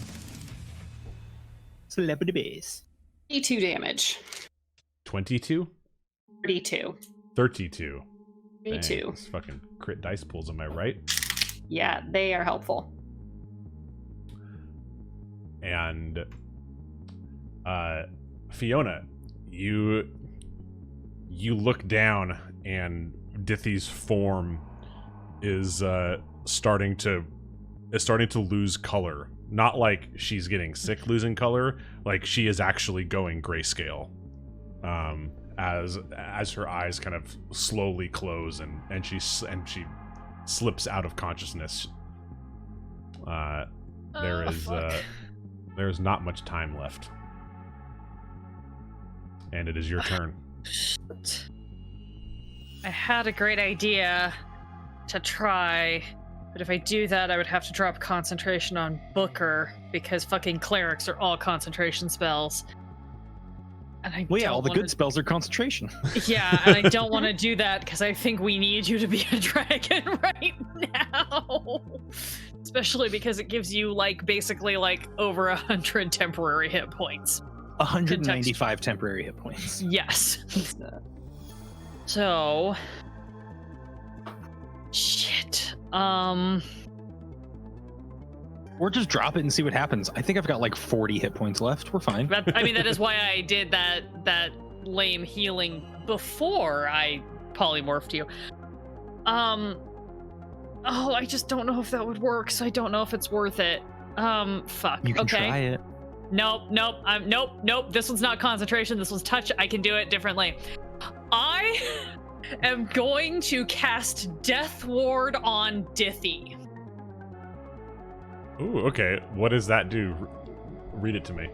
You touch a creature and grant it a measure of protection from death. The first time the target would drop to 0 hit points as a result of taking damage. The target instead drops to 1 hit point and the spell ends. If the spell is still in effect, but the target is subjected to an effect that would kill it instantaneously without dealing damage, that effect is instead negated and the spell ends. Okay.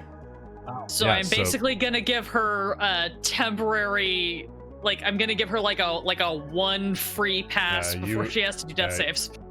You are extending her life by 1 round. Congratulations. Great. Let me see if I have. At least 1 round.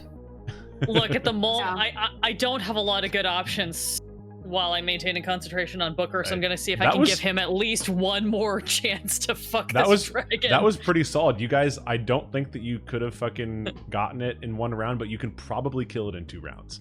Like, Cool. Then I'm gonna go ahead and for my bonus action, because it's basically the only thing that I can do without fucking over Booker, I'm gonna summon my spiritual weapon and take a swing at the dragon because, like, Isn't spiritual weapon concentration? No, it's not. That's why I use it all the fucking time. Ah. It should be, but it's not. Totally it's should all be. bonus actions. It has a Wow. spirit of its own. Yeah. Who am I to fight that logic? No, I literally every week I check with Mark. I'm like, are you sure this isn't concentration? It feels like it should be concentration. Not that I'm aware of. It is not. I have looked it up numerous times. Cool. I summoned that, and it actually rolled good on its first roll for once. That was wow. a 27 to hit. Let's freaking go. I mean, it doesn't do a lot of damage, but like, It's better than nothing. But it's Better more than zero. damage. The Oh, amount of and- times is the it- amount of and- times we've left an enemy at like 3 hit points is way too high. So I then did roll max damage, so my mace appears, it cackles with its jawless skull head, the eyes flare red, and it just baseball bashes into this dragon's head for 11 damage. Home freaking run. Let's go. Yeah, apparently my god is on my side today. I will stay At with least Dithy, and I will somebody's continue god to is just... on their side today. I will continue just talking to Dithy and trying to get any sort of response, or just being the soothing voice of like, it's all right, we're gonna get you out of here, everything's fine, can you talk to me, can you wake up, Dithy, please? You see her eyes like open just like a little bit, and the eyelids are kind of like flickering. You can tell that she's like trying to stay conscious, but Is it is. she Wasn't she wearing a communicator watch like the one that she gave Booker in this? She is not. Okay, cool. Yeah, Just checking. And, totally, and yeah, she is fighting to stay conscious, but you can tell that there is there is some kind of battle going on inside her brain right now. Oh, totally. Wonder what that could be. Yeah, I know. I wonder what battle that I is. wonder.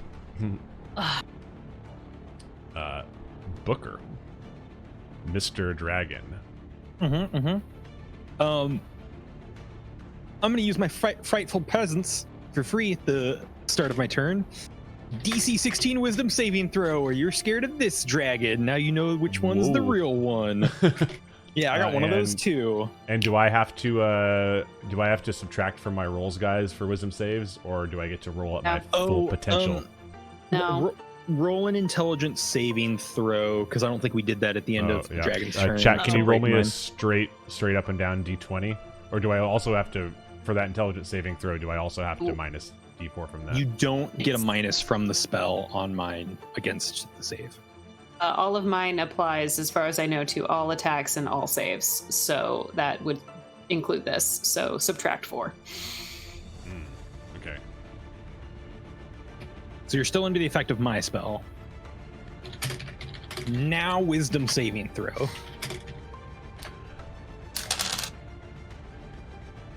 An additional -2. Okay, so now we need to do the wisdom save.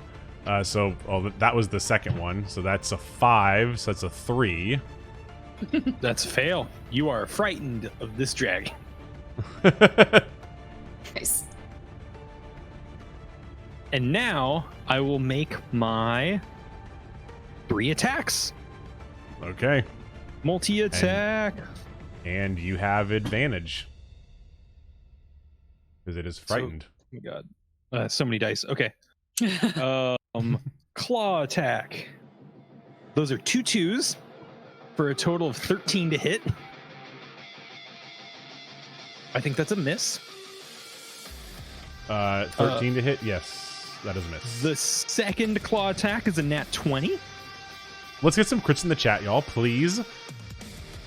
And the bite attack is a 30 to hit.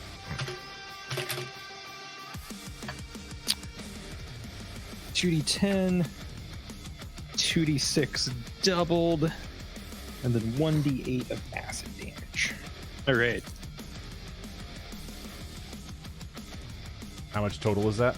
10, 30, 7, 49 points of damage between the two attacks. Sick. 3 of it is acid damage, if that applies to your resistance. Makes no difference. Great. Nox, are you done, Booker? Yeah, that is it. I will just be up in its grill, slashing and growling and questioning its taste and art. It is. It is not looking so hot. Nox, what's up, man? You still have an axe around its neck. Around its neck. Okay, I'm gonna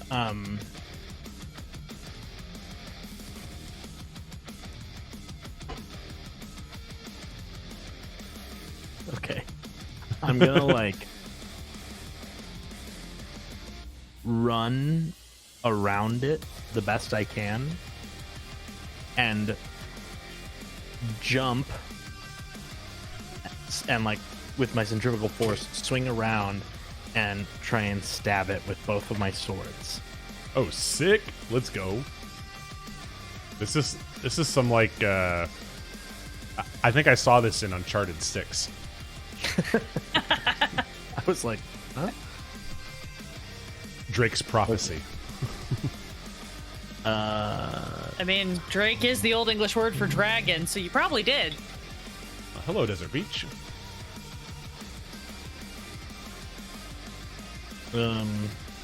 Okay, hold on. I'm also going to expend my last superiority die for precision attack.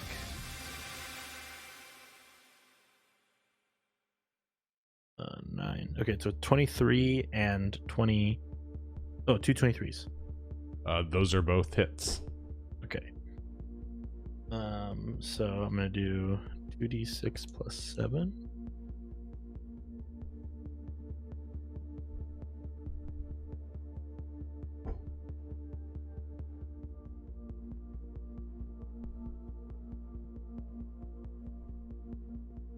So yeah, I'm gonna run, jump, and use my force to like swing kind of around his neck, stab down on the top of him for 31 damage, and try and pull myself like leg over his neck.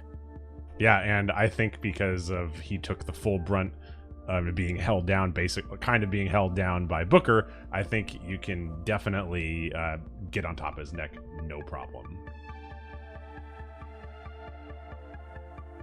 That is my action. I am now straddling this dragon's neck. I'm riding a dragon. Okay. You're also riding the dragon?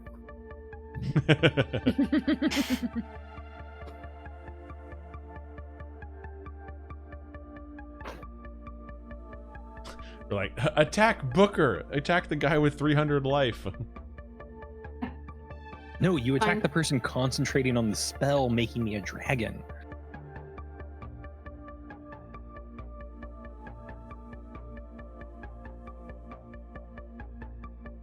Just let me get to my next turn. I have a really cool idea that I want to try for flavor more than mechanics. 5, 4, 3, 2, 1. My whole turn has basically been Flavor. Flavor. Have been flavor Yep. over mechanics. Yep, 10,000%. No, I'm saving my flavor for post-combat. Chat, can you roll me 3d20 as this dragon is going to make 3 attacks on you, Booker? My dragon AC is 19, and I can't modify it. And does he have to minus from these rolls, guys? Oh, yes. He Yeah. does from 10 for sure. I don't know. Minus I 6 love from me. Do you want me to roll individually for each attack? I do. Considering I rolled the max. Yeah, exactly. I did it again, and I did it again. Are you no way, fuck off. I rolled 3 6s on a d6. Fuck off, dude. Okay, fine. This sparkly 10. one is my new Firm. favorite. I was saying, Booker's Booker's the devil confirmed. Yeah. What do I have to minus Uh, from your minus rolls? I rolled a 4, a 3, and a 1.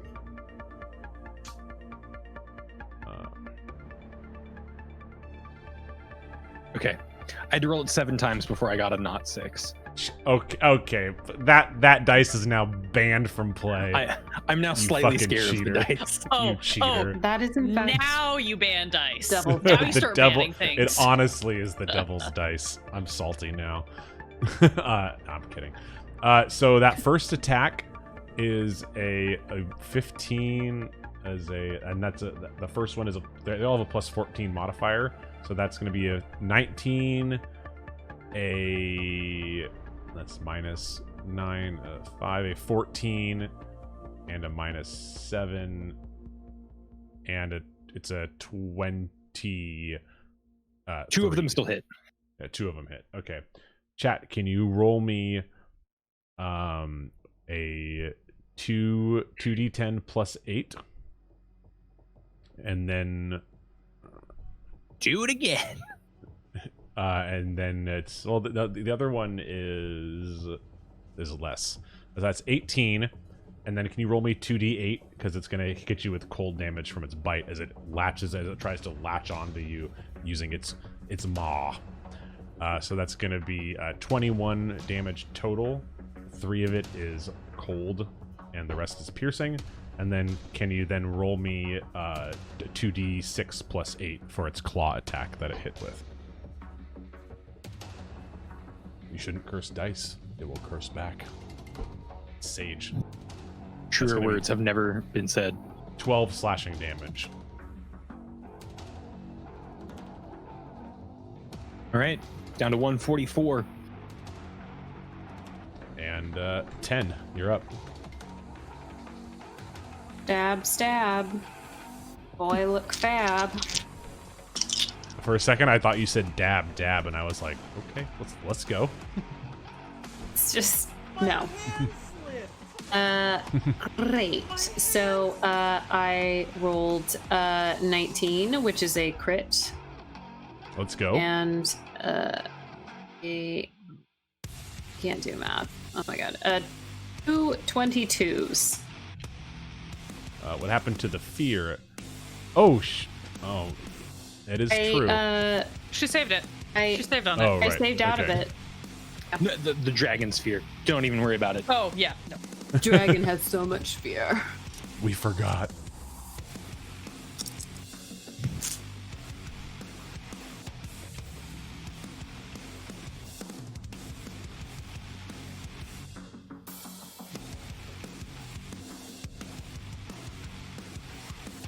Oh man, this thing is... What are your rolls? Okay, so the one that I critted on it was 16. I'm doing the other 2 because I don't have enough dice.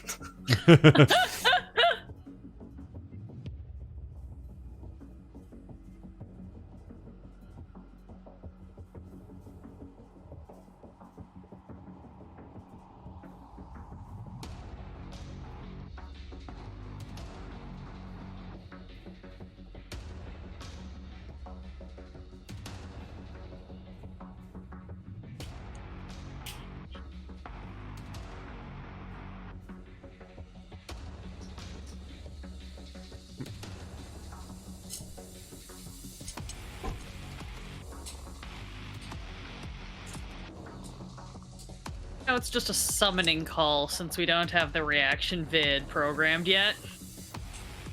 You just got me working it. Just working it up here.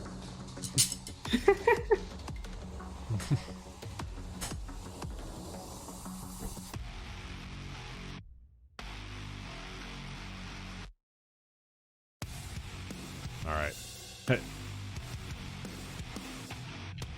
With how much math you're doing, Christy, I feel like this is going to be a high number. Did it. I gave it to you. Did you hear it? No. No? Didn't hear No. nothing. Hello?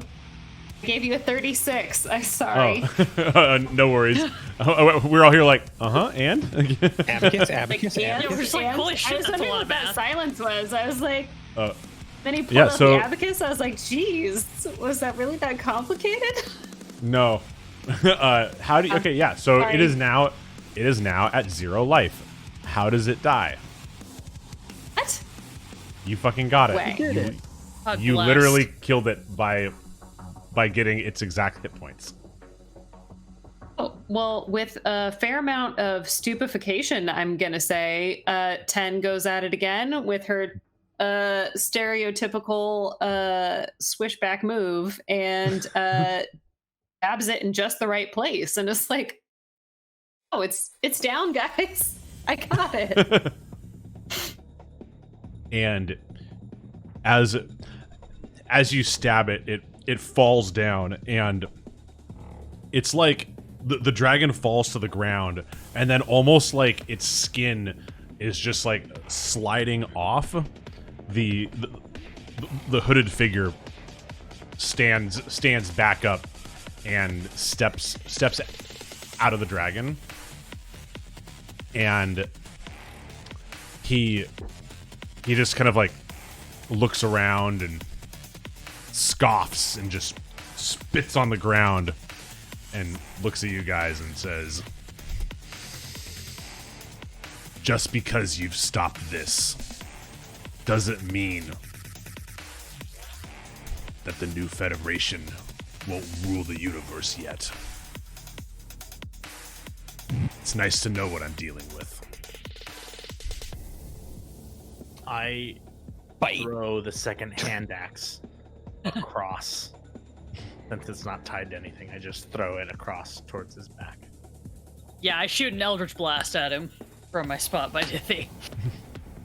Yeah, and all of and the axe and the Eldritch Blast converge, and this hooded figure just Obi-Wan's.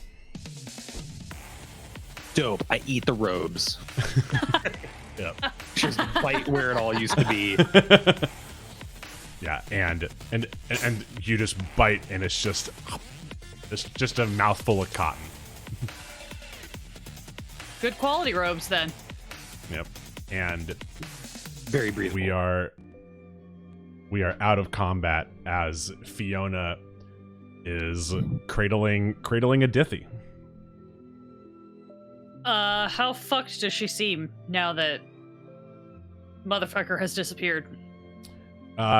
She isn't in active pain anymore, but like the level of like fucked to like mega fucked, she's like probably like a mildly fucked. Okay, I'm gonna do the thing that I was gonna do previously. It's gonna be less cool than happening in the middle of battle, but also less dangerous. I want to cast Modify Memory on her. It is a 5th level spell. I attempt to reshape another creature's memories. She needs to make a wisdom saving throw. She does not have advantage because I am not fighting her. Okay. Yeah, chat. Roll a 1d20 plus 2, please.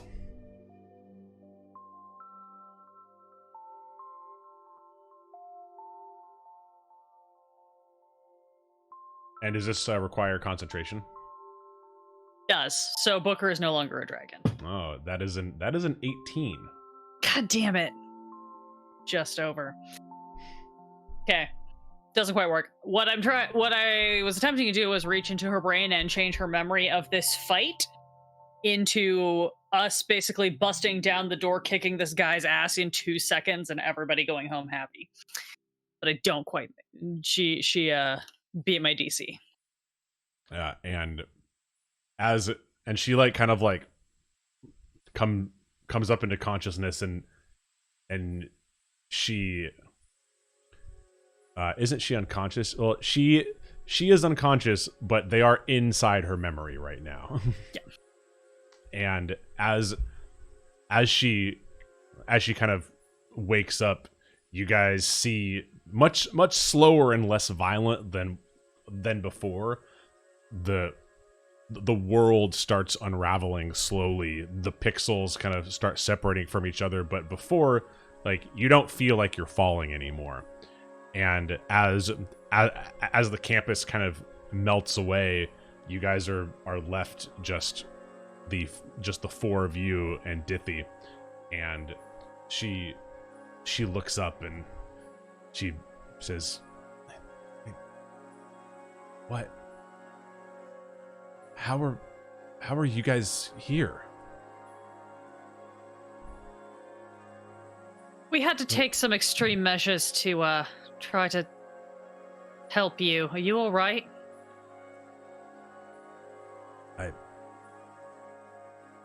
No. I saw another world. It's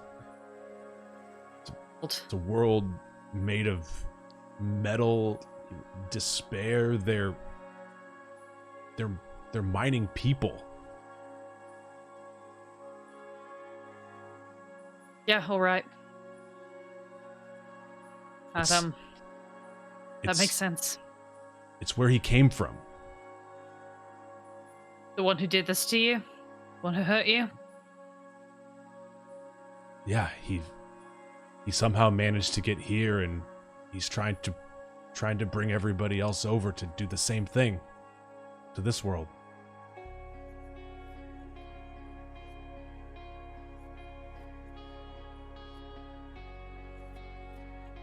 We're not gonna let that happen. We're gonna stop him, but we need your help, right?